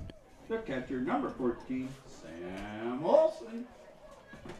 Brings up the catcher. Number 14, Sam Olson, who is 0 for 3. Pop up to second, ground out to second, and it reached down a fielder's choice. Inside corner for a strike, 0-1.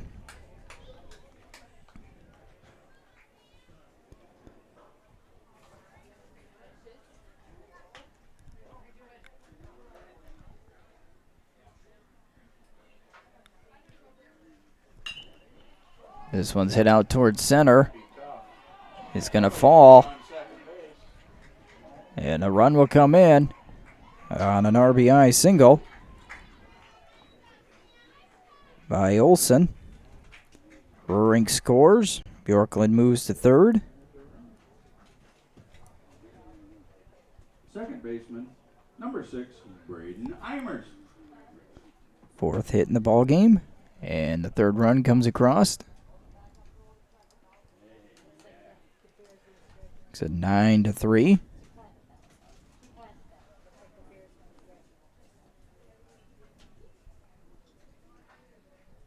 And now Braden Eimers.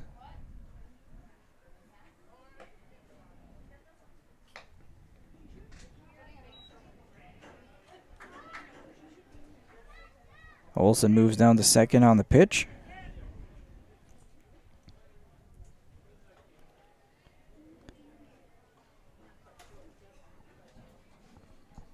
One ball, no strike, as Dan Bounds will come in and run for Olson. Will be Dan Bounds, number 20. So now 1 ball, no strikes, 1 out.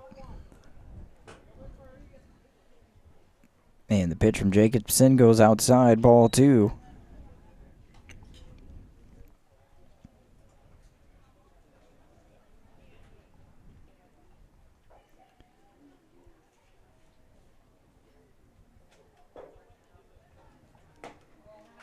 That one missing as well.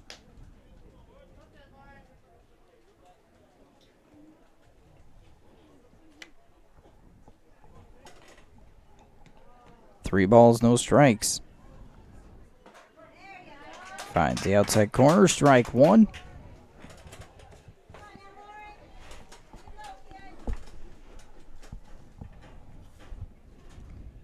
Nine three, bottom 6, with 1 out.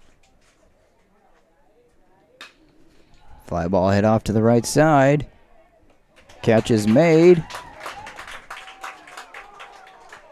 Comes a throw to the plate. Not in time. Everybody tags up on the sacrifice fly. Bjorklund will score. Eimers will get an RBI.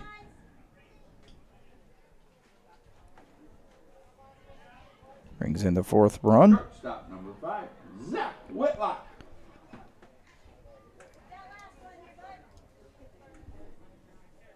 And now Zach Whitlock will step to the plate with a runner on 3rd and 2 out. Side with the ball.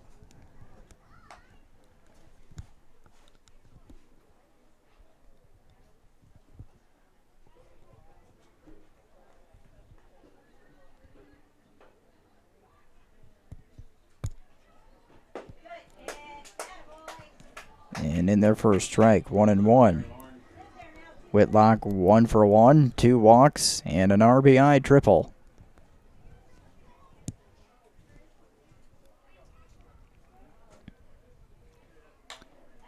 That one's fouled into the net.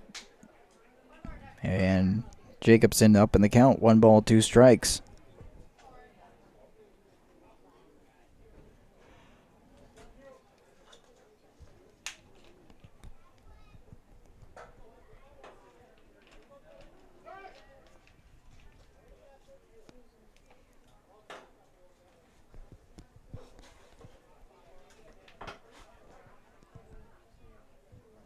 So we'll go again with the 1-2.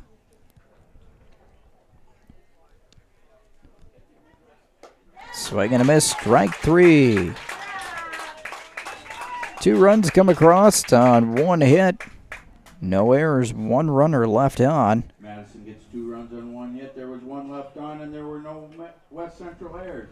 So after 6 complete in the book, the score. We head to the 7th. It is 9-4. West Central on top.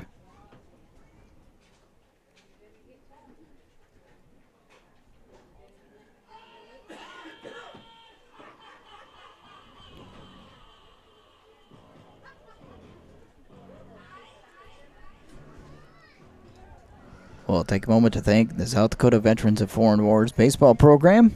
They've given boys and girls ages 13 to 16 a chance to play baseball since 1959. They host regional and state tournaments from mid-July through early August every year. And this summer, 147 teams with over 2,100 players participated in the program statewide. Mission of the VFW Youth Baseball is to create fellowship, leadership, and teamwork among the youth of South Dakota. South Dakota VFW is proud to be one of 3 states to conduct VFW baseball and have an opportunity to bring such program to the youth of our state. That's the South Dakota Veterans of Foreign Wars. Top of the 7th. Ready for action here from Volga in this 3rd, 4th place game.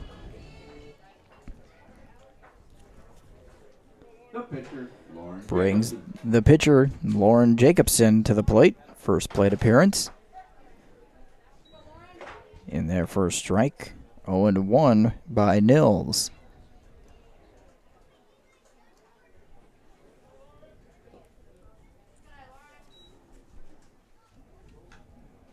Next pitch misses, so it's 1-1.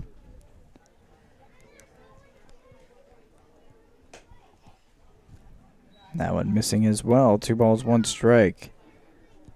I believe we have Her and Swanson scheduled to hit in the 7th for West Central. As now the count runs to 3 balls and 1 strike.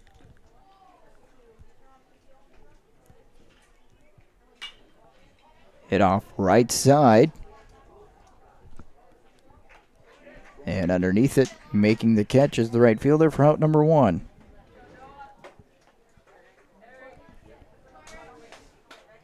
Pitch hitting will be number 12, Eric Bowden.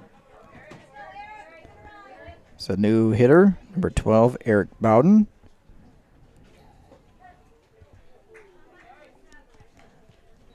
Takes the first pitch strike.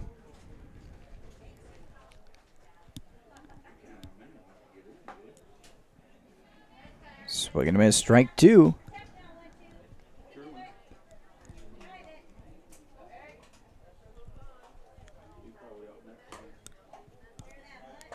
That one misses for a ball.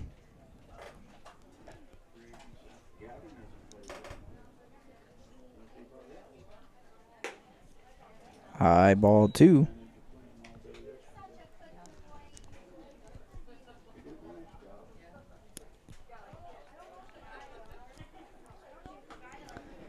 And a swing and a miss by Bowden Number for the 2nd 99, out. Truman Dick. Brings up pinch hitter number 99, Truman Dick.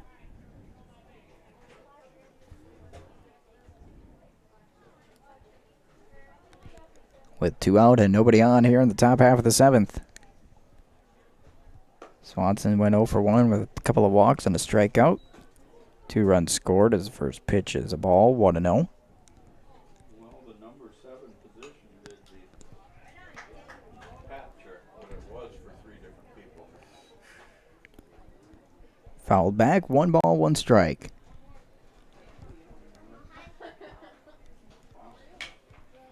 Popped up in the infield. Second baseman calls it, makes a catch, and that will end the top half of the 7th inning. 3 up, 3 down. No runs, no hits, no errors, nobody left. Of the whole Bottom game. half of the 7th is coming up here in just a moment. 6.5. The score remains West Central 9, Madison 4.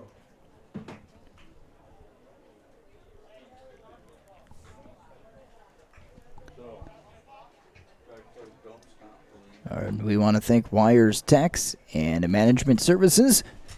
Laverne Wire, the enrolled agent. Heather Olson, the certified public accountant. If you need their services, give them a call at 256-6907. They are located at 124 East Center Street in Madison. And we'll also thank Manitou Equipment, that you can join their growing company. Multiple manufacturing openings with no experience required, first and second shift openings. Welders, assemblers, painters, press brake, and laser operators.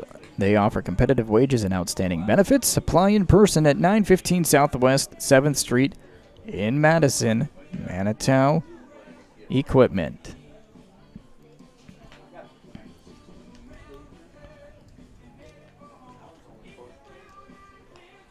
We will go to the bottom of the 7th. Last chance for Madison Gold here, trailing 9-4 against West Central. Number 16, center fielder, Seth Furno.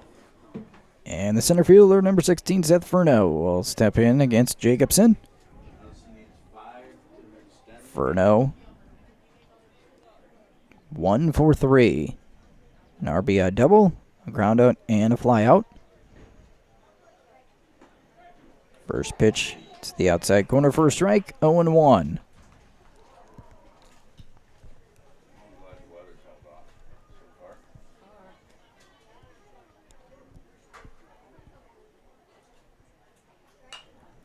Popped over the grandstand. Count 0-2.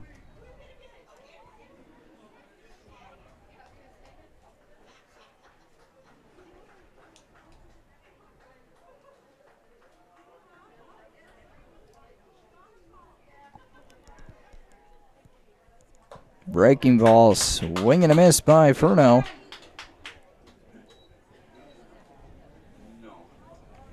Don't think he meant to swing. Couldn't quite hold up. And that'll be the first out.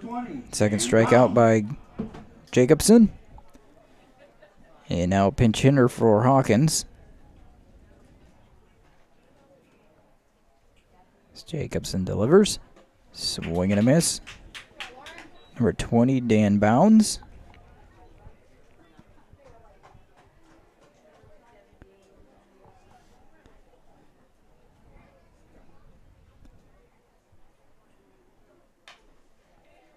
This one's fouled back.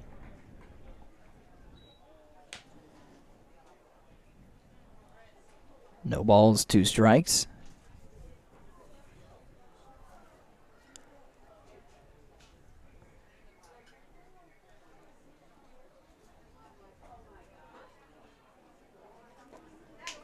And a swing and a miss, strike 3.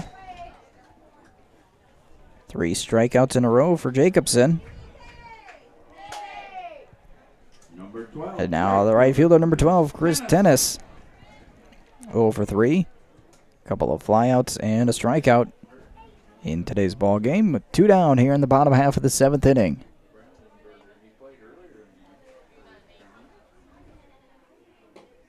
Missing, low and away for a ball, 1-0.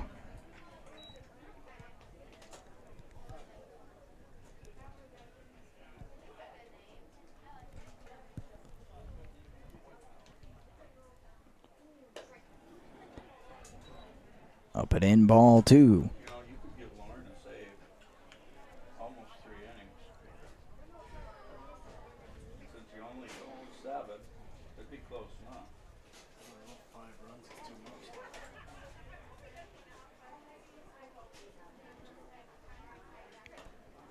Outside, ball 3.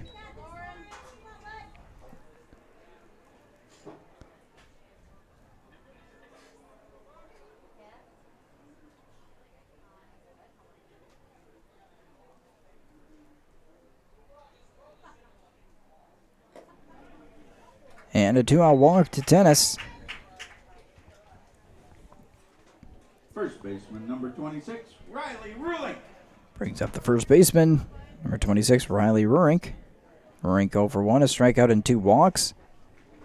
Has a run scored.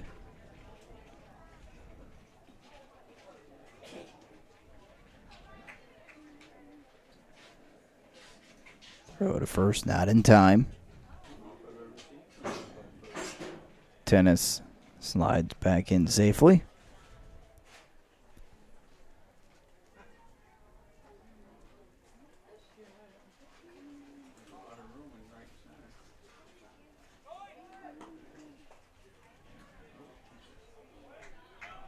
Pitch low and away, throw down to second, sails into center field. And that'll allow Tennis to gain third. So a stolen base and an error.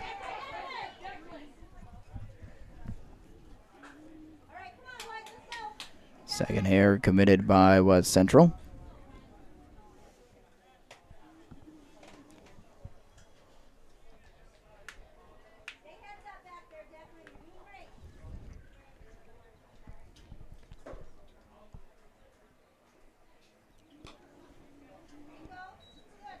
That went up and away, ball 2. So after 6 straight strikes and back-to-back strikeouts to start the 7th, 6 straight pitches out of the zone. And that one is in there for a strike. 2 balls and 1 strike. With 2 out and Tennis on third.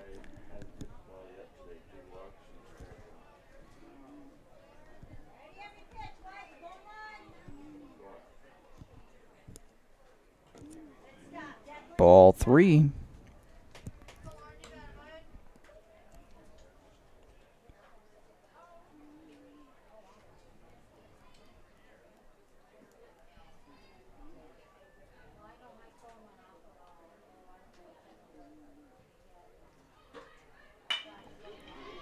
Ground ball gets out into right center field as it skips by the second baseman. A run comes in. An RBI single.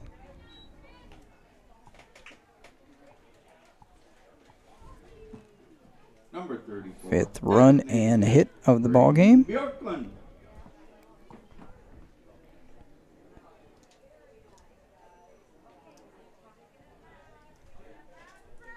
Makes it a 9-5 ball game. And Brandon Bjorklund takes the first pitch high for a ball. He's also 0 for 1, a strikeout, a walk, and hit by pitch as a run scored.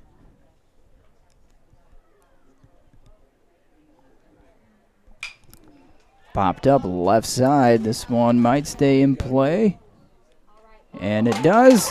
Catch is made over on by the third baseman right in front of the Madison dugout. So a foul fly out to third to end the ball game. 1 run scored. Final score is West Central 9. And that will end this one 9-5. A very well played game for a 3rd and 4th place game. As soon as we're done shaking hands, we will have presentation of medals. We'll do that. We can close down the books here and we'll get everything recapped. Championship game pitting Beresford versus Dakota Valley. So this one will wrap up. West Central will take 3rd place with a 9-5 victory. 9 runs on 8 hits, 2 errors for West Central. 5 runs, 5 hits, 2 errors for Madison. Zach Whitlock for West Central. Whitlock for Madison goes 4 1/3, gives up 9 runs, just 4 earned on 6 hits, walked 7, struck out 6. Ashton Nils pitched 2 2/3 of innings of relief, 2 hits, 2 strikeouts. Cade Nidecker for West Central, 4 1/3, gives up 2 runs, both earned on 1 hit. Hit 1 batter, walked 6, and struck out 6. Jacobson pitches the final 2 2/3 innings. Gives up 3 runs, all earned on 4 hits. Walked 2, hit 1 batter, and struck out 3. So West Central finishes 3rd place here at the State A tournament. The championship game will be coming up. It is Dakota Valley and Beresford. In about 20-30 minutes or so, we will turn the mic off a little bit. You can watch the things that are happening on the field. We'll get back on the microphone and get the championship game started just as soon as the field prep and awards and everything all taken care of here in Volga. One more game to go here at the 15-16 South Dakota VFW State A tournament. Nathan Meyer. Dakota Valley, Beresford next here on BigSiouxMedia.com. Brandon Bjorklund.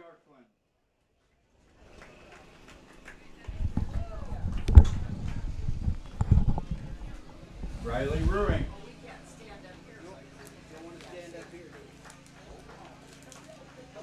Chris Tennis.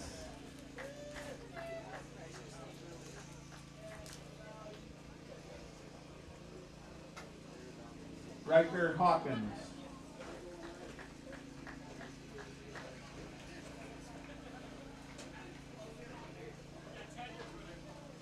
Seth Furnall.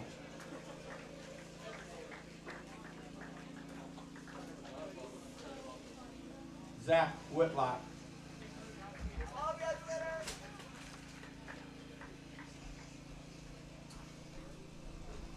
Braden Eimers.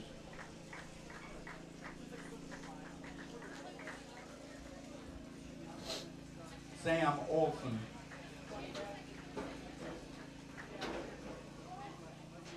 Ashton Mills. Coaches. Sean Nils. And Bill Furnall. Congratulations, Madison, on a fine season.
And now the presentation of medals and trophies to the third place West Central Trojans.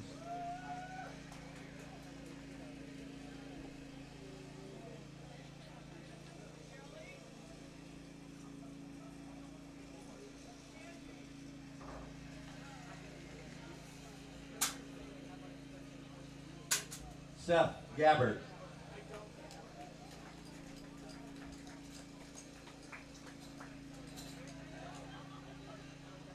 Braden Herr.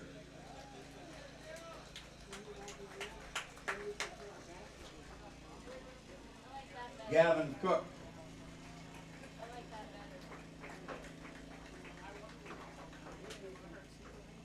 Logan Maris.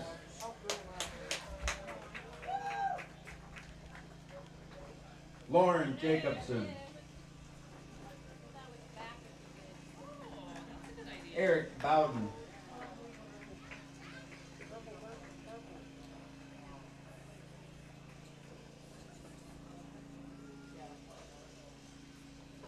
Declan MacArthur. Austin Sieverding.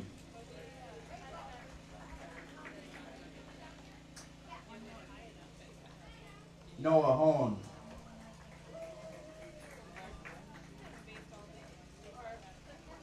Truman Dick.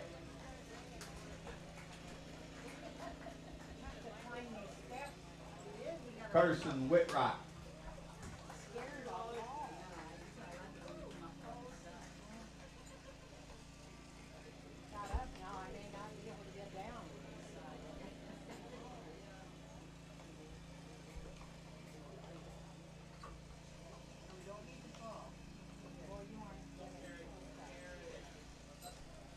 Isaiah Colon.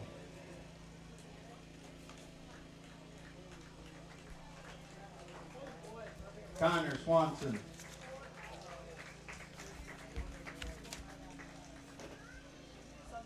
Adam Parsons.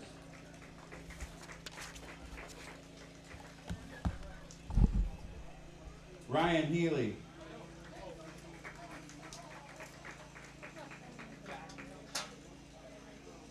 Landry Knight.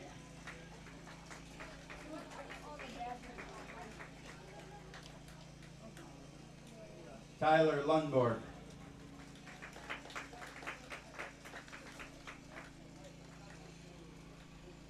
Caden Eidecker. Cooper Maris.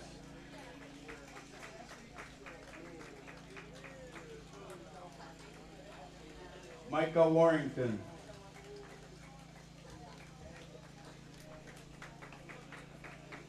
And to accept the trophy for third place, coaches Mike Eidecker, Corey Knight, and John Maris.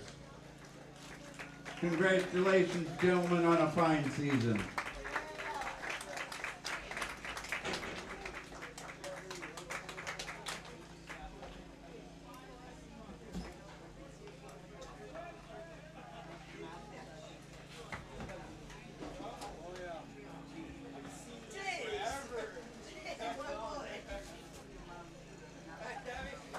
This lineup is incomplete. What do you got? Oh, for subs? Well, they've got a DH, but no right fielder.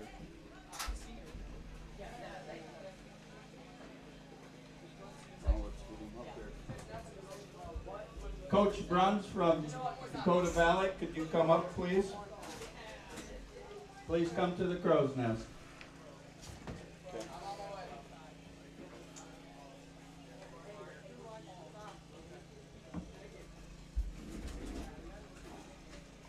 I'm glad you.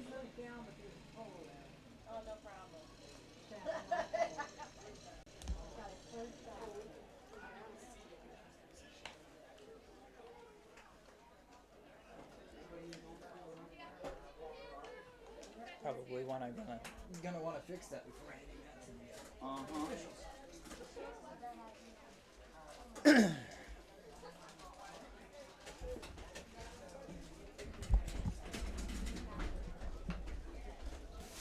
Yeah. You have a DH listed, but no right fielder. Oh shoot.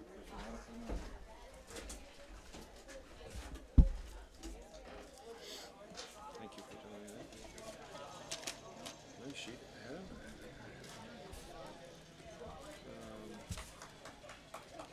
You have that number of Avery Frederickson.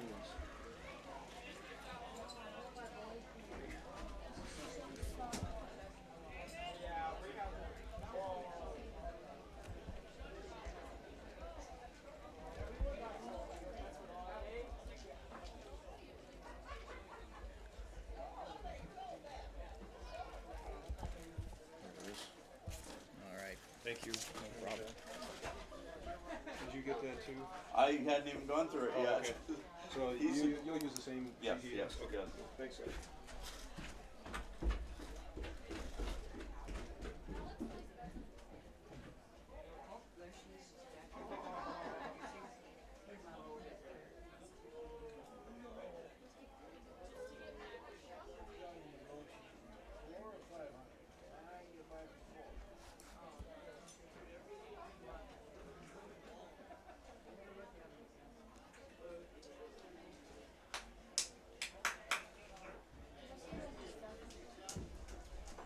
That'll be that sheet, the little sheet, there it is.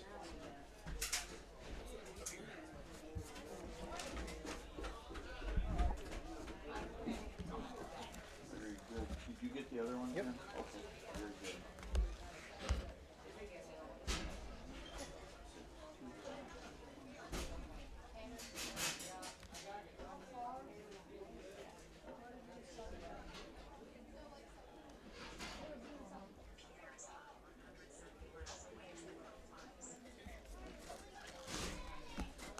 All right. Beresford is the home team. Yes, they are.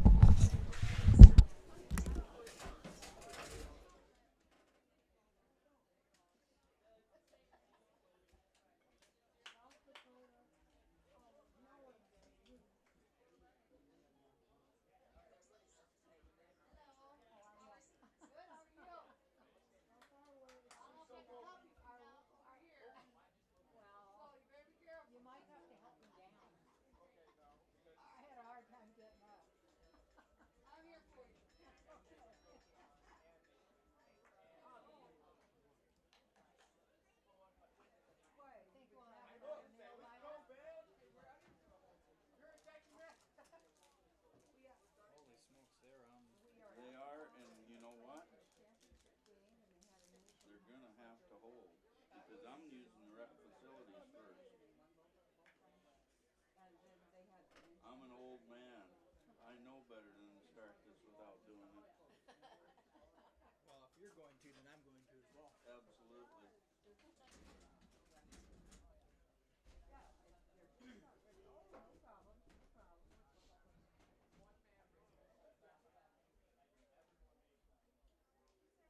the, on, you're on 26th Street and you come past the band shell?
everybody to the 16U VFW State Championship game. Today's game will pit Dakota Valley, who will be the guest on the scoreboard, versus Beresford, who will be the home team on the scoreboard. We will have the lineups first, introduction of players. Please come on to your respective base path as I call your name. First for the guest, Dakota Valley. And we're back here on BigZooMedia.com. Matt Larson with you. Championship game of the 2018 South Dakota VFW 15-16 Teener Tournament Class A. And now for the starters. Here from Volga. West Central took third. That one over Madison Gold 9-5. Volga defeated Madison White to take, or Madison White defeated Volga, excuse me. Madison White finishing fifth with a 12-7 win over Volga. So here we got Dakota Valley and Beresford. And we will start with Dakota Valley, the visitors on the scoreboard. Their starting lineup, left fielder, number 6, leading off, Josh Barber. Batting second, the shortstop, number 2, Paul Bruns. The third baseman, number 5, Chase Montaigne, batting third. First base, number 23, Hunter Beving will bat fourth. Designated hitter, number 1, Keaton Hensley will bat fifth. The catcher, number 10, Sam Otten, bats sixth. Center fielder, Eric Johnson, wearing number 27, will bat seventh. The eighth batter, number 14, the second baseman, Kobe June. Pitching will be number 16 and batting ninth, Drew Addison. And playing left field, number 20, Avery Fredrickson. For Beresford, leadoff hitter, the catcher, number 7, Marcus Vandrail, batting second. Then the right fielder, number 24, Hunter Ellis. Left fielder, number 10, Alex Dockin will bat third. Batting cleanup, the shortstop, number 5, Jake Bickett. Batting fifth, the first baseman, number 16, Bo Van Gelder. Pitching and batting sixth, number 14, Brad Christensen. The center fielder, number 21, Peyton Bora, he'll bat seventh. Batting eighth, the second baseman, number 27, Isaiah Richards. And rounding out the Beresford lineup, the third baseman, number 8, Connor Thaler. Those are the starting lineups for Dakota Valley and Beresford.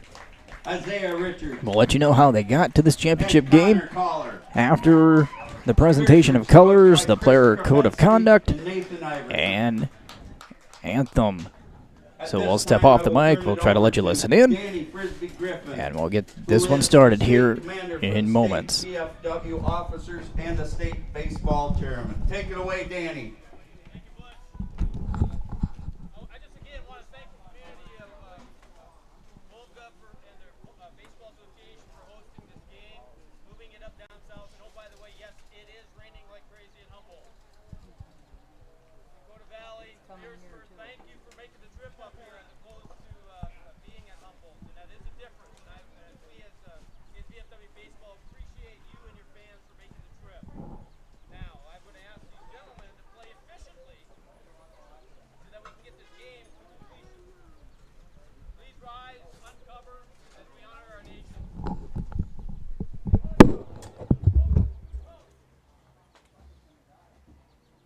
The color guard is brought to you by Post 114 of Volga.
National anthem complete. Colors retired, player code of conduct recited, and we are about ready to get this one underway. The championship game of the 2018 South Dakota VFW 15-16-year-old teener tournament for Class A from Volga. And the visiting team, Dakota Valley, got here with a 9-1 victory over Mobridge in game number 1 on Friday. And then yesterday, they defeated West Central 8-5 in the final game of the day. And Beresford, the home team, opened up the tournament on Friday, also with a 9-1 win over Volga. And they have done a marvelous job. Thank you, guys. And then picked up an 11-0 win over Madison Gold yesterday evening in our first webcast of this tournament. And that's where we are here, Beresford and Dakota Valley. Then I may need to get Ryan up here, 'cause I'm not familiar with it. Okay.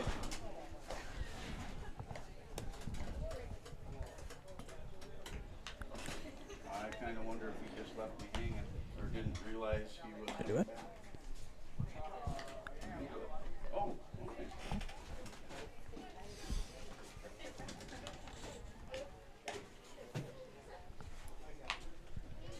You guys good there? If he wants to do it, go for it. Okay.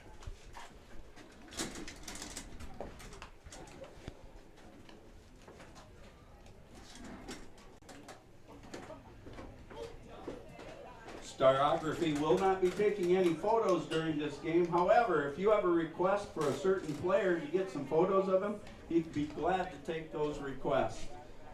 He will be over at his trailer, however, taking orders, and he'll gladly get those orders filled also. They've been around all weekend and they've taken some mighty fine photos, so don't hesitate to stop by and take a peek.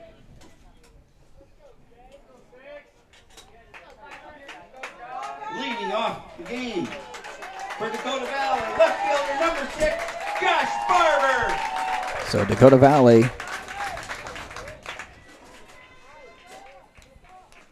will lead things off, facing Brad Christensen. And the first pitch in there for a strike to Josh Barber.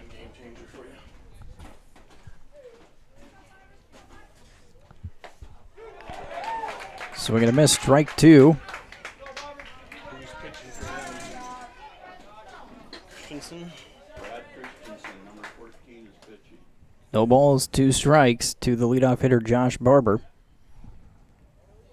got a foul and a called strike. And our first batter is who? Josh Barber. He's the left fielder, number 6. Thank you.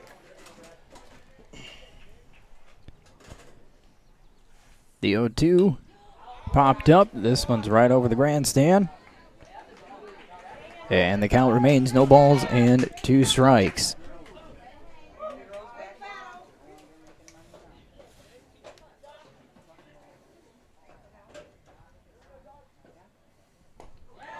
And a swing and a miss. Out number 1. Shortstop number 2. Barber down on strikes. That'll bring up the shortstop number 2, Paul Bruns.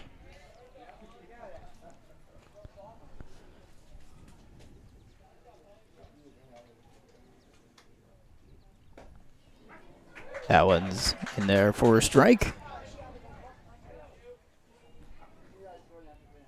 Nothing but strikes so far for Christensen. And just as I say that one sails up and in for ball 1. 1 ball, 1 strike.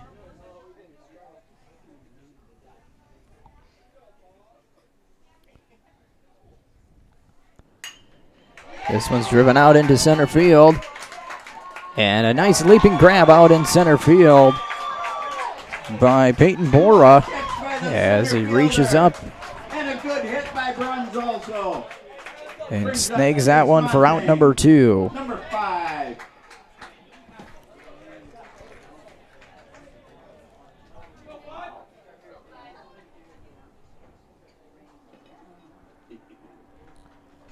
And now stepping in, the third baseman, number 5, Chase Montaigne. That one misses 1-0.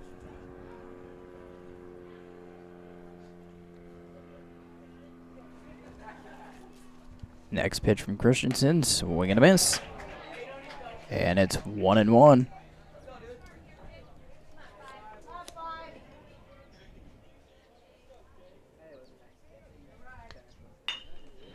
Line drive hit out into center field. That one's going to fall in for a 2-out single.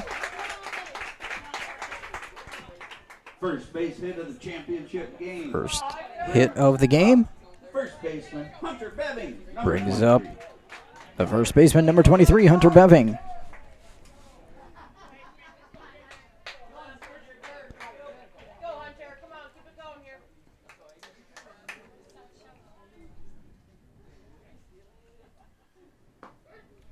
That went on the outside corner for a strike. 0-1.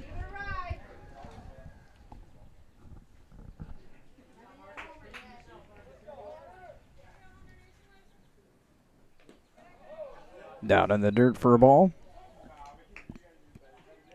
1 ball, 1 strike.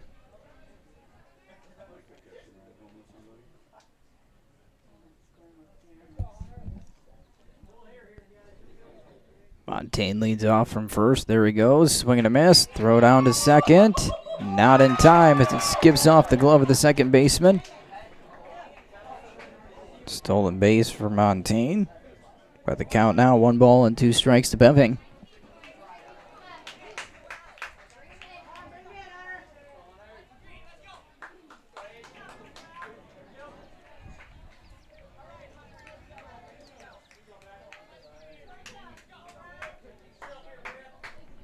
As Christensen looks in, comes set, and now the 1-2. Foul tip, hung on and caught. Strike 3, 2 strikeouts in the inning. No runs on a hit. Dakota Valley gets no runs. No errors, they leave 1. Left on, and there were no Beresford errors. So after a half inning of play, Dakota Valley 0. Beresford coming up to bat. So Beresford will be coming up here in the bottom half of the first inning. And we want to thank the Humboldt Bar, located on 108 South Main. You can bring your team, family, and kids to the family-friendly bar and grill. They are famous for their pizza. Call 363-3122 to have your pizza hot and ready when you get there. Takeout also available. And also be sure to check out their full menu online at www.mainstreethumboldtbar.com. Again, that's 363-3122, located 108 South Main in Humboldt.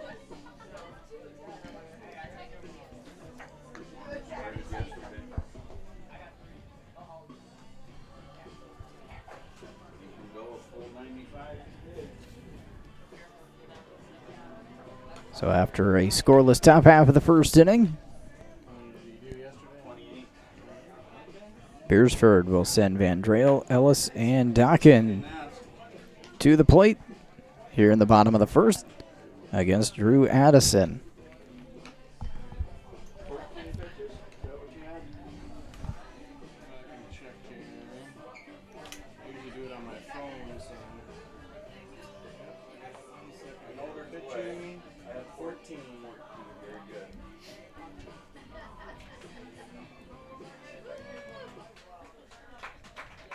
Leading off for Beresford, number 7, catcher Marcus Van Driel. So ready to go. Marcus Van Driel will step in, the catcher wearing number 7. The lefty hitter will face the righty Addison. And on the outside corner for a strike. 0-1.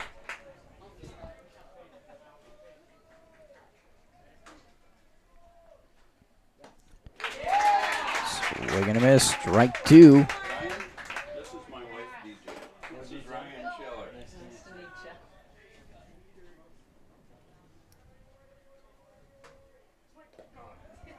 That one low and in the dirt. Ball 1. So it is raining.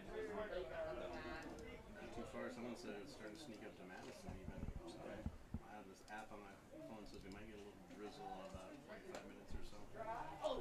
That one stays high. Ball 2. Let's hope it's 2 balls and 2 strikes. And that one inside corner called strike 3. Vendrell goes down. Number 24, Hunter Ellis. And the right fielder, number 24, Hunter Ellis, will come to the plate. These two teams, no strangers to one another. Played in the Region 2 championship. As the first pitch to Ellis swung on and missed. Dakota Valley won the Region 2 championship. Beresford finished as the runner-up.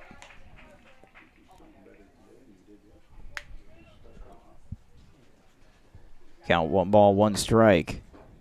And a swing and a miss, strike 2.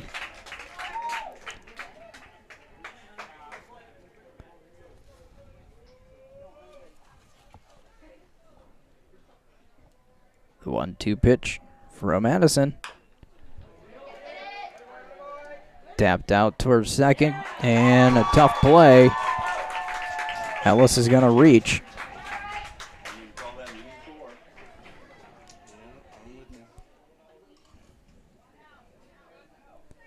Officials indicate an error. Number 10, Alex. So Ellis will reach on the air by the second baseman, and now left fielder number 10, Alex Dockin, will step in. And he drives one out into left field and over the head of the left fielder, Barber. It's going to be a double. As stopping on third base is Ellis. Dockin with a rocket of a line drive over the left fielder Barber's head.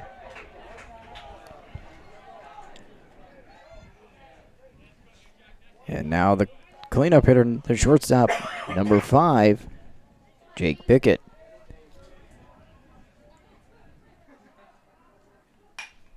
Pickett shoots this one over to the right side. That one's going to fall in for a hit. 1 run comes in. Here comes the second runner. Slide around the plate. He's safe as the catcher bobbled the ball. So a 2-run single. Pickett moves to second on the throw. Aggressive base running by Beresford. And they get 2 runs. That will bring up first baseman number 16, Bo Van Gelder.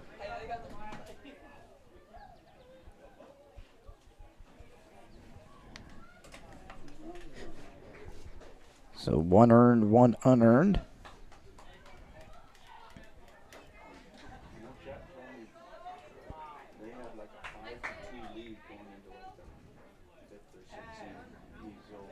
And now the first baseman, number 16, Bo Van Gelder, will come to the plate. Madison delivers low for a ball, 1-0.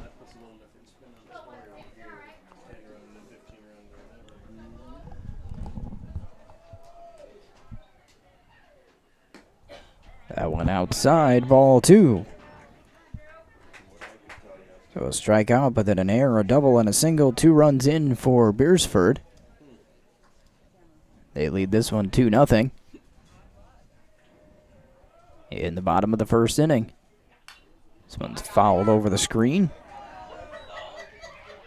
There's been just a little bit of change in pace. Them foul balls are now worth $1.50.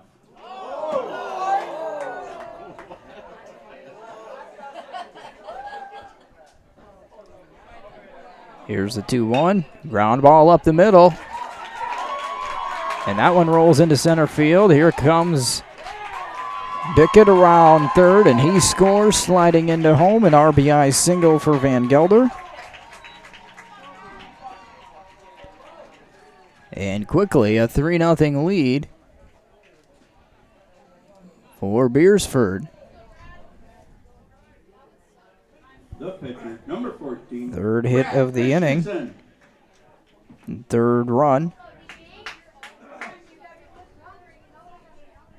And now the pitcher, number 14, Brad Christensen. Delivers low. Madison falls behind 1-0.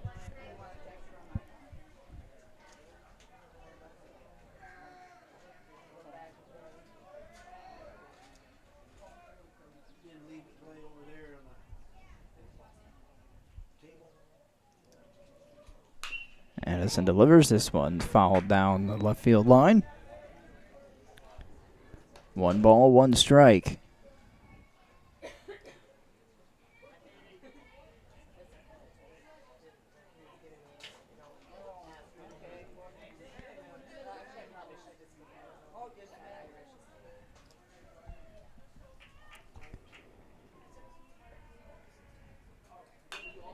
Popped up and over the screen, out of play. And the count now, 1 ball, 2 strikes.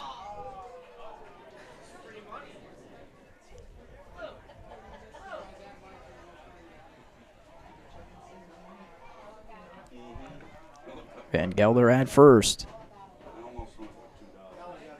The 1-2. You got somebody to pitch count for you? You got a pitch count guy? Yeah, we got it. Count 2 balls, 2 strikes. I just thought I'd make sure you had help. Yep, we're okay. We're okay. Ryan said he'd help us out. I don't know whose iPad that is.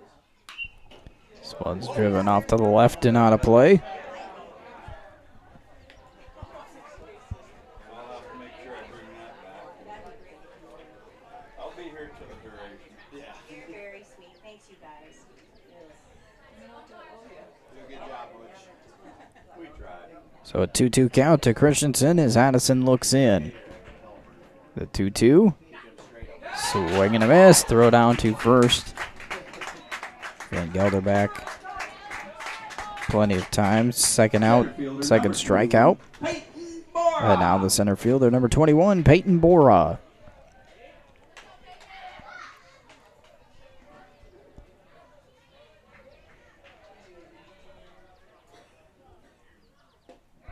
So swing and a miss for strike 1.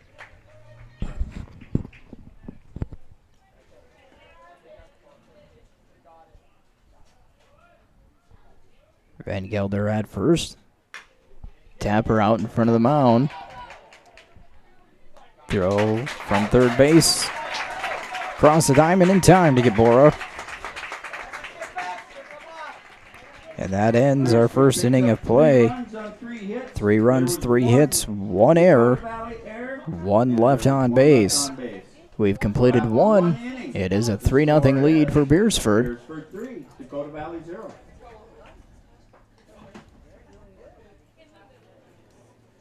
And we want to thank the Mobridge Youth Organization for being a sponsor here on our webcast. Their mission is to provide and offer opportunities for area youth to grow in character and stay active. That's the Mobridge Youth Organization.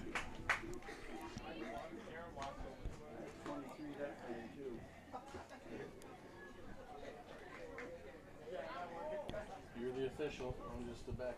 So.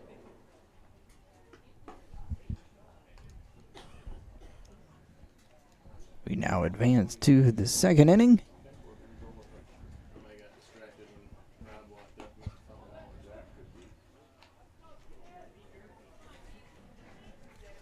A 3-0 lead for Beresford, and coming up will be Hensley, Otten, and Johnson for Dakota Valley. Leading off the top of the second for Dakota Valley will be the designated hitter, Keaton Hensley. Keaton Hensley, the designated hitter, will start things off for Dakota Valley in their half of the second. As Christensen will work out of the stretch and hits the outside corner for a strike.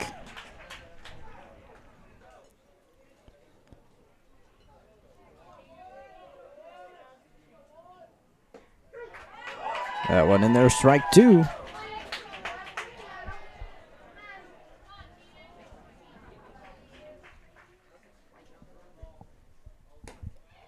The 0-2 just missing outside, but not by much.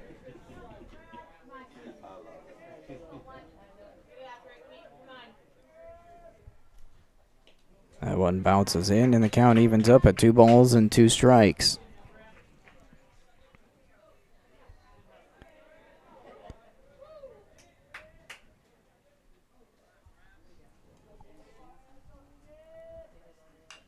Curveball fouled off.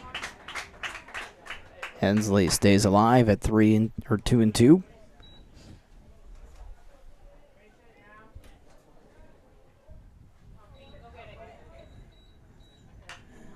Fouled off again.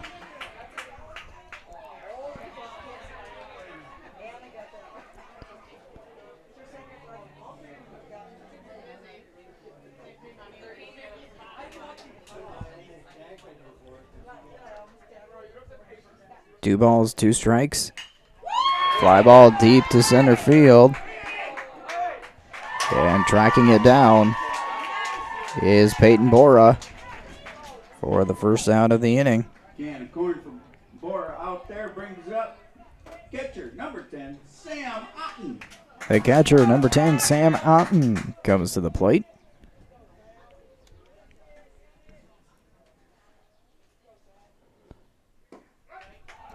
Breaking ball drops in for a strike. Start off the at-bat, 0-1.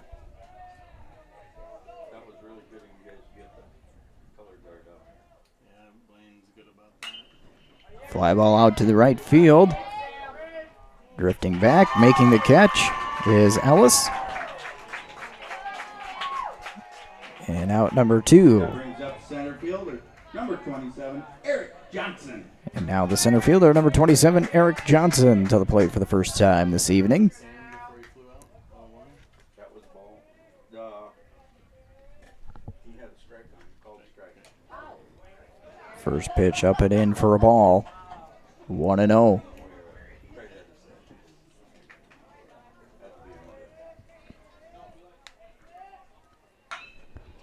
This was a deep drive out to left field, but he was very early on it as it sails way foul.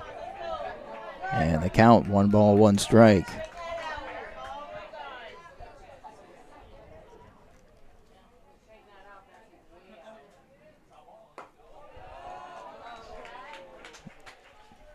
Ball is high, 2-1.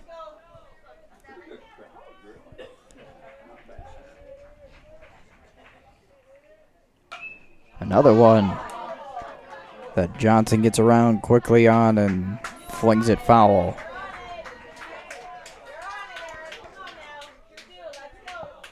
Two balls, 2 strikes. Christensen delivers.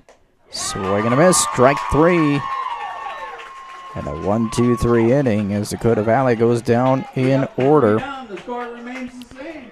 3 strikeouts now in the books for Brad Christensen through 2 innings of work. It is still 3-0. As Beresford will come to bat here in the bottom half of the second inning. I'd like to recognize the Pizza Ranch in Hartford for being a sponsor of our webcast. They'd like to wish good luck to not only here Beresford and Dakota Valley, but to all the teams throughout the tournament. Call the Pizza Ranch in Hartford at 528-3663 or stop in and see him at 120 West Highway 38.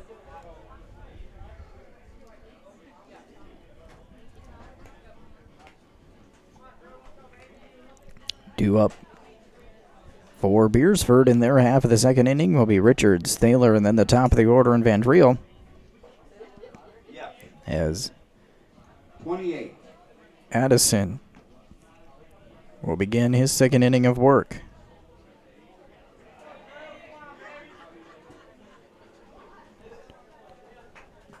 Leading off the bottom of the second for Beresford, second baseman, number 27. The second baseman, number 27, Isaiah Richards. For the first time this evening, swings at the first pitch.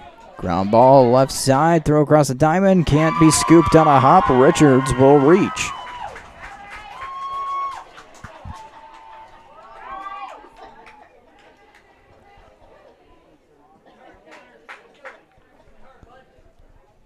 Third baseman, number 8, Connor Toller.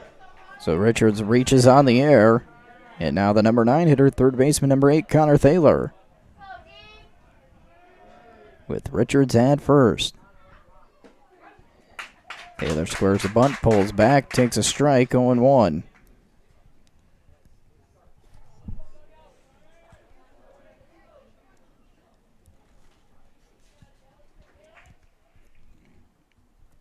Madison comes set. This one's bunted in the air, throw to first, double play. That happened so fast. Thaler got it, trying to maybe poke it over the head of Montaigne, but Montaigne made the catch. Good throw across the diamond that erases Richards, and now 2 outs. Marcus Van Driel.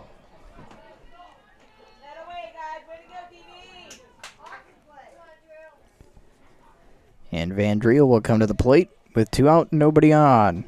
Swing and a miss for strike 1. Van Driel 0 for 1. Struck out looking in his first at bat. Missing outside. 1 ball, 1 strike.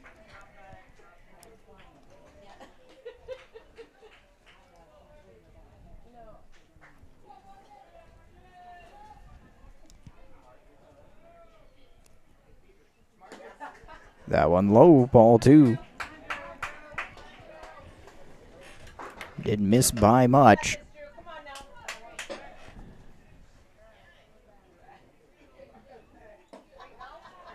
And again, just low, 3-1. See the home plate umpire telling Madison you had to come up just a little bit. A 3-1. Inside, ball 4, 2 out walk.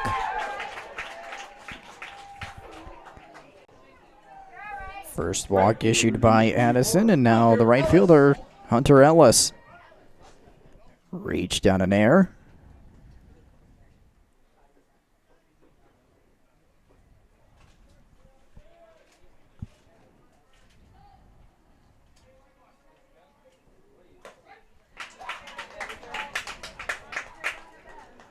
That one hits the outside corner for a strike.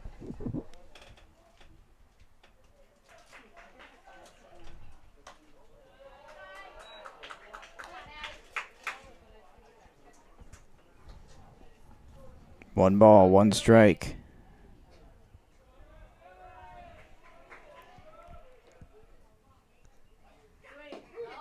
And that one in for strike now, 1-2.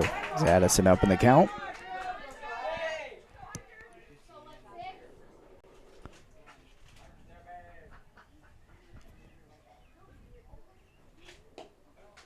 Ball outside, 2-2.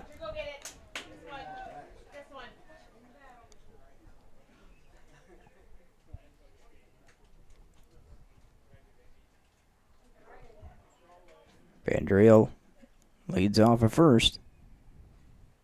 Breaking ball. Fouled over the screen in the press box.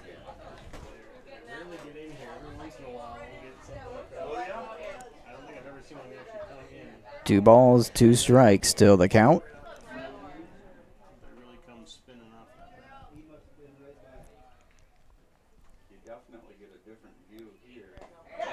And a swing and a miss.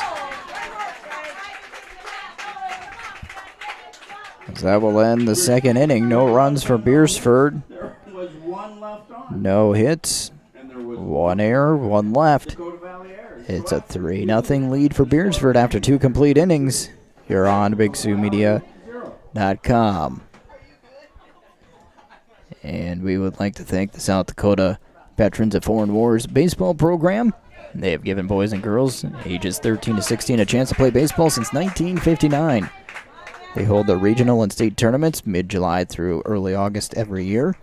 And this summer, 147 teams with over 2,100 players participated in the program statewide. The mission of VFW Youth Baseball is to create fellowship, leadership, and teamwork among the youth of South Dakota. The South Dakota Veterans of Foreign Wars, proud to be one of the 3 states to conduct VFW baseball and have an opportunity to provide such a program to the youth of our state.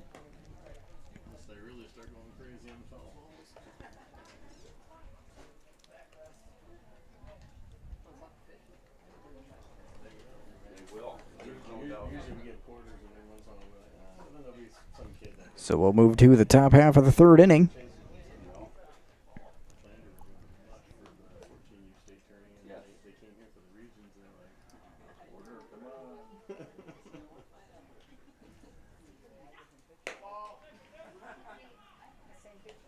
Coming up for Dakota Valley will be June, Addison, and then back to the top of the order in Barber. Leading off top of the third for Dakota Valley will be second baseman number 14, Kobe June. So Kobe June, the second baseman, will lead things off for Dakota Valley. First at bat in this ball game. First pitch inside for a ball, 1-0. Christensen, 2 innings of work, 3 strikeouts and a hit is all he on his stat line right now. Ball 2 to June.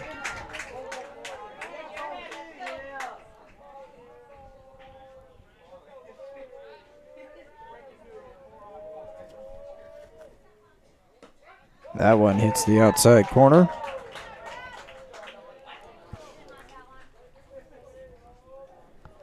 Two balls, 1 strike. Same spot, same result, 2-2.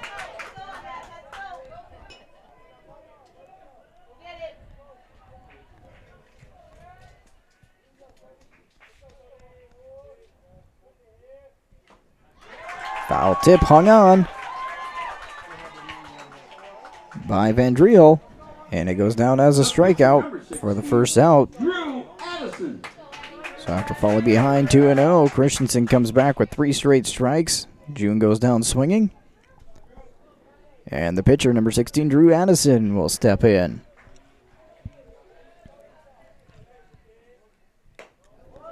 Fastball up and in for a ball.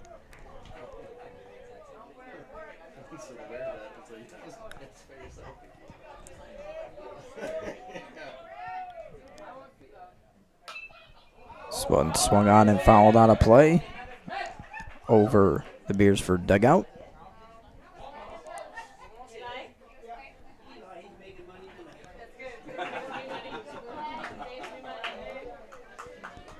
Christensen working out of the stretch even with nobody on. Popped up. This one is going to drift out of play as well.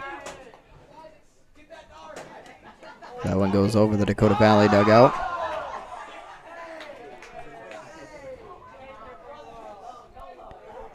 Now the count, 1 ball, 2 strikes.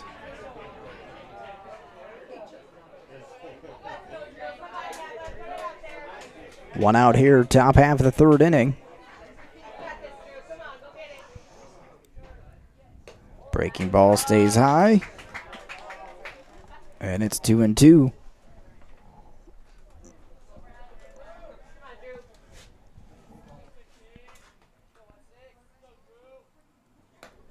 Swing and a miss, up and in fastball.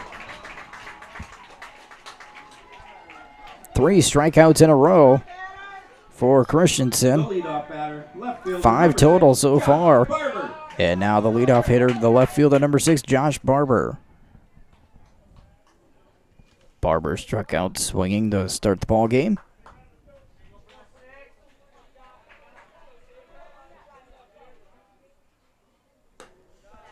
Pitch from Christensen up and away for a ball.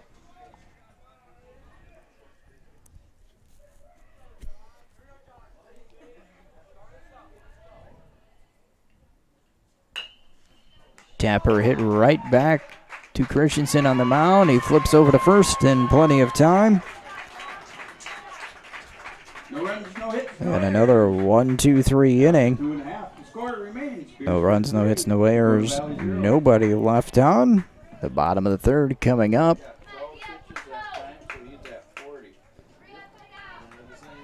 As we thank Wires Tax and Management Services in Madison. Laverne Wires, your enrolled agent. Heather Olson, the certified public accountant. If you need services, call Wires Tax and Management Services at 256-6907 or visit them at 124 East Center Street in Madison.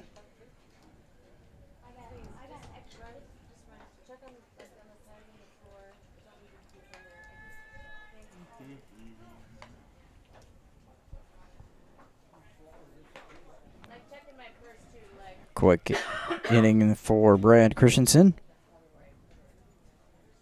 Leading off the bottom of the third for Beresford. 12 total pitches. He's at 40 through 3 innings. It has 5 strikeouts as we move to the bottom of the third. And stepping in, Alex Dockin, the left fielder. Swing and a miss against Madison. Dockin hit a double in his last at bat. This one's tap foul. And it's quickly 0-2.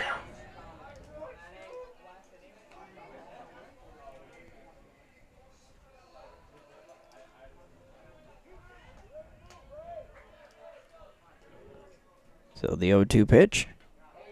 Fouled. Just enough. Dockin got just enough to stay alive.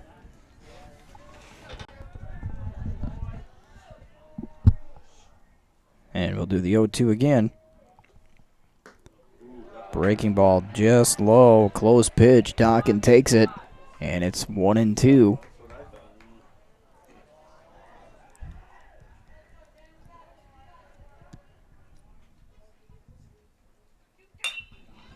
Slow roller out to short. Gonna be a tough play. Not in time as Dockin reaches.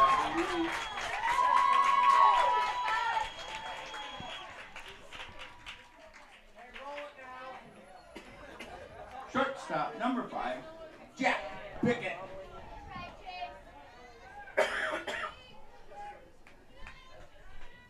That'll bring up number 5.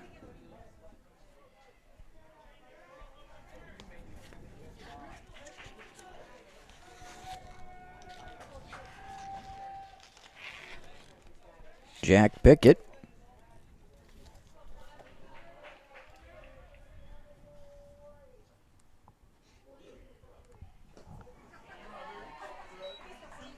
As the first one missing for a ball, 1-0. I wonder if they got the beads in then before the rain. Randy, we met earlier today, said, I think he said they, was it him, said they called off one of the games in the 6th inning because of rain? Throw over to first. Back in time is Dockin. Yeah, because they were supposed to play, what was it, the 3rd and 4th? They flip-flop and play their championship game first. No, they were playing them at 2 sites. So, and then there would be one game at one of the sites for an extra. Madison comes set. And the pitch is up for ball 2.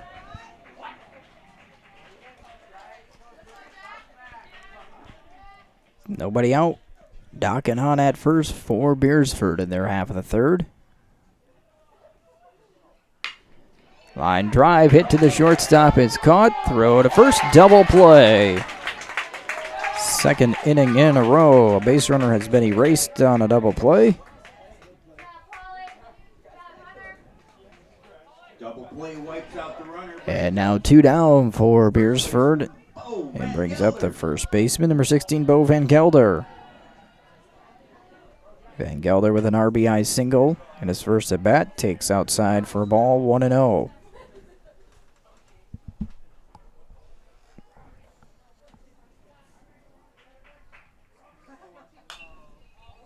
It's popped up. And it goes over the grandstand again. 1 ball, 1 strike.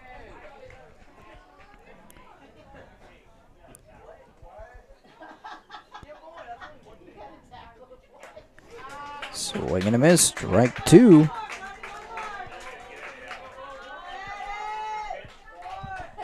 So 1-2 the count to Van Gelder with 2 out and nobody on. Breaking ball around the plate. Stays inside, 2-2.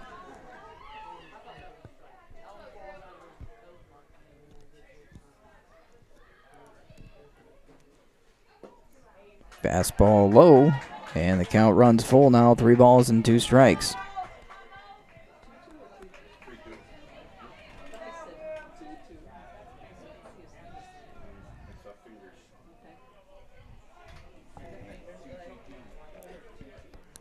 So the full count. Missing, low and away, ball 4. Van Gelder works a 2-out walk. The pitcher, Brad Christensen. The pitcher, Brad Christensen, will step in. He's 0 for 1.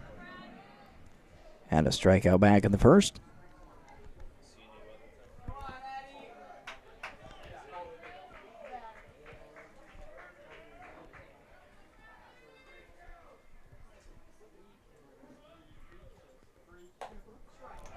Up and away for a ball.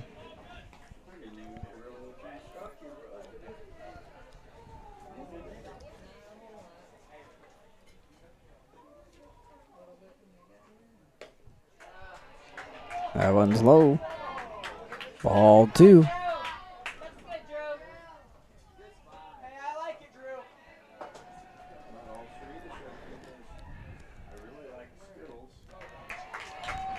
Blow it away, ball 3. So Christensen has worked a 3-0 count against Addison. And that one drops in for a strike, 3-1.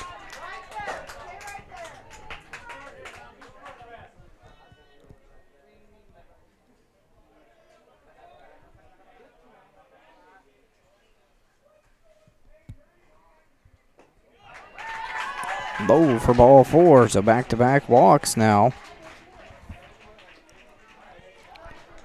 Number 21, center fielder. 3 walks in the ball game, and now the center fielder, Peyton Bora, will bat with 2 on and 2 out. 0 for 1 so far with the ground out to third.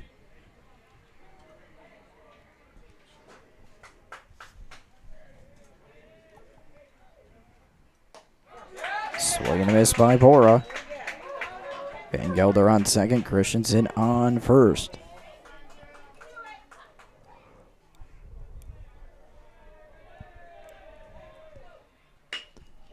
Ground ball hit off to the left side, and that one's through. Everybody's going to advance 1 base.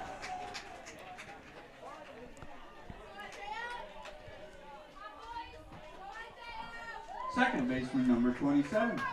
Bases loaded now with 2 outs, and Isaiah Richards will bat for Beresford.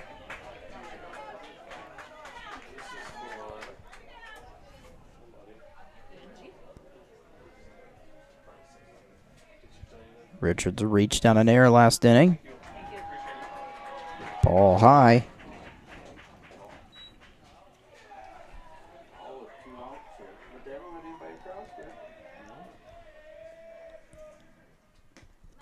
That one's outside, ball 2.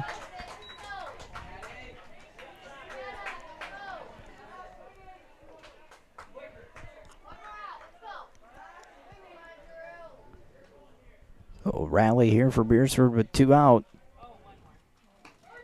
Outside corner.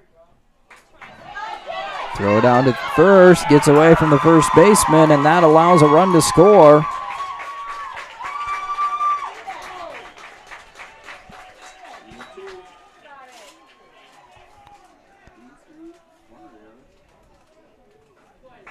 Run will come across unearned. And they're on the throw. 2-1 count. Fouled up and over the backstop again. 2 balls, 2 strikes.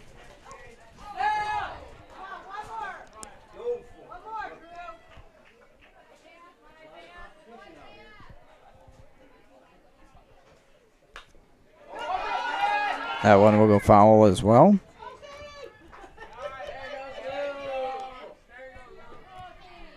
And Richards stays alive at 2-2 with 2 outs and 2 on.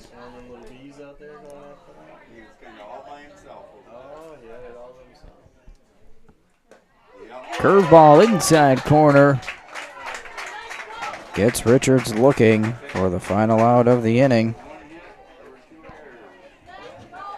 Beresford picks up 1 run on 1 hit. There were 2 layers. A run. There were 2 left on. So after 3 complete. On 1 hit. 4, Dakota Valley 0. And 2 errors. So our score now 4-0. Beresford on top as we head to the top half of the 4th inning. Before we get there, I want to thank Manitow Equipment. You can join their growing company with multiple manufacturer openings. No experience required. They've got some first and second shift openings available. $1,000 sign-on bonus, $1,000 employee referral bonus. They offer competitive wages and outstanding benefits. Apply in person at 915 Southwest 7th Street in Madison to Manitow Equipment.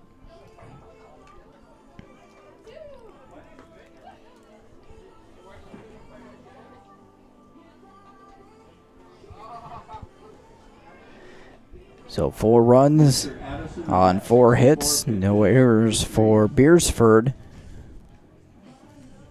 Mr. Christensen is at No runs, a hit, and 4 errors for Dakota Valley, as only 2 of the 4 runs earned so far in the ball game.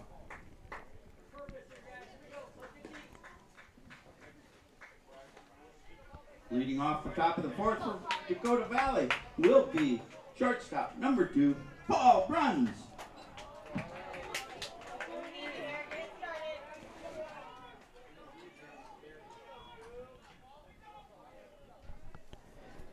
Bruns will step in.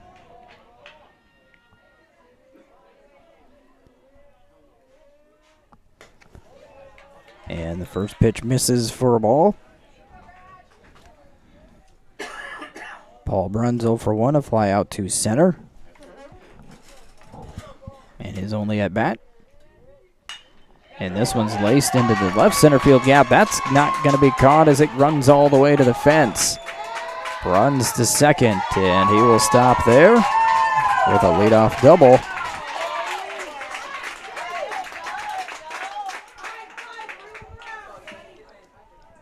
Leadoff double brings up number 5. Just a second hit allowed by Christensen. And now the third baseman, number 5, Chase Montaigne. He's got the other hit so far in the ball game for Dakota Valley. 1 for 1.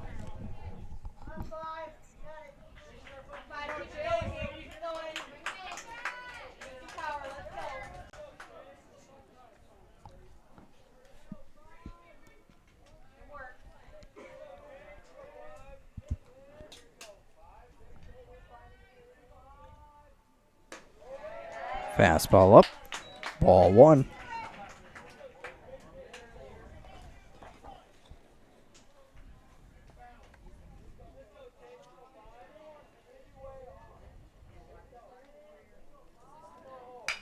Here's a drive out to left center field again.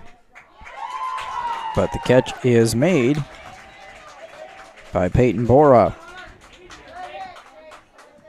First baseman, Hunter Beving. First baseman number 23, Hunter Beving, comes to the plate for the second time. Struck out back in the first inning.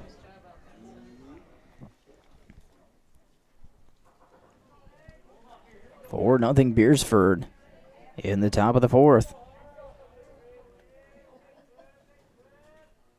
Swing and a miss for strike 1.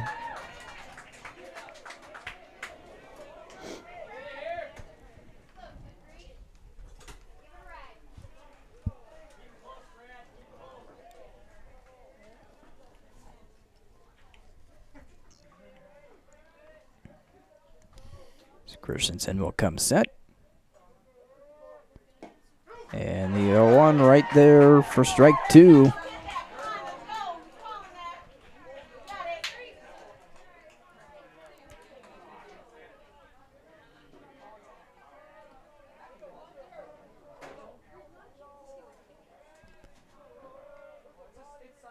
The 0-2 delivery.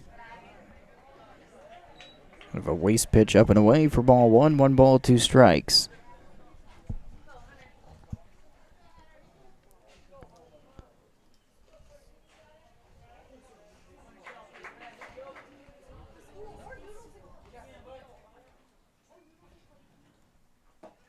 Curveball missing inside, and it's 2-2.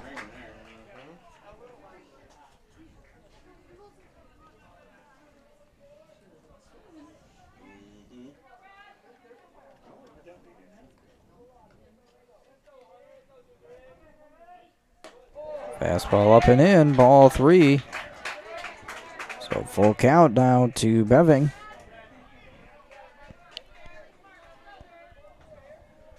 One out, and Bruns on second.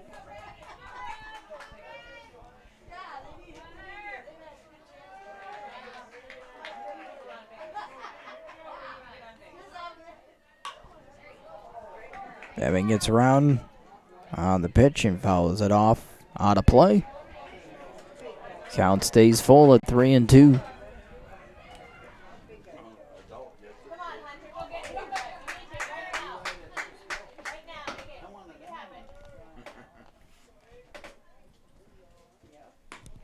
Outside, ball 4.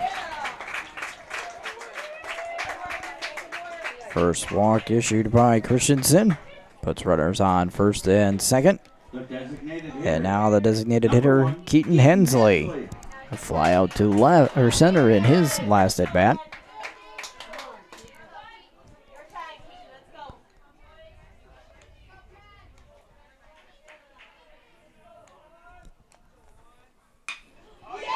And this one's hit out to center. Catch is made. Throw to third is a little bit up the line.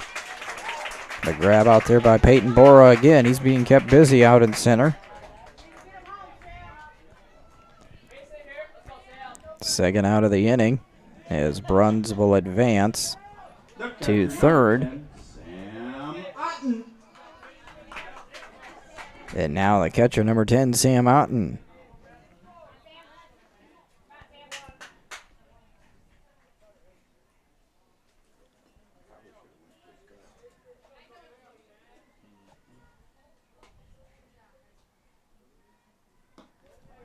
Christensen delivers low and inside for a ball. 1-0. Out 0 for 1, a fly out to right.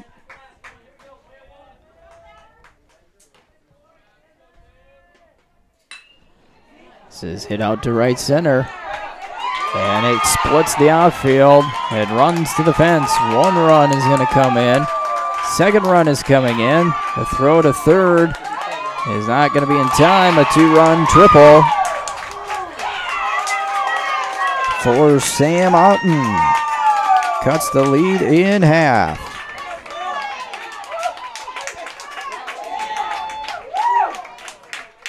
As Dakota Valley breaks through.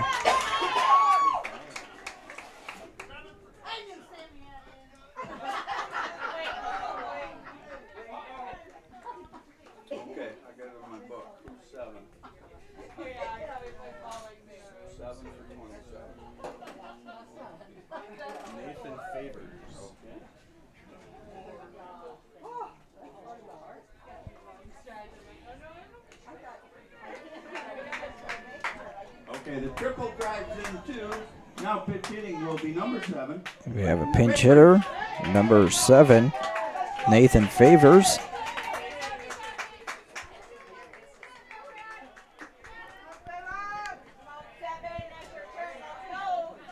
Favors comes up with 2 out and a runner on third here in the top half of the 4th. Fouled out of play. 0-1.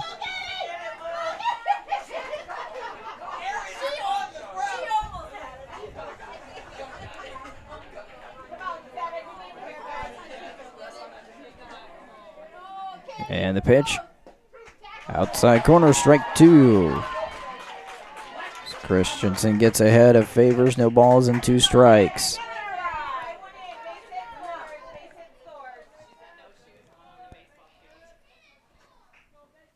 The 0-2 pitch. Curveball swung on and missed. As Christensen comes back and gets Favors on the strikeout. But Dakota Valley picks up on 2 runs on 2 hits. There were no errors and 1 runner left on base. And we head to the bottom half of the 4th inning. It is 4-2 Beresford.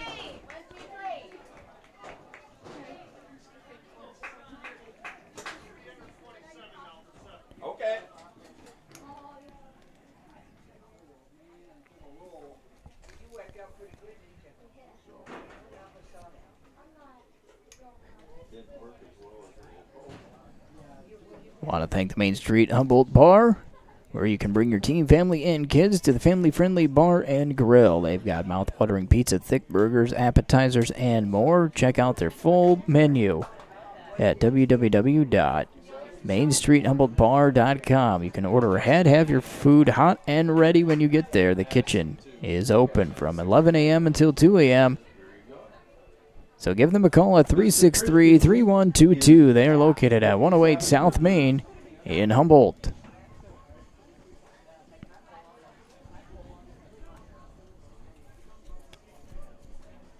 So we go to the bottom half of the fourth inning.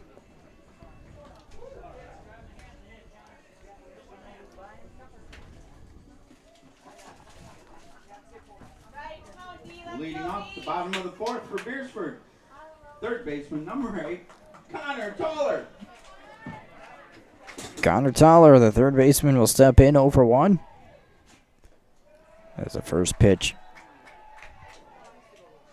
from Madison is low and away for a ball, 1-0. Toller, Vandriel, and Ellis will bat. Outside corner for a strike. 1-1.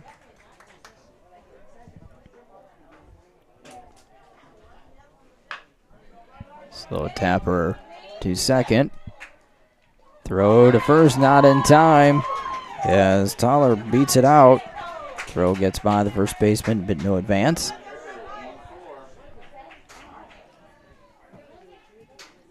Brings up top Fifth of the lineup, error of the catcher game. number 7, Marcus Vandriel. Sends the top of the order, and the catcher number 7, Marcus Vandriel, to the plate. 0 for 1. A strikeout and a walk. Toller leads off. Low and in the dirt, ball 1.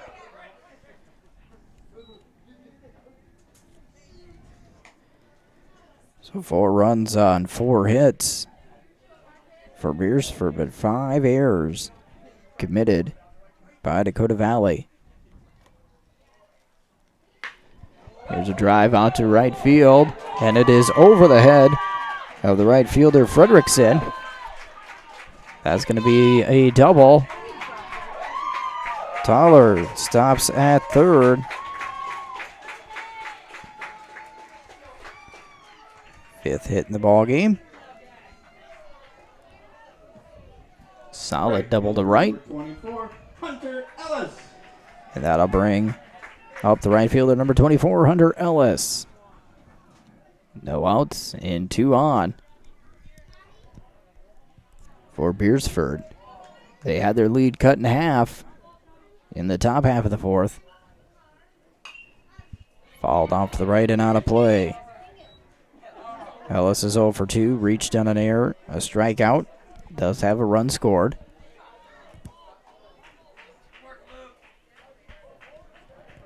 Dakota Valley is actually going to bring the infield in a little bit here to the edge of the grass, try to cut down a run at the plate in the bottom of the fourth inning.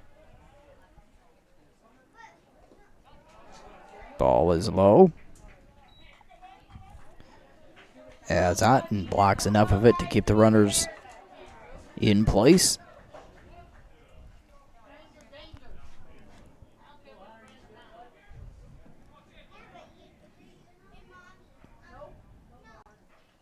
Outside corner with the fastball. And the count now 1 ball and 2 strikes.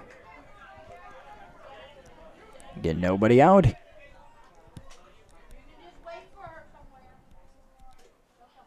Curveball line drive. It is caught by the shortstop. They call him out. The ball dropped on the exchange. So a nice grab at short by Paul Bruns for the first out. And now the left fielder, number 10, Alex Dockin, comes to the plate 1 for 2. A double and reached on an air, has a run scored. Popped foul out of play.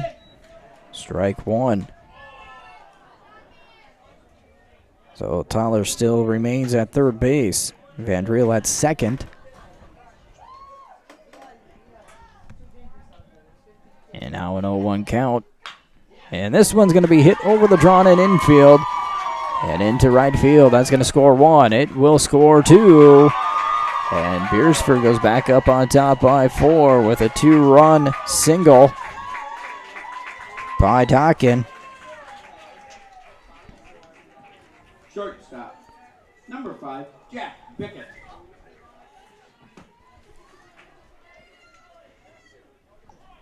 That'll bring up Jack Bickett, who is 1 for 2.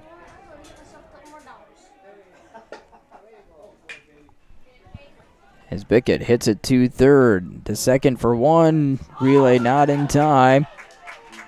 Ball goes out of play, allowing Bickett to get second. So it is a fielder's choice. Third to second for the second out.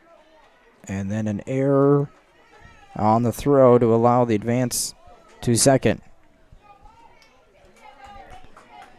Bickett now 1 for 3 with a 2-run single, a line out, and now reaching on the fielder's choice brings up Bo Van Gelder. Strike 1. Van Gelder has an RBI single, a walk, and a run scored.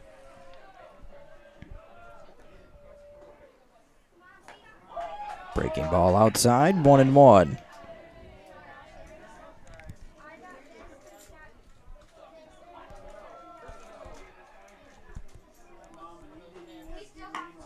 That's outside ball 2.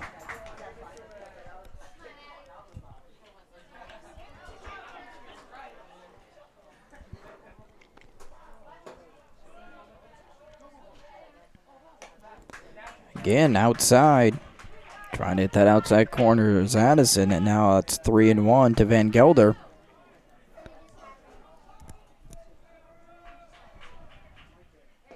And that one's in there for a strike. So the count running full now. 3 balls, 2 strikes. 2 outs here for Beresford in their half of the 4th. Bickett at second. Poke to the right side. Out into right field. Coming in, making the catch is Fredrickson for the final out of the inning. 2 runs come across on 2 hits, 2 errors, and 1 runner left.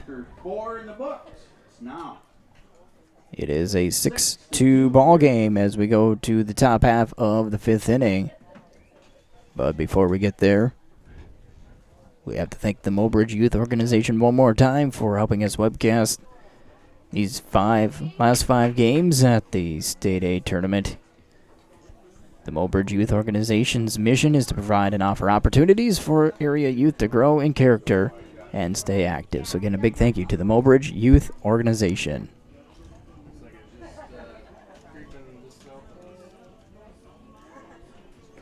Mr. Addison is at 82 pitches.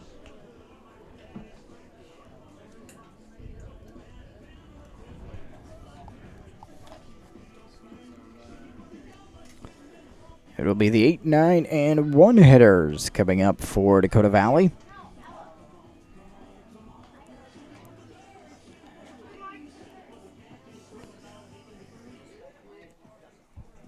Todd, if you need more baseballs, let me know. I've got more up here.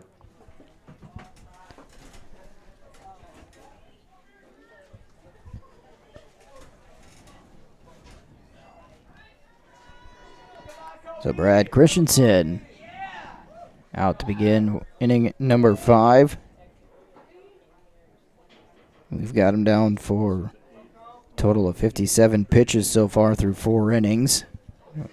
We might be off, but he's still sitting pretty well Kobe June, second baseman. with that 95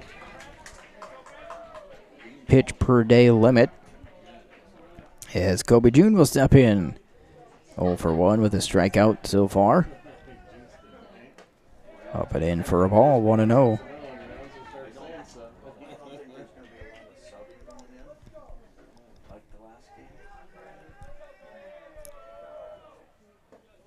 That one's low, ball 2.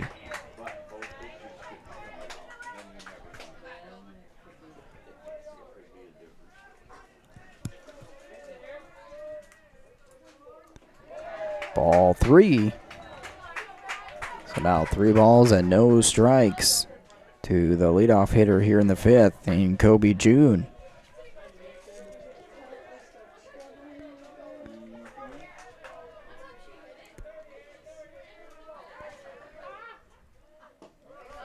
That one is outside, ball 4, a 4-pitch walk to start things off in the 5th. The pitcher, number 16, Drew Addison. That brings up the pitcher, number 16, Drew Addison.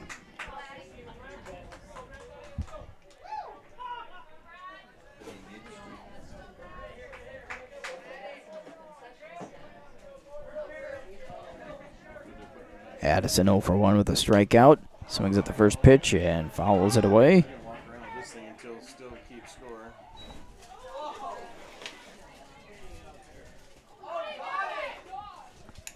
No balls, 1 strike.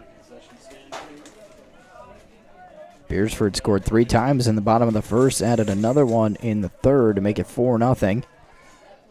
As this one's driven out to deep left field, as this one carrying back and over the fence, a home run. Drew Addison, a 2-run shot to left field. And that's going to cut the lead back down to 2 at 6-4.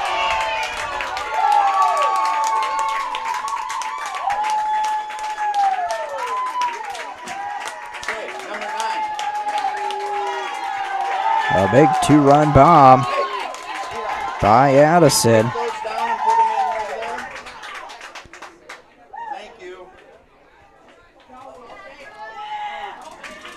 Fourth hit of the ball game.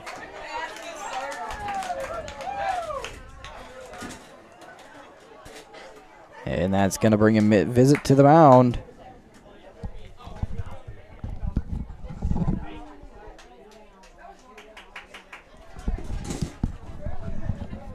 A walk and a 2-run home run by Drew Addison. And the lead back down to 2 at 6-4.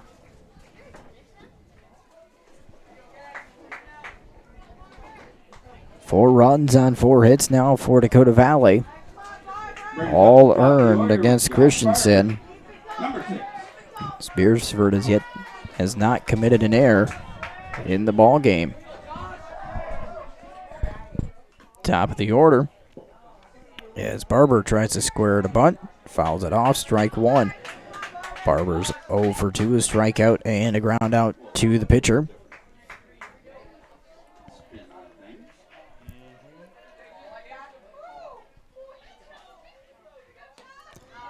Swing and a miss, strike 2.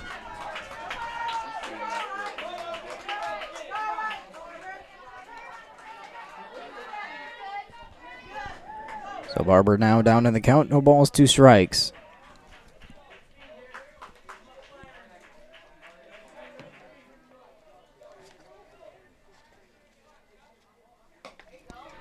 Try to get Barber to chase. Barber holds up, that one outside, 1 ball, 2 strikes.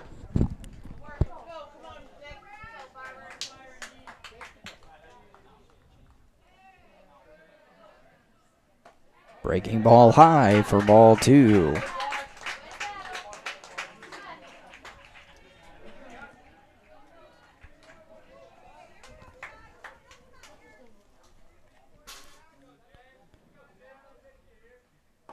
Swing and a miss. Barber goes down.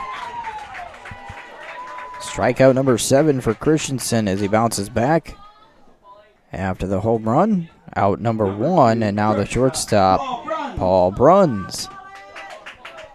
Bruns has a fly out to center and a double. 1 for 2. A run scored. This one's lifted out into the left center field.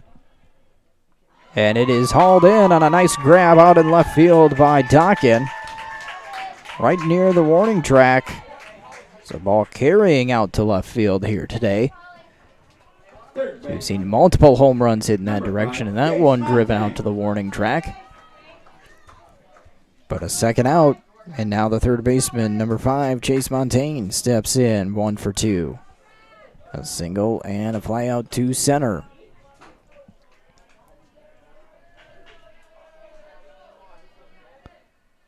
Breaking ball up Ball 1.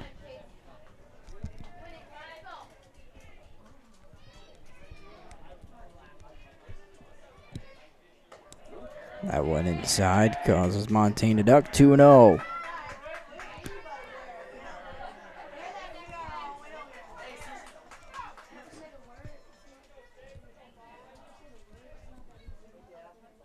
Up and in, ball 3.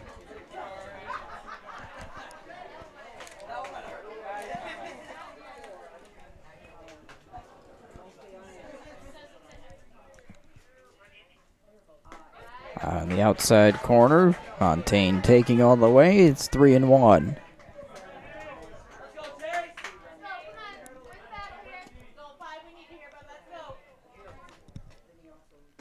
Outside corner again, strike 2. Christensen comes back to run the count full at 3-2. Nobody on, 2 out. But 2 runs in for Dakota Valley here in the top of the 5th. Swing and a miss as Christensen battles back. Inning starts with a walk and a 2-run homer by Addison. But Christensen comes back, gets the next 3 on a couple of strikeouts. So 2 runs on a hit, no errors, nobody left. Beresford hanging on to a 6-4 lead here in the championship game at Volga. And we thank the Pizza Ranch in Hartford for their sponsorship here on BigSiouMedia.com. Wishing good luck to all the teams this weekend at the state tournament. Give the Pizza Ranch a call at 528-3663 or visit the restaurant at 120 West Highway 38 in Hartford.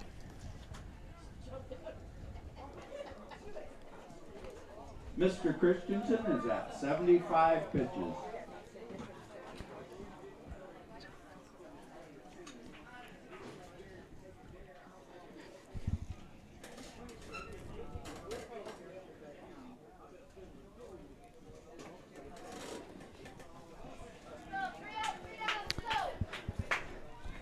So we come back to the bottom half of the 5th inning. The pitcher, Brad Christensen, who's thrown 5 pretty good innings, steps in 0 for 1.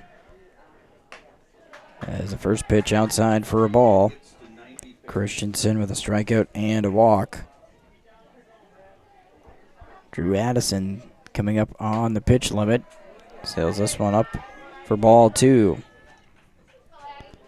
I think he started the inning around 82, so he's only got about 12, 13 pitches to go. That one outside, ball 3.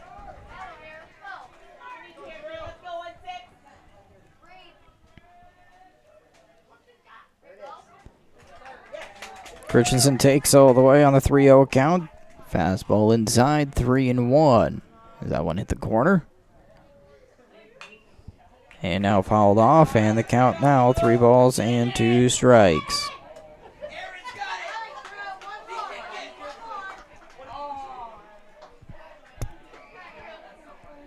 The payoff pitch coming. Up high, ball 4. Christensen draws a leadoff walk. Leadoff walk brings up center fielder number 21, Peyton Bora.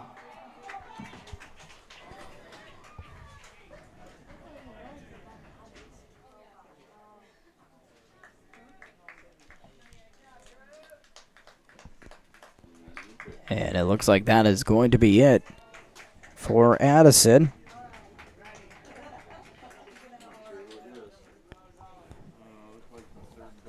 Addison will pitch 4 complete innings. Strikes out 4.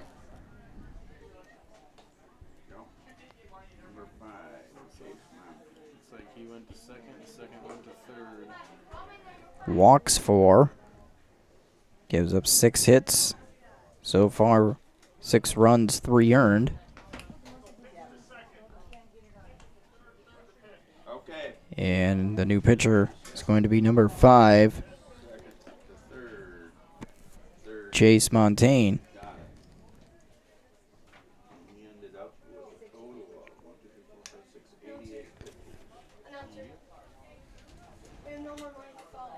No more money? I hate to disappoint everybody, but we ran out of foul ball money. I'm sorry about that. So Montaigne will be the new pitcher. I believe the second baseman, June, moved over to third. And Addison is at second. The first pitch is high from Montaigne to Bora for ball one. Throw down to first. Back in plenty of time. Was Christensen. And this one misses as well, 2-0. Bora steps in 1 for 2, ground out to third, and a single in the ball game.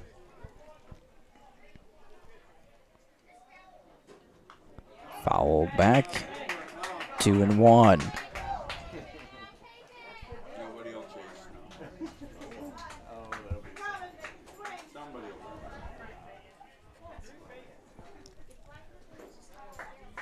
2 balls, 1 strike, nobody out in the bottom half of the fifth.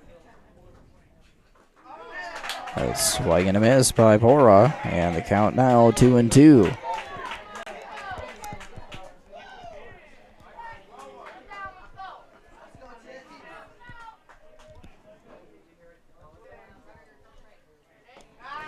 And a swing and a miss one more time as Bora goes down on strikes for the first out.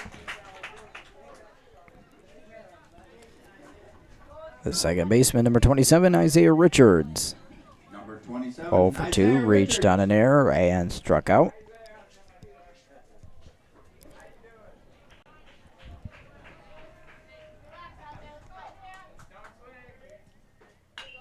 Ground ball hit over to third. Throw to second for 1. That's all they will get. They'll get the lead runner. 5-4 the put out for out number 2. Richards reaches on the fielder's choice. And now the number 9 hitter, the third baseman, number 8, Connor Taylor, or Toller. Toller 0 for 2. As he takes a strike. Pop up to third and reach down an error. No balls. 1 strike.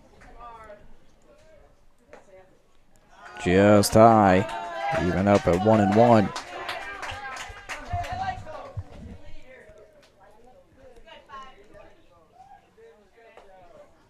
Again, just high. Ball 2.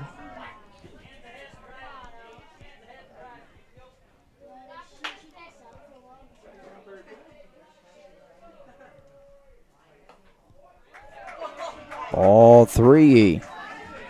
Montaigne trying to hit that high part of the zone, and the last 3 pitches have all been called just a little high. Here's a ground ball off to shortstop. Flip to second for the out. 6-4 on the put out. And that ends the inning as Montaigne comes in and gets the next 3 batters.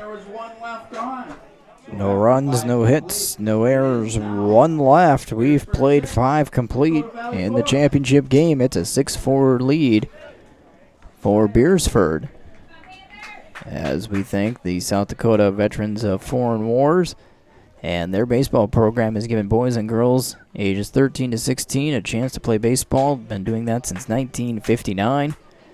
Their regional and state tournaments start about mid-July. They run through early August every year. And this year, 147 teams with over 2,100 players participated in the program statewide.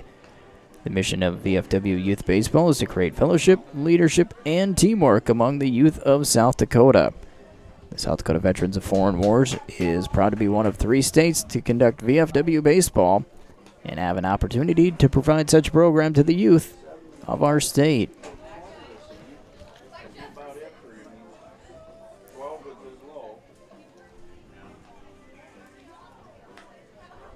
Top of the 6th inning.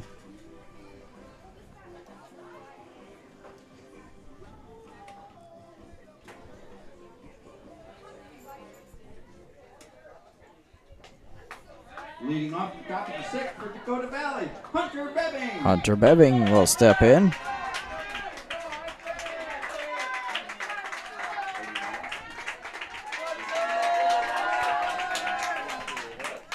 trailing by 2. Dakota Valley will start as this one gets Beving. Hit by the pitch to start the 6th. So that was pitch number 76 from Christensen, and that is it. He'll just get one pitch here in the 6th inning. He completes 5 innings of work, strikes out 8, walks 2, gives up 4 hits, and hits 1 batter.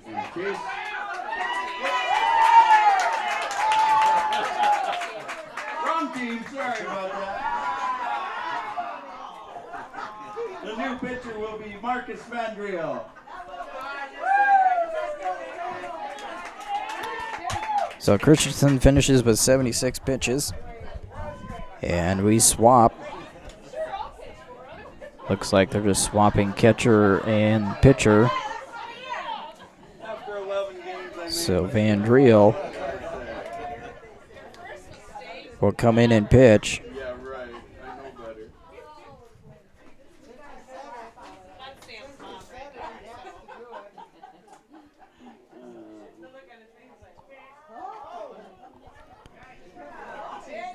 Christensen's responsible for Beving at first base.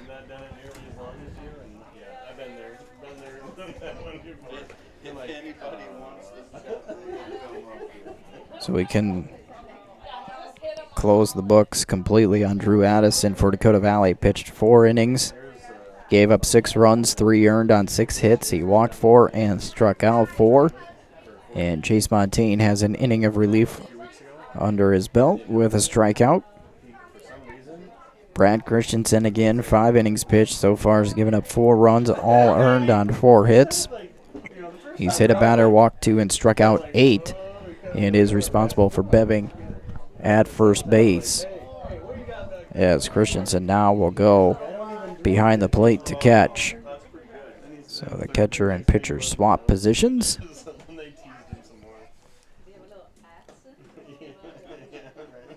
With nobody out and 1 on here in the top half of the 6th inning.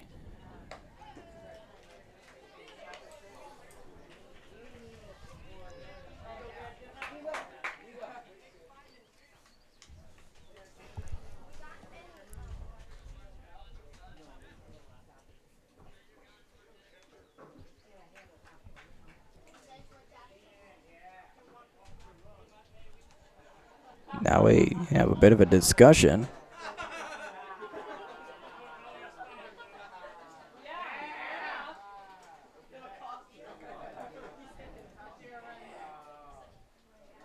Well, not so much a discussion, but good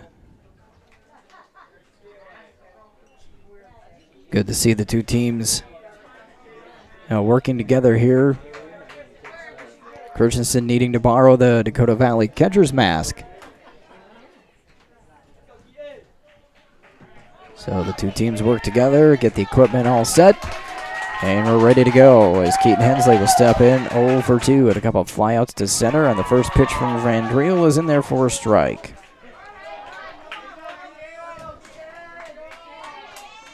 No balls, 1 strike. Ground ball, squibbed down to third base. Got to go across the diamond, and a nice throw and play. Toller with a good strong throw on target to Van Gelder to get Hensley out. Now the catcher, Sam Otten.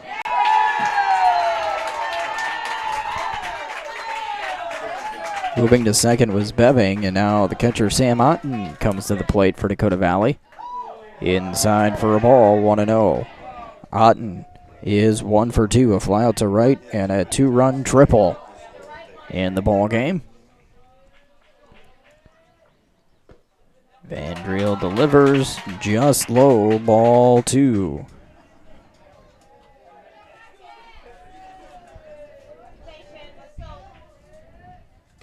That one hits the corner. 2-1.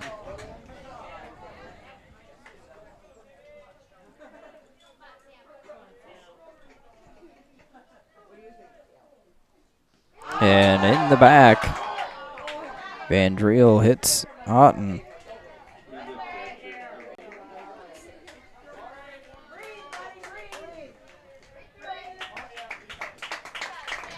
And Otten will move down to first.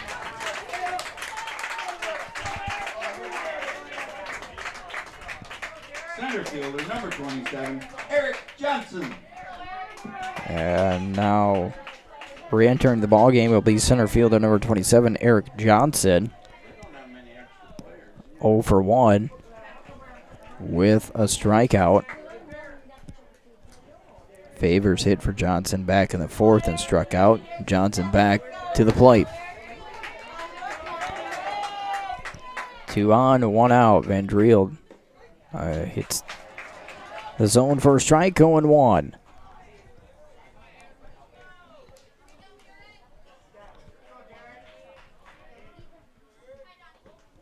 This one's low. Nice block by Christensen.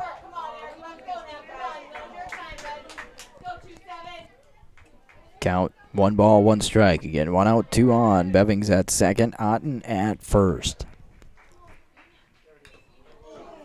That one's fouled. At the plate, I think I don't know if it caught the catcher, the umpire, or both.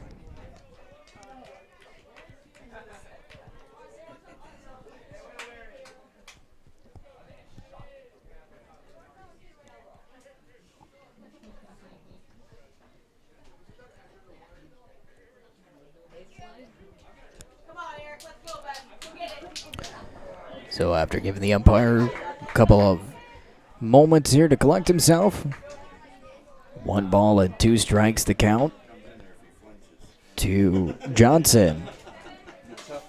1 out, 2 on. Top half of the 6th inning.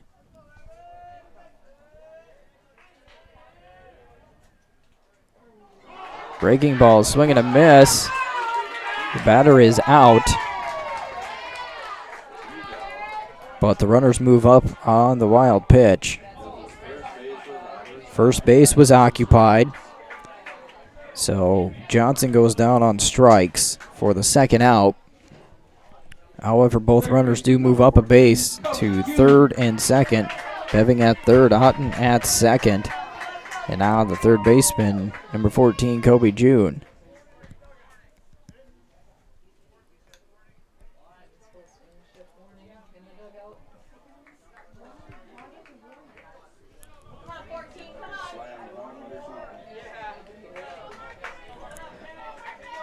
So June steps in now with 2 out and 2 in scoring position. The first pitch is low for a ball, 1-0. June is 0 for 1, a strikeout and a walk. He has a run scored. In there for a strike, 1-1.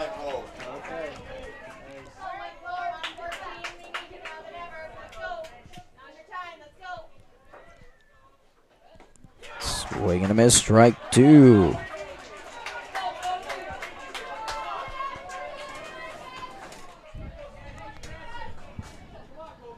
Van Driel comes set, the 1-2. Tap foul. June stays alive.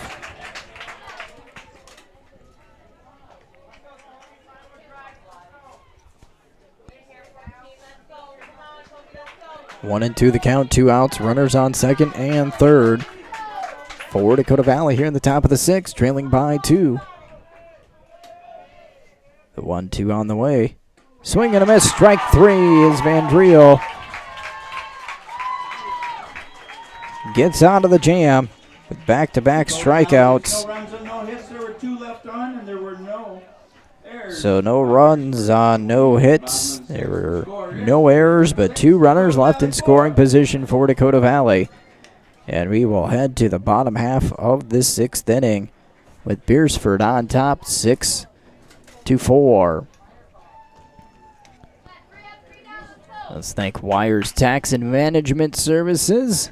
If you need their tax or management services, you can call Laverne Wire, the enrolled agent, or Heather Olson, the certified public accountant, at 256-6907. Or stop in and see them at 124 East Center Street in Madison.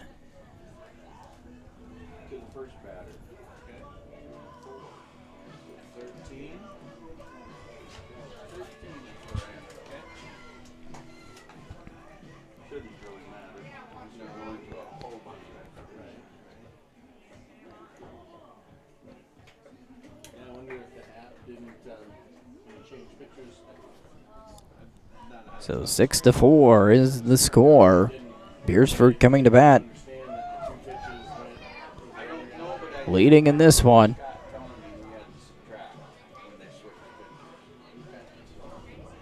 I haven't played with it enough to know if there's a advanced edit way that you can go in there and just change it. Leading off for Beresford in the bottom of the sixth will So be the leadoff top of the order coming up for Beresford with the pitcher Marcus Vandriel. 1 for 2, a strikeout, a walk, and a double.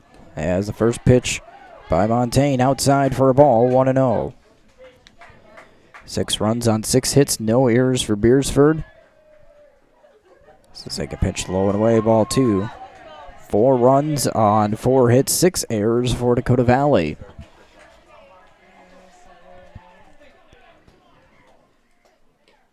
Low and outside, ball 3.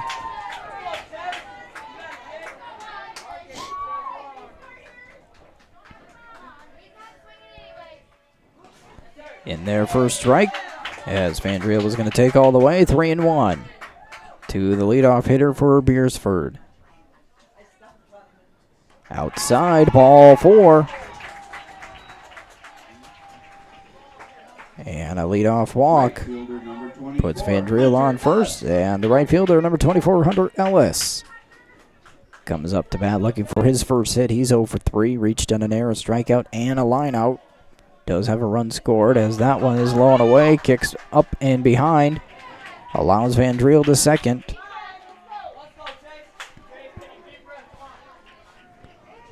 And now we will have a conference on the mound.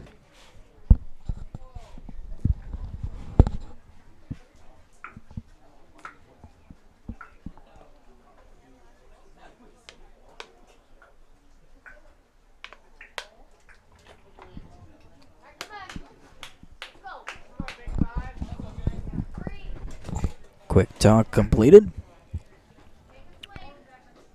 1-0 the count to LS with Vandriel now at second and nobody out. Breaking ball breaks around the plate. Inside is the call, 2-0.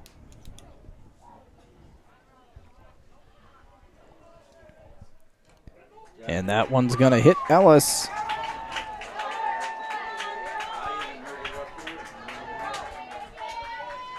Now the first 2 batters reach for Beresford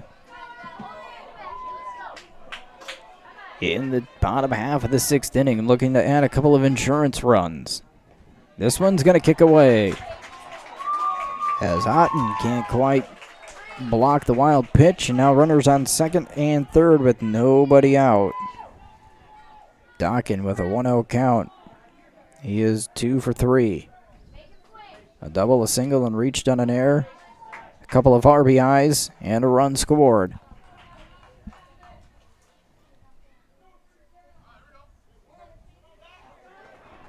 One and 0.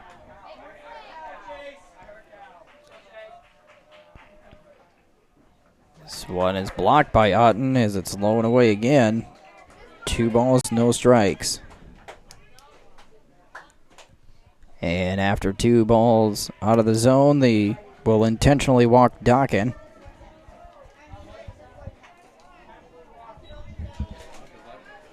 And the base is loaded now, puts a force anywhere. The infield will play in to try to cut down the run and get the force out at home with Jack Bickett stepping to the plate.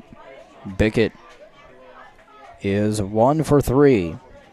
A 2-run single, a line out, and reaching on a fielder's choice. First pitch in there for a strike.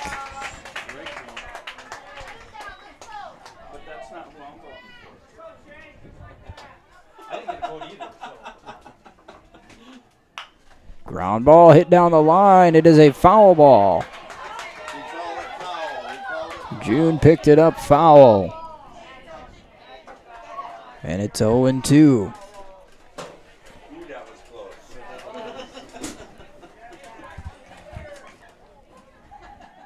So everybody moves back. Vandriel to third, Ellis to second, Dockin at first. Nobody out for Beresford.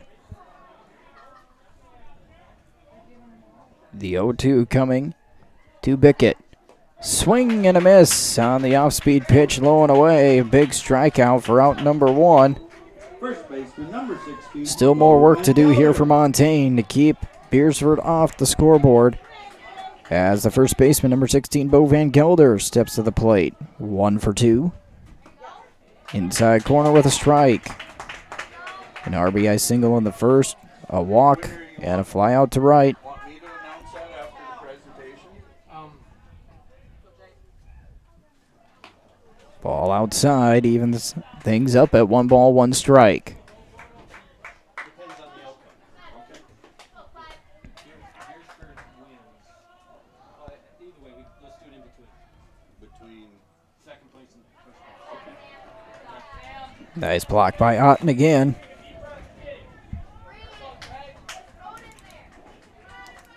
Two and 1 the count.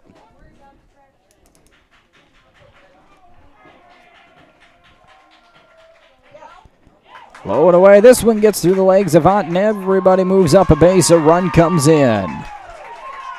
7.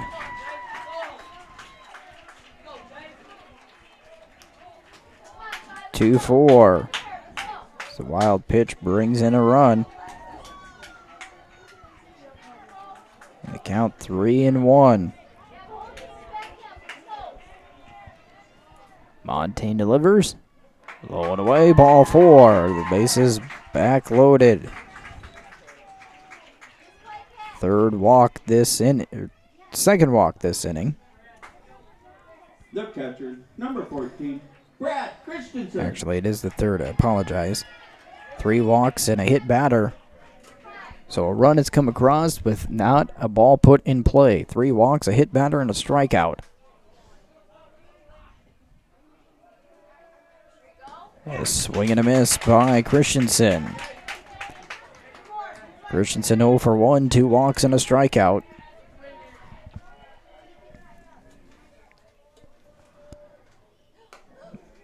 That one goes above Christensen as he ducks out of the way. 1 ball, 1 strike.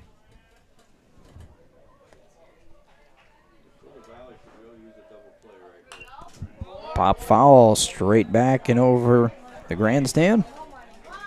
1 ball, 2 strikes. 1 out, bases loaded for Beresford. They've got 1 run in. They lead it by 3 here in the bottom half of the 6th. This one's poked into center field, and it falls in for a hit. Everybody's safe on an RBI single as it falls in front of the center fielder, Johnson. And another run comes in. Number 21, Peyton Bora.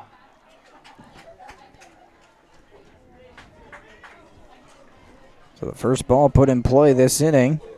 Okay, thank you. Bora steps in. That one sails outside for a ball.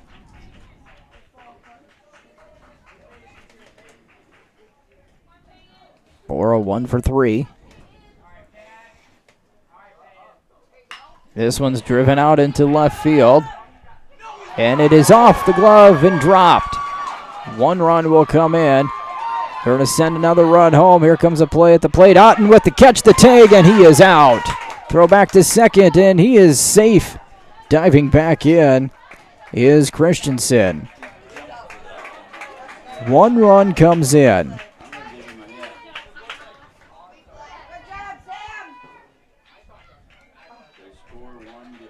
They're going to give a hit to Bora, an RBI single. So 1 run comes in.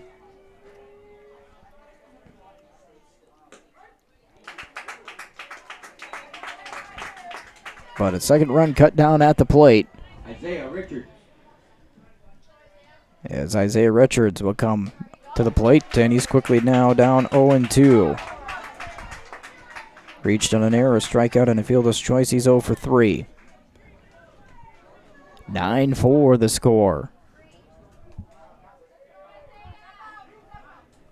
3 runs in for Beresford here in the bottom of the 6th. 3 walks, a hit batter, and 2 singles. Drive out to left field. This one is caught by Barber to end the inning. Beresford gets 3 runs on 2 hits. There were 2 left on. So 3 runs on 2 hits for Beresford to extend their lead to 9-4. 2 hits, no errors, 2 runners left on. It is a 9-4 ball game as we head to the top half of the 7th inning. Want to thank the Manitou Equipment. You can join their growing company with multiple manufacturing openings with no experience required. First and second shift openings, welders, assemblers, painters, press brake, and laser operators. They offer competitive wages and outstanding benefits. Apply in person at 915 Southwest 7th Street in Madison. That is Manitou Equipment. Top of the 7th inning.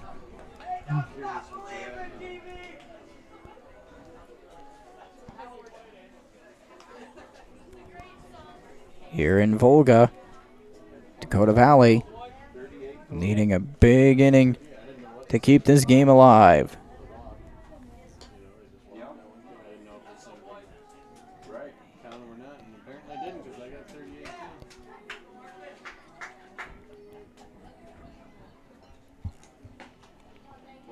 Yesterday when I played this song for Wagner, came back from 5. 4 runs, 4 hits, 6 errors for Dakota Valley. 9 runs, 8 hits, no errors for Beresford. And it will be the 9-1 2-hitters for Dakota Valley against Van Driel, looking for his 2nd inning of work.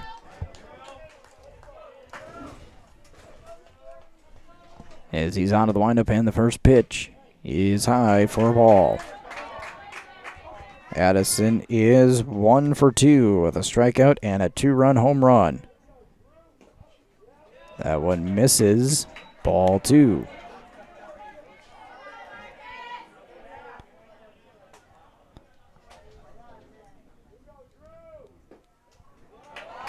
Ball 3. So first 3 out of the zone to the leadoff hitter Addison at 3-0.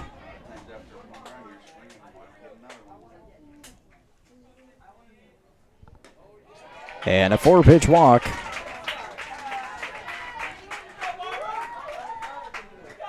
To Addison to start off the 7th inning. First walk given up by Van Driel, and the top of the order comes up in left fielder Josh Barber.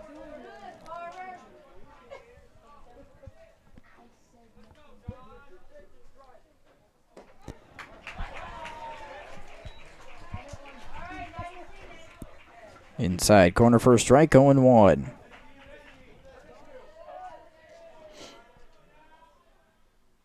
Outside corner, strike 2.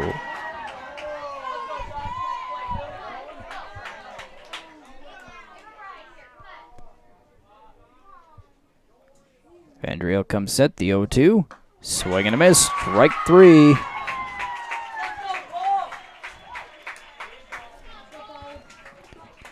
Third strikeout by Van Driel, 1 out. And Paul Bruns coming up, 1 for 3. Takes the first pitch for a strike. Fly out to center, fly out to left, and a double.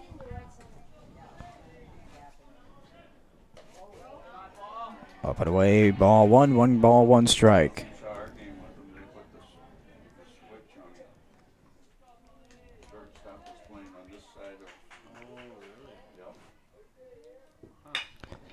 Ground ball hit too short.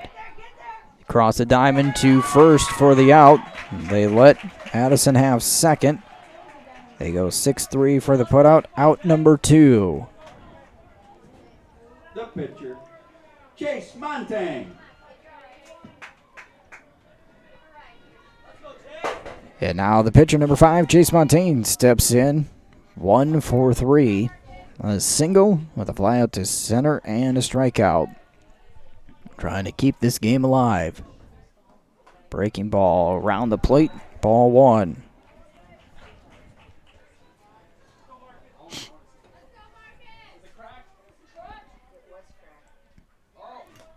Foul tip. Strike one.